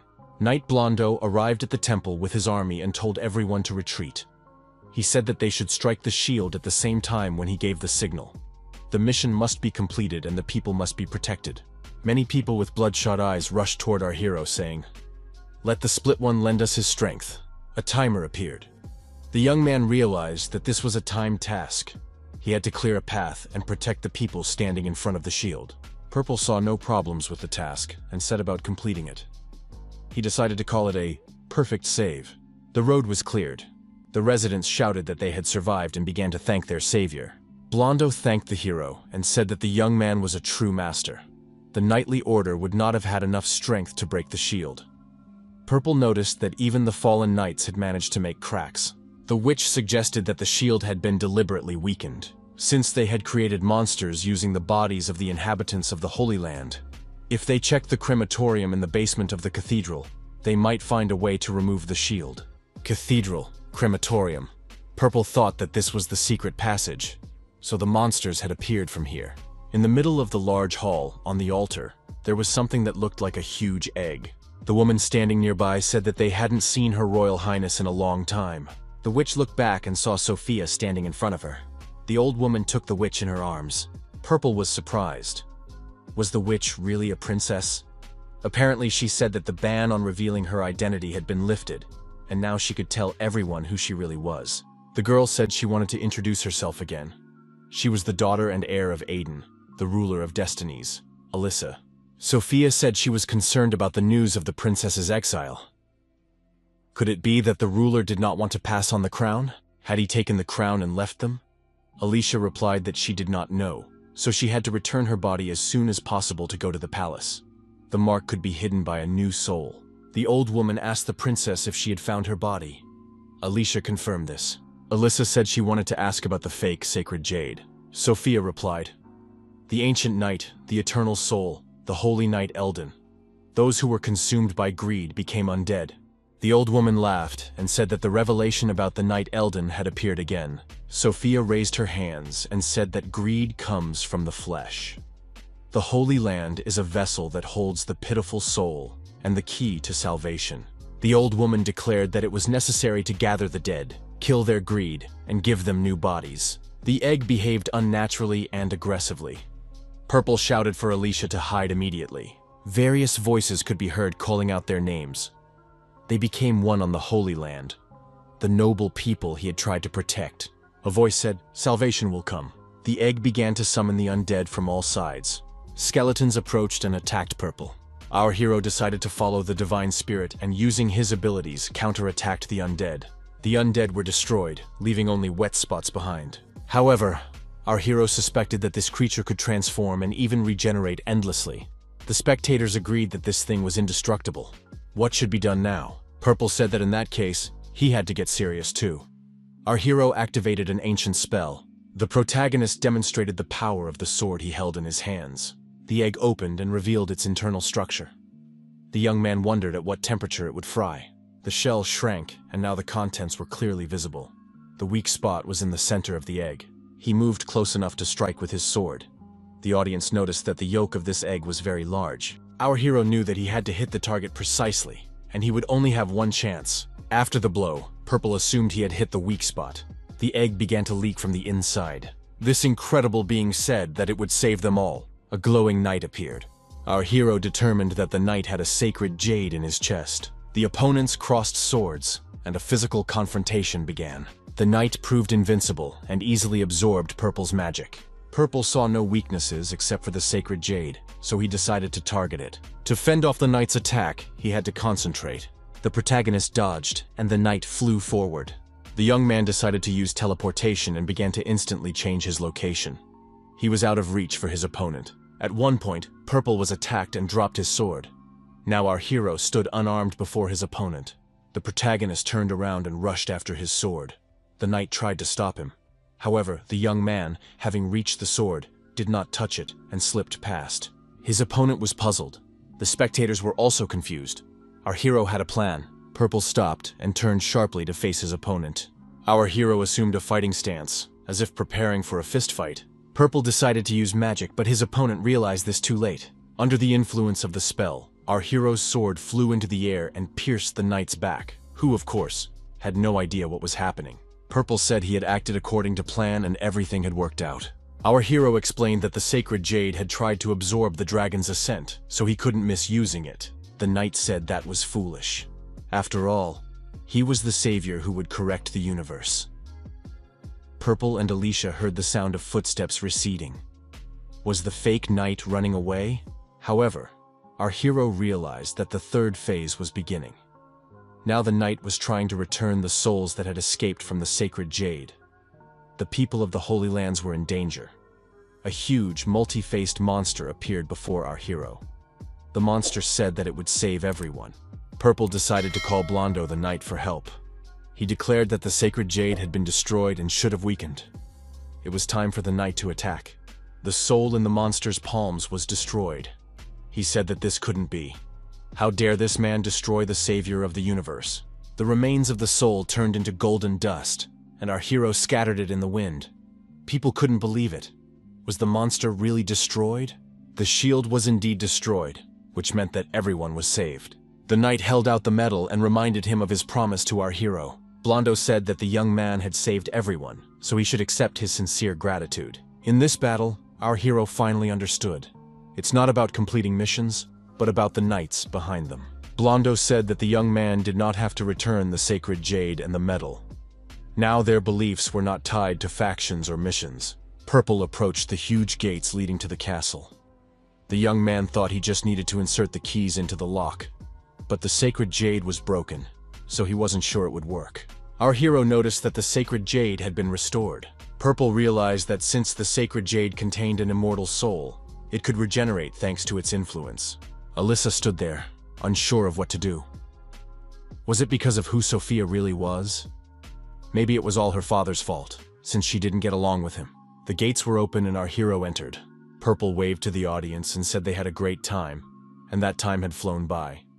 The young man wished everyone a good night and said they would see each other tomorrow. Byung-hoon, as always, said that Gyeong-bok was a world-class genius. The young people had dinner together and talked. Byung-hoon asked what the raid on the final boss was all about. Gyeong-bok was in the capsule, so he didn't want to interrupt him, but they said that if you go through it solo, you can get a bad ending, even with the witch's support. You won't survive anyway. Gyeong-bok admitted that he almost got himself into trouble. Byung-hoon added that there might be stream snipers among the viewers who could join, so he thought they could invite Eclipse or Genome, or even take both of them. Park Ju doubted whether their teams would agree. If it meant suddenly rearranging their schedules, they might refuse. Gyeong-bok reminded him that stream snipers also need to prepare. Purple went live and greeted the viewers. The young man said that Madman sometimes helps him. The streamer said that he had to get down to business, otherwise editing this video would be too difficult. The young man warned that he intended to go all the way today. Purple found himself at the entrance to the castle again. As he traveled through the castle, our hero was surprised to see so many mirrors. Alicia suggested they look at themselves after they entered the royal hall. Such is the policy of the Arbiter of Fate. Purple said that it was impossible not to look in the mirror here. The protagonist sensed something was wrong and grabbed his sword. He suggested that someone was there. Alicia said she could sense souls. Perhaps they were wandering in the mirror. It was barely perceptible. The girl said she could guide them. They definitely needed help. What would the split one say to that? Our hero was asked to invite the Holy Spirit, i.e., another player. Up to 10 people could be invited. Purple realized that this was the beginning of a cooperative game. The main character said that he would invite 10 people within a minute. The Holy Spirit could be a player who had seen the ending at least once. 10 Holy Spirits were invited. The number above each player showed how many times they had completed the game. The protagonist wondered why these people were stream snipers. Purple saw that their intentions were not evil, but he was sure that they were stream snipers. He assumed that without preparation, they would not have time to enter, but he realized that he was wrong. The passage to the audience hall was blocked by royal guards whose souls had exhausted their power. However, this was for the best, as the Holy Spirits needed bodies. Alicia said she would guide the Holy Spirits. Each of the Holy Spirits received an energy connection with the witch. This was evident from the rays connecting them. The audience noted that they were ideal allies. One of the knights asked Purple if he knew what the phrase "hide up your sleeve" meant. The knight added that they enjoyed helping newcomers. At first, the knight was happy that there were so many newcomers, but they weren't ordinary noobs. Watching Purple play, they immediately moved up to the intermediate level. They treated him carelessly because he was bad with a sword. Even when he tried his best, they kept comparing him to Purple and then abandoned him. He lost his joy for life. Recently, a group of old-timers got together because of this problem, and they decided that they should neutralize Purple and attack the boss on their own to dispel the newbie's illusions. The protagonist acknowledged that this knight was in a difficult situation. The knight thanked our hero for his understanding. Purple asked if he would solve the knight's problem by showing a game that no one would dare to imitate. The audience noted that Purple had decided to play the game solo. The knights rushed after Purple to stop him. Our hero said that this wasn't just a solo run. He would deal with the final boss and the stream snipers at the same time. Our hero entered the audience hall. The title of the stream changed. It was assumed that it was impossible to defeat the final boss and the stream snipers alone. After all, it was reckless. In the audience hall, Purple told the executioner that his daughter Alicia was there. Alicia approached the ruler. Viewers noted that Aiden was a giant, as befits a final boss. Alicia told her father that the royal castle's barrier had not reacted to her outcast mark. What had happened? The old man heard the princess's voice and called her by name. The ruler did not expect his daughter to be here. Alyssa told the executioner that it was time to break the silence for the sake of those who were suffering. It had to be done right now. The judge said that it was wrong. He was silent for the sake of humanity. The arbiter told the broken one that he had brought an ancient soul here. That was very rude. The final boss struck with his fist, and the mirrors around them shattered from the shock. Purple looked at his reflection in one of the mirror shards. The ruler said he would not allow it. Our hero's reflection was half sticking out of the mirror. The player requested help. The Holy Spirit was summoned. Knights also appeared in the room. One of the knights said that the first phase must be cleared first. Viewers noted that the Holy Spirits were also fighting their mirrors. It was practically a three-way battle. Eldon's two best swords fight each other. The decider said that the one who can be replaced at any moment should look at himself from the outside. The first phase was cleared. Everyone made it through. The executioner said that this was a pointless fight, that this person shouldn't try to prove that he was the only one. The knights decided that Purple must be defeated before the second phase began. One of the knights, attacking the protagonist, said that he liked him. He liked watching these streams. Purple found himself surrounded by approaching knights who were stream snipers. The executioner said he was making a decision. The knights acknowledged that the second phase meant instant death, so they had to keep dodging. Our hero fought his reflection from the mirror. He said that this battle could lead to mutual destruction. Purple switched his attention to the knight and said that he must not die. They must avoid fighting themselves. The protagonist told the knights that they were not doing well with their preemptive shots. At this rate, they would not succeed. One of the knights noted that there were only 3 of them left. Should they continue as planned? Another knight replied that they had conveyed their message to Purple. The knights raised their weapons, told the protagonist that they were surrendering, and apologized for interrupting the stream. Our hero was surprised, because now the most interesting part was about to begin. The knights were supposed to show everyone their skills, which no one would want to repeat. The executioner said that was foolish. If the young man had rejected a peaceful death, he would be given a new one. The audience noted that the 10 Holy Spirits who had died appeared from the mirrors.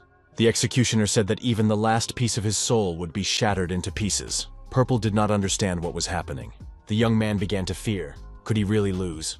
The executioner rose from his seat and grabbed a nearby stone column with fury. The old man destroyed the column and pulled out a huge, shining sword. Purple saw the sword in front of him and thought it was very large. It would be difficult to dodge. After all, neither parrying nor defense were possible against Aiden. However, our hero said that this made it even more fun. In the end, the executioner was surprised. Had his sword missed? Our hero said that if it weren't for Eclipse's training and the sword made of dragon scales, he would have lost. Aiden flew into a rage and continued to attack our hero. Purple decided to retreat and ran to the side. He needed a little rest. The next moment, our hero tried to strike the executioner, but the dragon's ascent had no effect on him.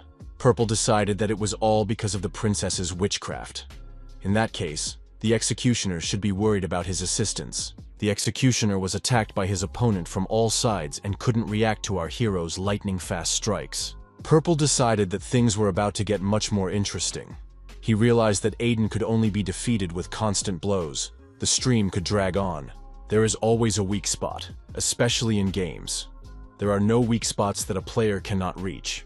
Purple understood that he just needed to focus, and it was very important not to get distracted. If all the conditions were met, it would be easier than ever to find the optimal path to achieving the goal. The protagonist easily dealt with the knights and approached Aiden, his vulnerable spot. Purple set himself the goal of defeating him in an instant. It was dangerous, but also fun. Our hero was determined and moved forward with every step.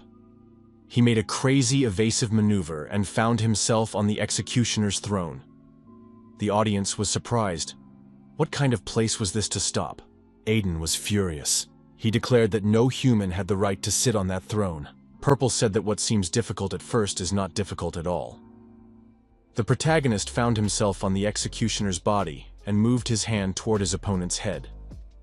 The young man noted that the distance was now right. As a result of his successful advance, Purple found himself above his opponent's head and prepared to deliver the decisive blow to the most vulnerable spot. The protagonist swung and plunged his sword into the neck of the executioner, the final boss. Everything around them began to crumble. Aiden staggered, losing his balance.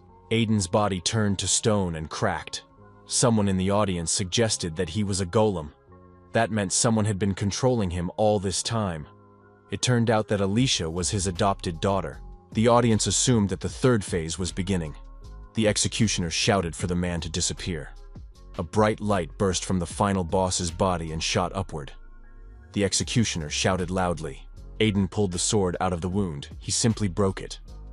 Purple realized that this attack wasn't enough. The executioner said that fate was unchangeable. His body was covered with strange inscriptions. The audience thought that this was the end. Purple held in his hands a fragment of a long sword with the highest durability. The protagonist said that he had previously destroyed the golem with this broken sword. The stone body of the executioner continued to crumble, and the final boss broke into pieces. Purple told the audience that the final boss had indeed been strong. After the game ended, Gyeong-bok left the capsule. Park Ju asked our hero if he was okay. Byung-hoon was barely coping with the chaos. Gyeong-bok noted that he had written many times in the group chat that he was fine. Park Ju said that he had reread the instructions and was ready to show what was wrong. Gyeong-bok was surprised. Had the manager already figured out the cause? Park Ju activated the system and said that this was the raw data measured by the capsule. It is distributed across games, and you can look at the part where the overload occurred. The situation changed every time Purple said he was concentrating.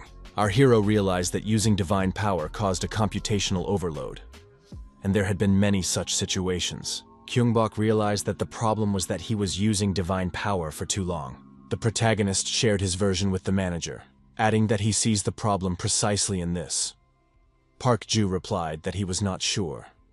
There had not yet been any cases where the capsules themselves warned of danger. The same applies to products from other companies. Park Ju decided to contact capsule support first and check the documents more carefully. The manager said he had come to check on his friend's health and tell him what had happened.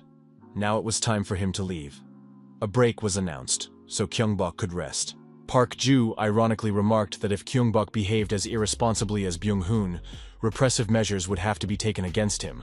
Gyeong-bok thought that at first he had used his divine power somewhat uncertainly. However, as soon as he got used to it, a warning appeared. He didn't feel anything sinister, so the support service was unlikely to say anything. Gyeong-bok wondered if he should hold back. If even in his free time he thought only about streaming, then he had become a real streamer. The main office of Reality, the capsule manufacturer. The development manager reported that they were producing capsules with increased brain safety requirements. Therefore, he thought that a warning about computational overload would actually be useless. The amount of calculations performed by the client with the problem was more than 5 times higher than usual. This time, a warning was sent because the set limit was exceeded. It was more than 10 times the average value. Marketing and customer service managers were surprised by this figure. The development manager believes that this is a defect, but no problems have been found. The customer service manager was surprised. Why did the warning pop up only now? The interviewee replied that in other cases, the volume of calculations increases and then immediately decreases. So it seems that this was automatically identified as an error. However, this time the volume remained too high for too long. The specialist noted that if this was not a one-off case, then it was definitely not an error. But it was difficult to believe. The only explanation was that the customer had selected the information for processing themselves. Since this was not a device defect, it could not be repaired or replaced. Even high-quality products would not be able to fix this. The development manager said that the customer in question is a novice streamer, but already quite well known. He has even collaborated with the web magazine Metagamer. The specialist noted that due to the nature of the product, it is difficult to contact influencers. They need a quick response from customer support. What should be done? The customer service manager suggested a custom capsule that increases the computing limit. A colleague admitted that one line at the factory was idle due to the production of other devices. The employee added that they now have the opportunity to manufacture a custom-made high-end model because Reality values every customer. The manager added that such custom advertising is only available to Purple. So this is their chance to emphasize how responsible a company they are. It was decided to sign a contract for a special custom model and sponsorship of the broadcast, with the first use.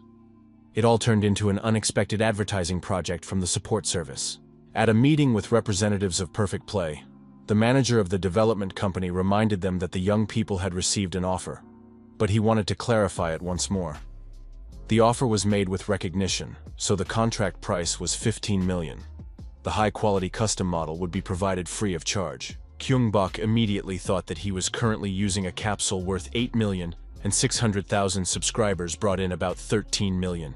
The manager added that the custom model exceeds the average user's computing power by 50 times. Since the simulation increased the load more than actual use, it would be covered in this volume.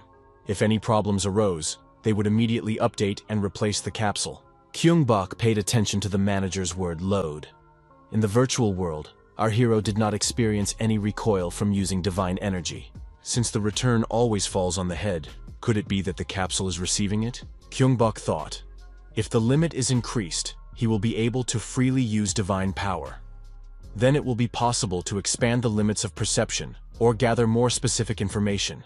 The manager of the development company announced that the custom model would be released the next day. The man added that they highly valued the contribution of the player Purple's streams. The longer Purple delays his streams, the more he loses. They had planned to provide the capsule separately from the contract, so production began immediately after the request from customer support. The manager added that what the player requested separately would also be made free of charge. Our hero now understands why Reality has the highest market share for capsules. Purple held his first offline stream. The streamer greeted the viewers. Purple said that Reality had made a new capsule especially for him. Purple reiterated on camera that this elite capsule was created exclusively for Perfect Play by Reality. Our hero decided to tell viewers why this capsule was created. He reminded them about the overload. After checking, it turned out that his capsule's calculations were slightly above average. Therefore, the new capsule was configured so that it could withstand approximately 50 times the average value. He told viewers that the technician had already installed the capsule. He had simply covered it with a box in preparation for the presentation. Purple said that even without its unique design, this capsule has many useful features: a water filter, massage, and even an automatic device for removing excrement. Comfort is guaranteed for up to half a day. The streamer promised that viewers would enjoy the game to the fullest. At least, that's what the instructions say. Purple said that he personally really appreciates reality. He was so afraid of going offline that his vision even darkened. Purple said on camera that 12 hours of continuous streaming is 30 times longer than usual. Viewers won't get bored. Purple admitted that there will be a second part of the stream, and now it's time to test the capsule. The streamer warned that he had prepared 2 masks. Purple settled into the capsule and said that they would see each other soon in Elden Soul. The protagonist returned to the moment of the boss's destruction.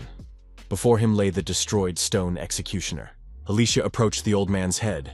Aiden asked Alicia if she thought it was his fault.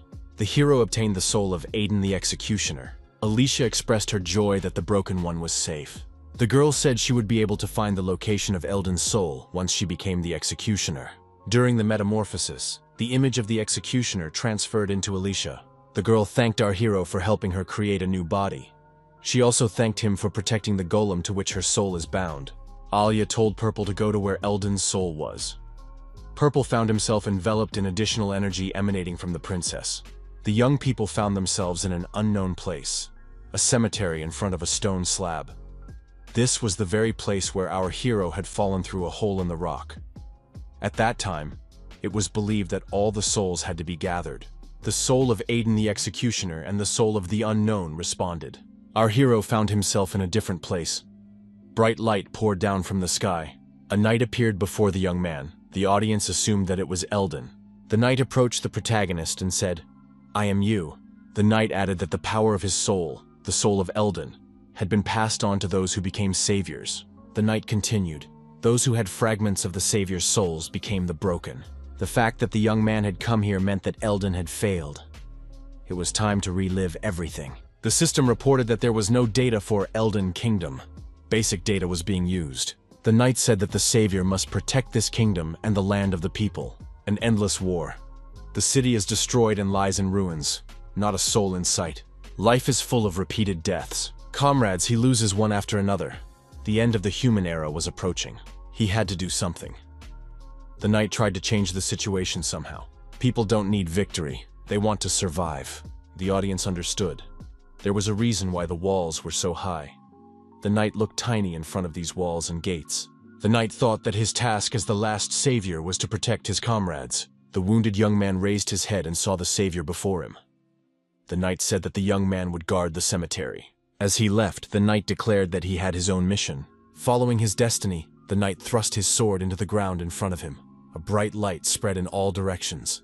The knight said that he had not been created for gain, but to fulfill the Creator's command, to fulfill his mission. He must preserve humanity. Decades passed.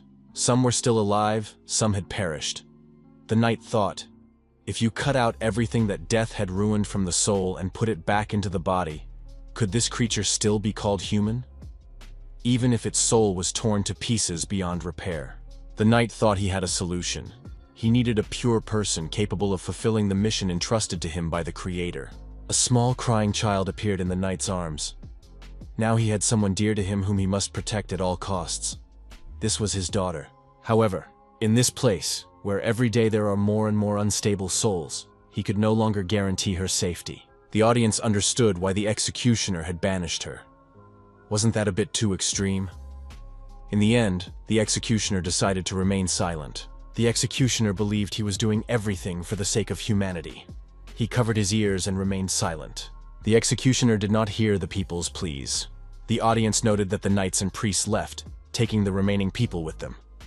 Alicia was left alone. In the end, the girl abandoned her flesh. The audience felt sorry for this witch. Aiden's mission to save humanity had failed. The knight said to the protagonist, "Elden's soul is pristine, the beginning of everything." Because of the change that the young man underwent, she was able to reunite with the world. He is his descendant, the spark, a part of him. Now that everything necessary has come together, man can recreate the world. A new era of new humanity will dawn once again. Someone once said to our hero, "A name is just a fragment of existence. Whatever name they are given, however they live, if their essence remains human, if they themselves want to remain human, then they can be called that." The protagonist declared that the era of humanity had never ended. The knight said that if a person decides to continue this world, he will follow him. Purple added that if this power could be used differently, people might notice the first signs of destruction. The knight understood what the man meant. A dark rune appeared on the knight's hand. The audience wondered, is the entire Elden series a prequel to Dark Rune? Now it's clear where the Dark Rune comes from. Purple thought that Dark Rune was a console game that Eclipse was playing. The knight said that even if everything was destroyed, one soul would remain unshaken. Alyssa told Broken that many years had passed since his disappearance. Life in the city went on as usual. The world was still unstable, but each of them did everything in their power. Alyssa added that the Dark Rune had appeared, a sign of the dead. It must be connected to Purple somehow. The Dark Rune now helps protect humanity. Alyssa noted that although her father had said he had kept silent for the good of humanity, she had realized while she was with Purple that as long as they spoke and acted, their souls would remain divided, and humanity would continue to evolve. They would continue to repeat this, creating a new era. The girl sent a carrier pigeon with a message. The young man could return at any time. She would gladly show him what kind of era humans could create with their own hands. This was the age of humanity. The protagonist thought it was a very touching ending to the game. During his next stream, Purple thought that the developers had mentioned him. A company representative said that the decision to develop Dark Rune Remaster was only made after Elden Soul was completed. They thought long and hard about how to announce it.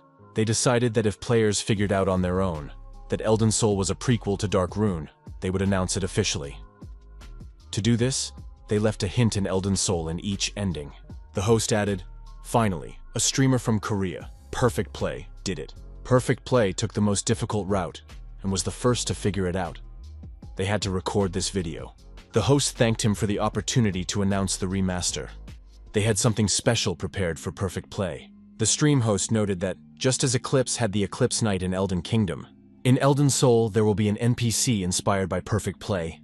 It will be the Knight of Perfection. The host added that if viewers try to talk to him, they will hear something interesting.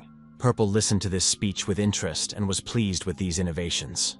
The host expressed special gratitude to those who implemented this NPC. For our hero, all of this was unexpected. He never thought that a character would be created based on him. Purple, leaving the hall, thanked the entire Elden Soul team for such an unforgettable historical experience. He added that he would also continue to improve his streams. Gyeong-bok noted that an article about these innovations had already been published. Immediately after that, our hero received a huge number of messages. A date for the event was also set. Ji-hwan called our hero and said that the young man was simply incredible. He was shocked when he heard the news at dawn. Gyeong-bok replied that he was confused. Ji-hwan decided that since the young man was calm, he must have nerves of steel. Gyeong-bok replied that he just didn't fully understand what had happened. He added that he had seen a letter from GGG. It seemed that the schedule had been changed. They said that it would take more time to set up the NPC. However, they also changed the content. Gyeong-bok thought that this was somehow related to the data he had sent them. Gyeong-bok contacted Byung-hoon and said that the video editor's content was explosive. This guy was like an open book. However, he didn't want to associate with him just for profit. The protagonist, with a sports bag on his shoulder, stopped in front of the entrance to the boxing club. Our hero changed his clothes and got ready for his workout. He needed to improve his hand-to-hand combat skills. During a break between fights, the young man looked at his smartphone screen and was surprised to see that he already had 3 million views. He also gained 70,000 subscribers. Previously, our hero used to relieve stress on a punching bag, but now it's just a refreshing workout. He needs to do one more round while he's still in the mood. Gyeong-bok took a boxing stance and began punching the heavy bag. Gyeong-bok remembered how his grandmother and parents used to tell him that he should take up sports because he had a divine illness. His grandmother had said that in order to survive, he had to learn to control his strength. If a vessel cracks, its contents will inevitably spill out. Remembering his grandmother's words, Gyeong-bok hit the punching bag with all his might and at great speed. His grandmother said that Gyeong-bok needed a strong and large vessel, otherwise the child would not survive. He had to learn to concentrate completely on himself during training. Usually, after such training sessions, the punching bags were ruined. The protagonist thought, when he learned to focus on himself during training, the symptoms became less severe, and the divine power ceased to rage. As a child, the young man was told that he had a power that not every body could withstand. It is not so easy to get rid of this illness. Gyeong-bok thought that there would be no setbacks in virtual reality, but it was not omnipotent. For now, the problem was solved. but there was no guarantee that everything would continue to be fine. If his grandmother were around, he could ask her for advice. The protagonist noticed his smartphone. There were many messages from early this morning. Our hero's aunt called and said she wanted to meet him right away. In a dream, her mentor told her to see Gyeong-bok urgently. The protagonist arrived at the appointed place on time. His aunt was already waiting for him. She was his grandmother's successor, Yang Gyuri, a Yanghua on the path to enlightenment. His aunt noted that this was their first meeting since the departure of the spirit mother. Gyeong-bok agreed and added that his aunt still looked young. But could she really eat Western food? His grandmother had never even touched it before, afraid of offending the guardian spirit. Yang Gyuri noticed that she wasn't eating everything, but the young man's divine energy was suppressing even the guardian spirit. His aunt asked what Gyeong-bok was doing now. The young man replied that he was making good money streaming. Yang Gyuri said that in that case, he should stick with it. His mother said that Gyeong-bok was worried about a lot of things. The young man agreed. A few days ago, he had to stop streaming. His aunt reminded him that in life, it is more important to learn to recognize trouble and avoid it than to chase after luck and wealth. Had Gyeong-bok still not understood this? Yang Gyuri reminded him that the spirit mother had saved her. Before that, she was a shaman with a false spirit.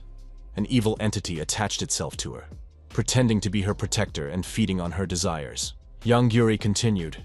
When she received her true spirit, she realized that a guardian spirit does not bring suffering. It helps one learn exactly as much as one can bear. Since Gyeong-bok did not accept it, he does not know his limits. That is why he suffers, unable to handle divine power properly. This is divine illness. Gyeong-bok must not become a shaman, his grandmother said. Otherwise, he will be controlled by his power and lose his own eye. Yang Gyuri said that the young man's divine power is too strong, so a guardian spirit will soon come and lead him on the right path. A false spirit will not even be able to approach him. A shaman corrects problems.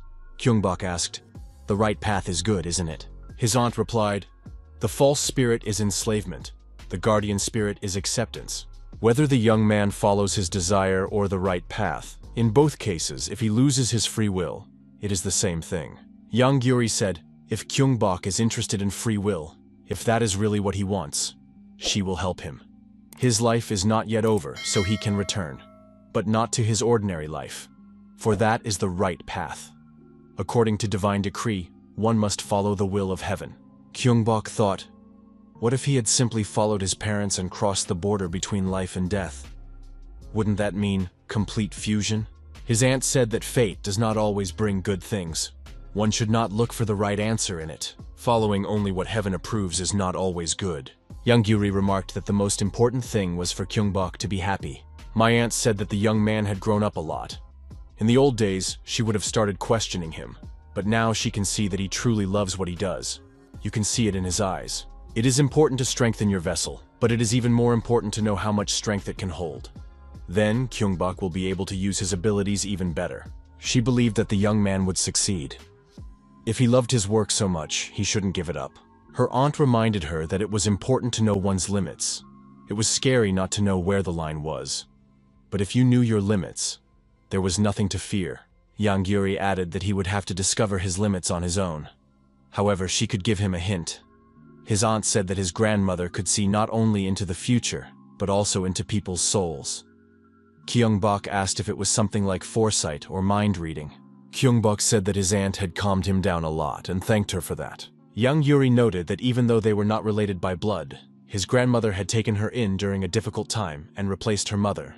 Gyeong-bok became her nephew. What aunt would remain indifferent when her nephew is lost on the path of life? His aunt noted that others couldn't get close to Gyeong-bok because of his strength. However, his grandmother always watched over him. Gyeong-bok once again thanked his aunt for her kind words and unconditional support. Yang Gyuri got behind the wheel of her personal car and offered to give the young man a ride. Gyeong-bok thanked her and added that he lived very close by. He also promised to call her more often. Gyeong-bok remembered his aunt's words. A guardian spirit does not bring suffering. He also remembered how Yang Gyuri had promised to help him if that was what he really wanted. The more he concentrated, the more his strength obeyed his will. The setbacks and illnesses were just warnings. However, the pain he felt was like a stop signal. It was like a capsule. When the limit was exceeded, overload began. Gyeong-bok thought that if he didn't go beyond what was allowed, everything would be fine. Gyeong-bok remembered how he had offered to help his grandmother because she needed to rest. His grandmother replied that he shouldn't rush into it. This was something that required faith and prayer so that the spirit could remain at peace. If you treat something with care, it becomes a conduit for faith. You have to imagine that you are sharing your soul with it. You can get to know people through such objects. It's like foresight or mind reading. However, Gyeong-bok is capable of more. Our hero thought that he should use the knowledge he had gained from his grandmother. Until now, he had only run away from threats and fought his enemies. But now he could direct his will in a different way and test his limits. Gyeong-bok thought he could find new ways to use his power. On Gino's stream, there were Night Gino and Night Eclipse. Gino said that he was a genetically enhanced being, a handsome gamer. Genome repeated for those who were late. He and Eclipse were analyzing Purple's battle with the final boss. Everything was by the rules, no cheats. Genome said he wouldn't miss this chance. Purple had invited him to his first joint stream. On his stream, Purple said that the moment of truth had arrived, the battle with Aiden. If it weren't for Eclipse's training and the dragon scale sword, he would have lost. Genome asked Sir Eclipse how he felt as a mentor. The knight replied that it was a great honor for him. The art of the true strike lies in the balance at the moment of contact. However, even in his dreams, he could not go against this sword, which resembled a disaster. Defeating it twice was proof of mastery. Genome noted that this was the pure anatomy of a master. Genome noted that not everyone could recognize Elden's first sword. An ordinary person would not understand it. After the battle, Eclipse said he was a little embarrassed. The audience had seen his modest performance. Genome asked why Purple wasn't resting. After all, it was his day off. Purple replied that he was resting. He enjoyed listening to the analysis from the professionals. He added that he hadn't started streaming today, so he was really resting. Genome greeted Purple and said that it was an unexpected outcome. Welcome to the discussion corner. Could Purple leave a sincere review? Eclipse said that he was also curious to hear it. Purple said that he particularly remembered the sound of weapons in battle and was looking forward to the continuation. The monster designs, cut scenes, and story were very moving. Eclipse asked if Purple wanted to continue. The others were also interested. Purple replied that he wanted to try different games for now. Genome asked if Purple had chosen his next game. Our hero replied that he wanted to do that on tomorrow's stream, by asking the viewers. Genome joked that fans love to see streamers suffer. He decided to help and suggested something that would be perfect for Purple. Why not try The Escapers, a game about escape? Purple noted that it sounded fun. Genome said it was just a light recommendation. Eclipse wholeheartedly recommended Dark Rune. Genome thanked Eclipse, Purple, and all the viewers for their attention today. In the evening, the young people relaxed at a bar and drank cola to celebrate their global success. Genome said he was very surprised when Gyeong-bok took his joke about escapers seriously. Had the young man not heard of this infamous game? Gyeong-bok realized that Genome was joking. However, the training didn't seem that difficult to him. Our hero explained that the developers had seen his stream and sent him a gift. He had been wanting to try different games to train his divine power. Park Ju noted that they had also seen a letter about the event and wanted to discuss it today. Genome said that postponing the date because of the NPC was only half the problem. The real problem was the team, the captain and the wild card. They can't wait for GGG's decision. They need to find the two remaining team members themselves. Gyeong-bok asked why the format had changed. Genome replied that it was all quite complicated. GGG invited streamers from Serengeti TV, but they are very different from Try. They have a wild show atmosphere. They say that some of the invited streamers really messed things up. So the casting was completely cancelled, which threw the whole schedule off. Genome added that this is why they switched to the recommendations from the captain format. Gyeong-bok noted that with Genome's connections, it won't be difficult to find people. Gyeong-bok added that there are 2 vacancies and the format is an entertainment show. The main thing is to meet the deadline. The rest doesn't matter. Our hero remarked that the first thing to do was to make the show interesting. The next day arrived. At the Tongmyo market, the young people noticed that nothing had changed here at all. Gyeong-bok saw a clay pot for 1,000 coins. He thought for a moment that it was an antique. The protagonist remembered his grandmother's words. If you treat something with care, it becomes a conduit for faith. Genome said that they had come to the right place. However, it was not a residential building, but a shop. The young people went inside and greeted the owner. The owner was not there, so they decided to look around. Gyeong-bok noted that, unlike a normal shop, this place had a completely different feel to it. Good and evil manifest themselves in different forms in people. His grandmother said that the time would come when Gyeong-bok would understand. Our hero thought that his grandmother felt the same way. The feeling of energy became sharper, like a sharpened blade. Even with the same strength, everything looked more voluminous because there was no recoil. Maybe it was because of a change in the approach to using strength? The shop owner appeared and asked what the young people were interested in. Genome apologized and said that they were looking for someone, the person who was broadcasting. The shop owner asked if the young people were from television. Did they know Sun Na-in? Genome said they weren't from television. They must have gotten the wrong address. Gyeong-bok said that was the right house. A young man peeked out from the next room and greeted the guests. Gyeong-bok said that they were meeting in person for the first time. He asked the young man, "Eclipse?" The young man apologized and said he was supposed to meet the guests, but didn't have time to come down.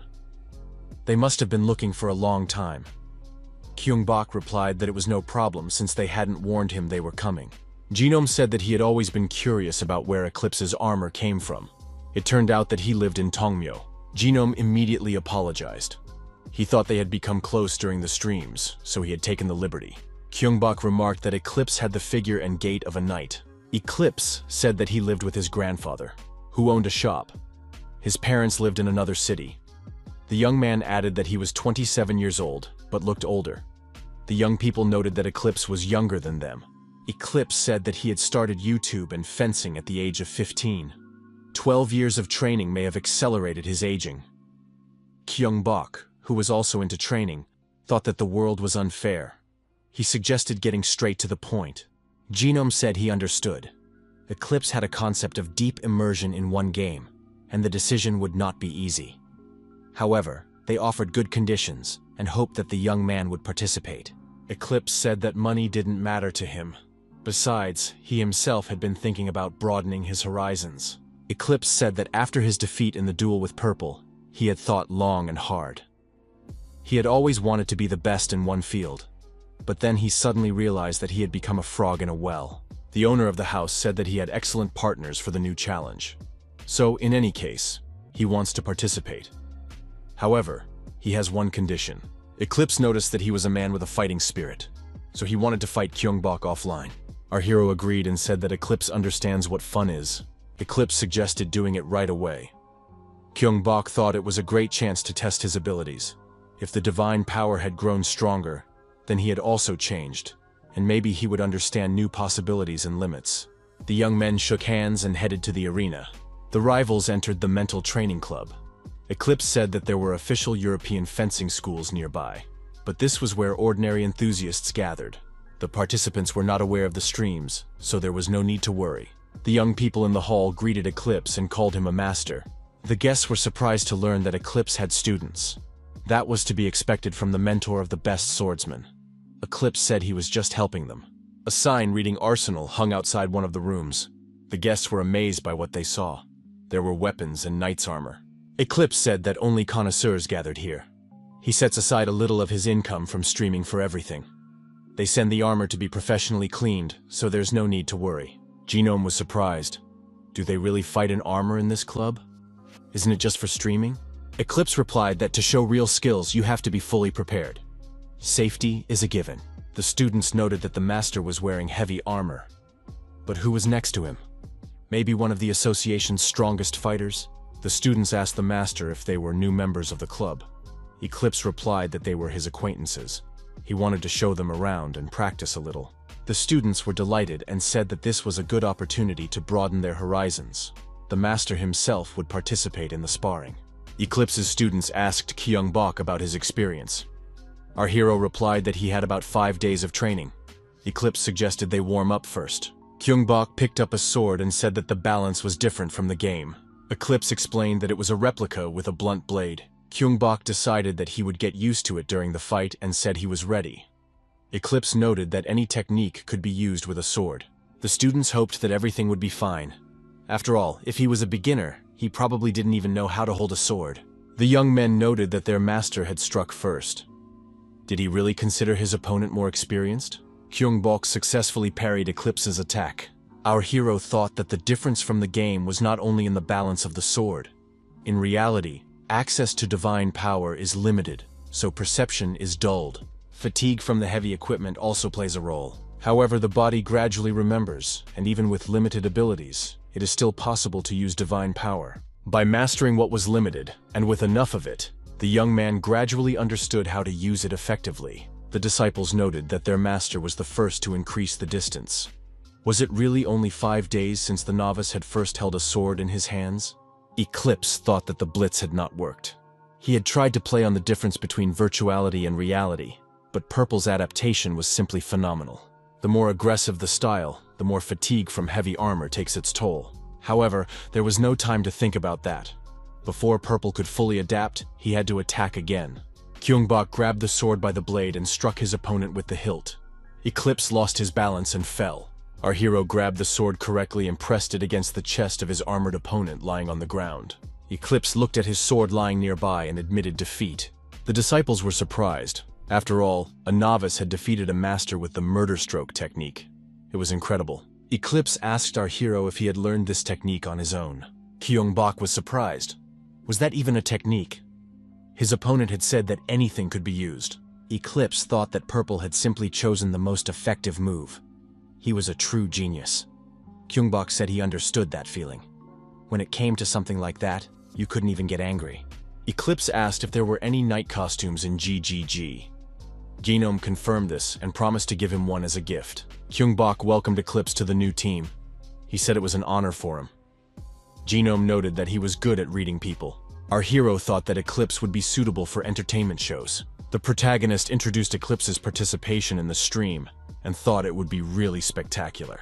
At GGG headquarters, the head of the marketing team said that BJ from Serengeti had been found guilty. The manager told the employee to pass on to the team leader that the list needed to be handed over as soon as possible. The employee said that Genome had already invited participants to join his team. Manager Min Hyuk replied that they should just trust Genome.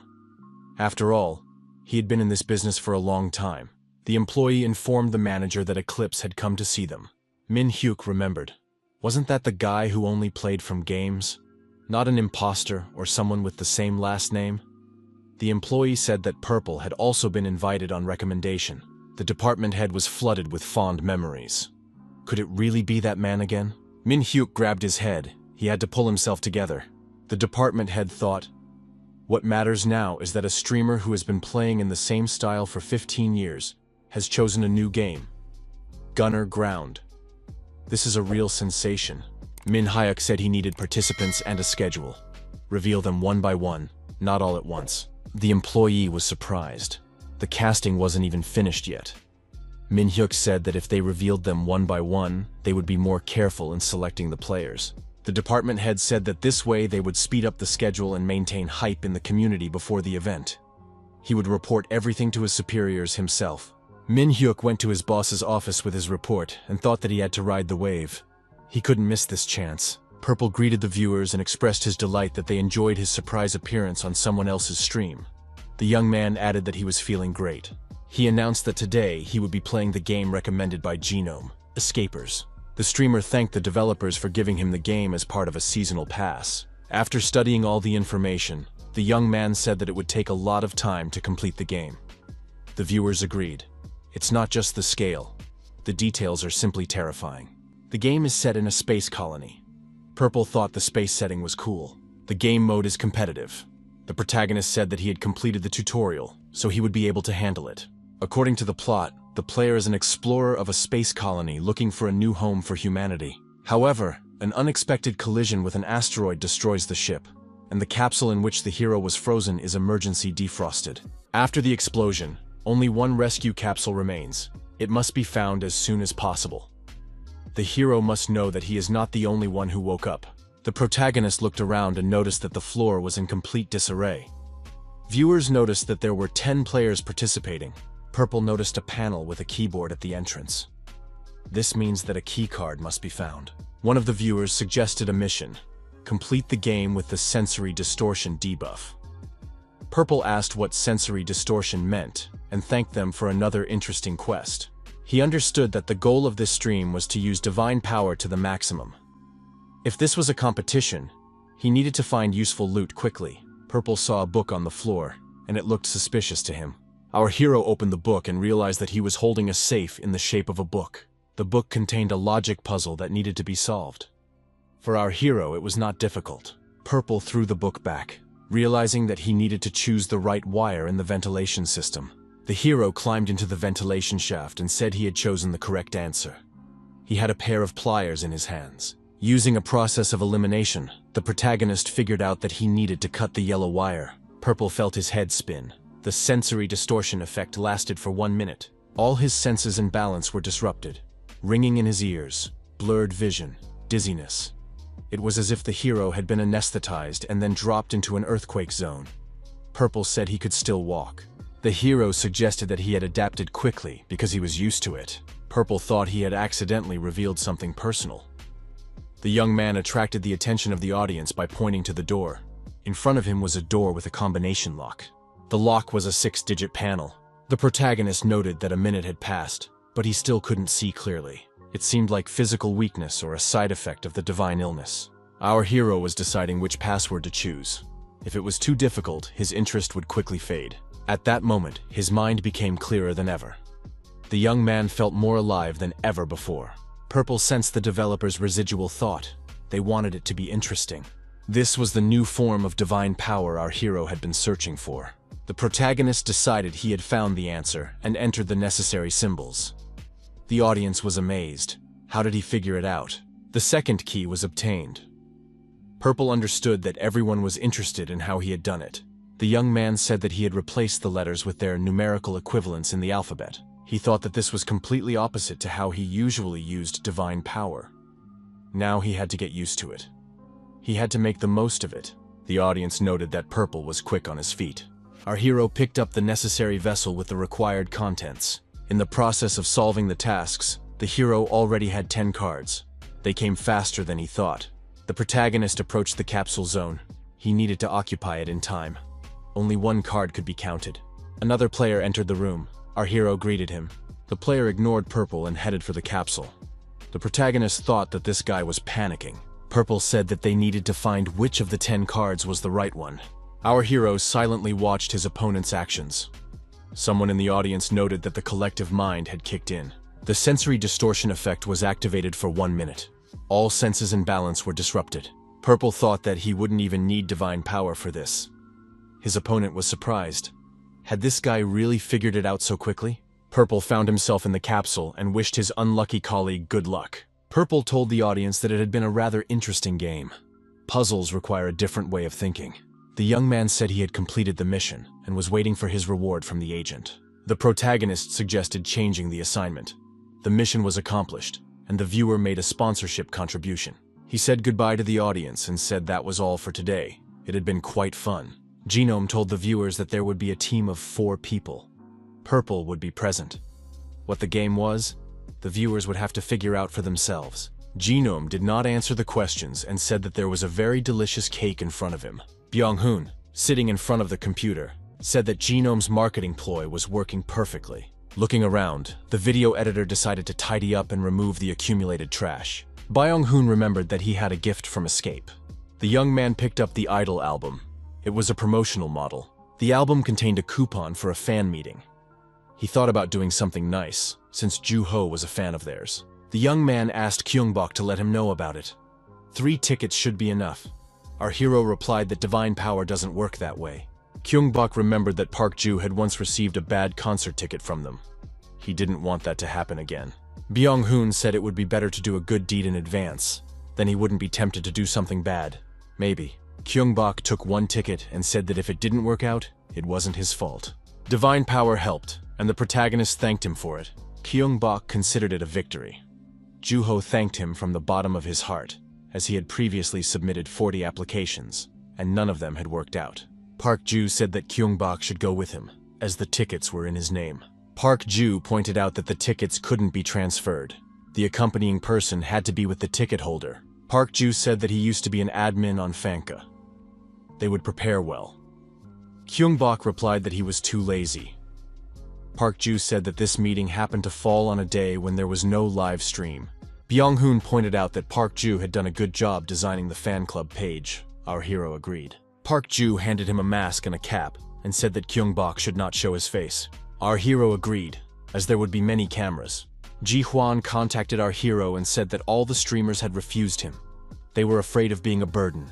They'd better get together and discuss who to take last. Gyeong-bok told his friend that he needed to find a suitable streamer urgently. Gyeong-bok asked Ji-hwan, "Is the main thing recognizability among viewers?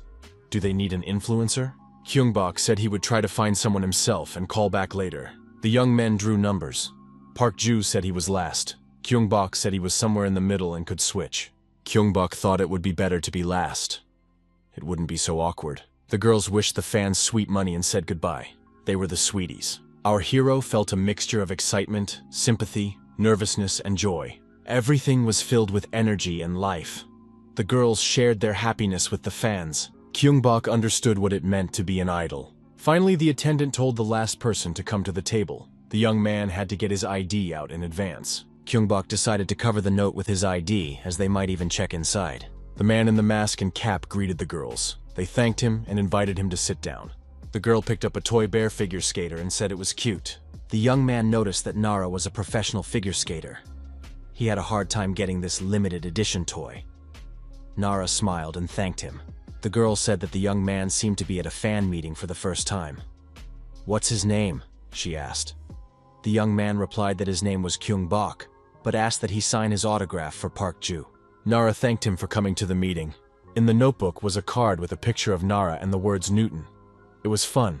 Gyeong-bok turned the card over and asked her to sign the back. Nara was very surprised to see this card in the young man's hands. Gyeong-bok took off his mask and said that now she knew him too. Everything was honest. Our hero said goodbye until the next day. Nara signed the photo book out of habit. Gyeong-bok stood up from the table and wished her a good evening. The young man in the mask and cap expressed his hope that they would definitely see each other again.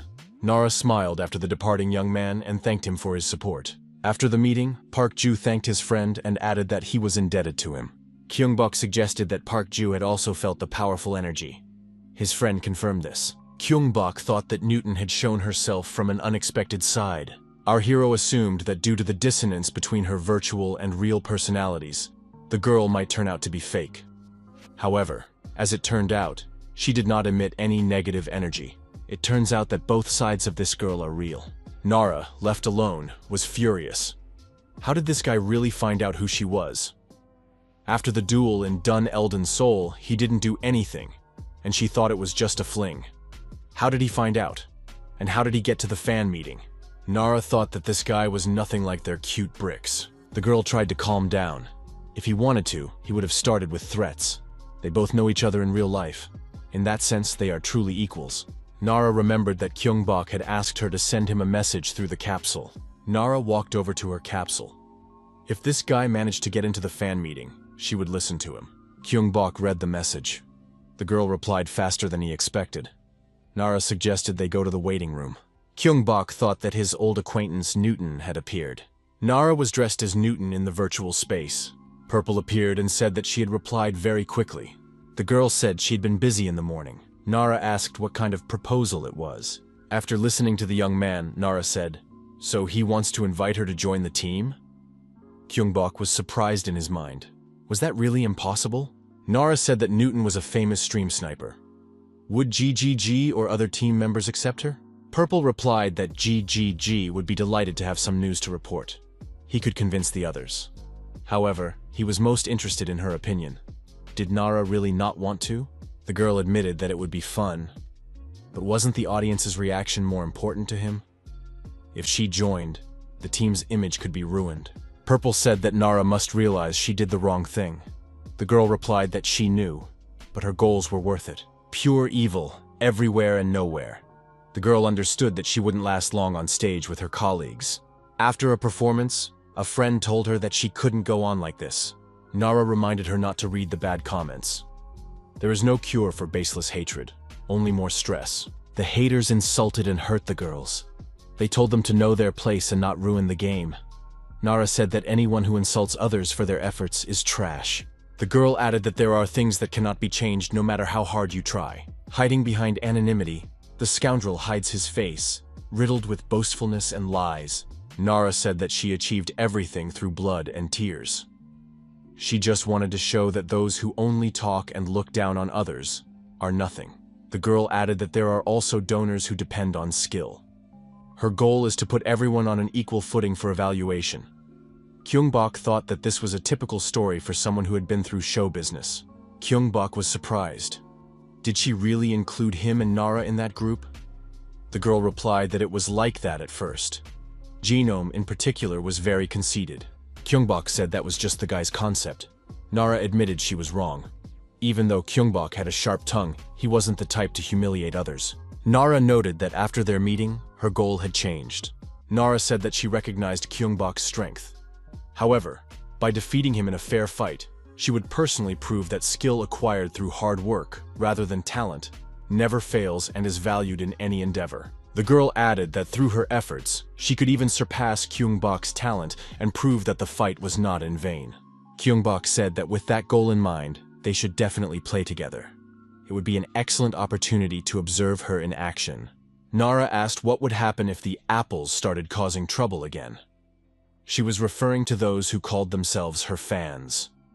Because of them, her reputation had become even worse. Gyeong-bok suggested using their team to draw a line. The young man asked if Nara wouldn't miss such an interesting program. The girl sternly asked how he recognized her and how he ended up at the fan meeting. The protagonist thought he needed to get out of this. He said that his manager was Bricks. He also runs a fan page. He knew everything about their schedule. All he had to do was put it all together and figure it out. Gyeong-bok said that only he knew her real identity, so she didn't need to worry. Nara replied that in return, Gyeong-bok had to keep quiet.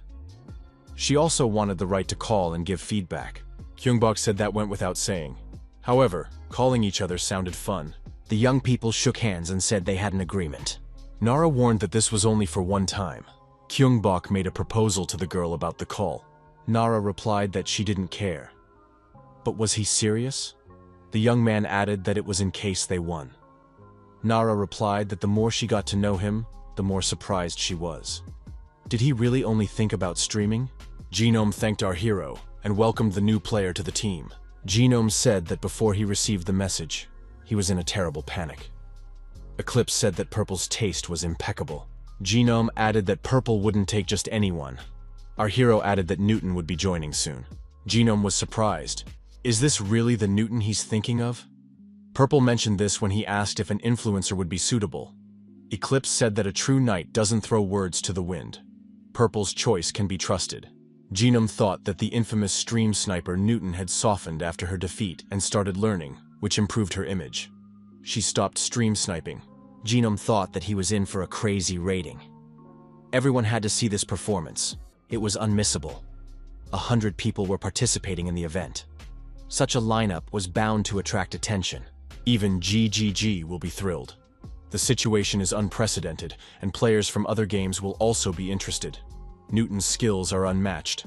Genome wondered if Gyeong-bok had really thought this through. Genome told his colleagues that he wanted to do it. He said that in that case, he would invite Newton. Newton appeared and thanked him for inviting her to the team. She said they hadn't seen each other in a long time. Genome suggested doing everything in the best possible way. The young people shook hands and said they were ready to trust such allies with their lives. Their goal was victory. Newton said that anyone who became a burden to the team would die by her hand before they died at the hands of the enemy. Eclipse was surprised, because attacking an ally was an unworthy act. Newton said that she respected Eclipse as a knight, but that he was wrong now. To win in a team game, you have to think not about yourself, but about the team. Eclipse said that as a knight, he would protect his comrades in any situation. Newton added that the victory of the team was the victory of each of its members. Genome said, "Who starts a real battle when all you have to do is shout fight? It's time to call Gyeong-bok for help." Purple said he made a good choice. He can already see how it will look on TV. Genome said resentfully that Purple really only thinks about the show. The stream began. The hidden participants were about to be revealed. The host greeted everyone. It was commentator Jeon So-yoon, and this was her second video. Jeon So-yoon said that before starting, we need to remember how the teams are divided. There are 100 people participating in the event. 25 teams. The commentator added that they had previously shown the captains and the first participants. Now, Based on the results of the vote, the top 3 most anticipated teams and their hidden participants would be revealed. The names of the teams appeared on the screen. Jeon So-yeon said that they were all awesome. The girls started with 3rd place, Veteran Genome and Rising Star Purple, Team Purge Day and their hidden member. Everyone saw a knight standing on the edge of a cliff. It was the streamer Eclipse. Jeon So-yeon said that she also couldn't believe it for a long time, but it was true. And that's not all. Now the audience will find out about another member of this team. This person does not have their own YouTube channel, so they will just show a video. Genome appeared on the screen with an apple in his hand and greeted the viewers. The streamer asked if red apples suited him. Genome added that he had to live up to the viewers' expectations and introduced the 4th member, Newton. Genome showed the 4 team members on the screen and said that Purge Day would be victorious. A few days after this team announced itself on GGG, a special event dedicated to the Time Warfare update began.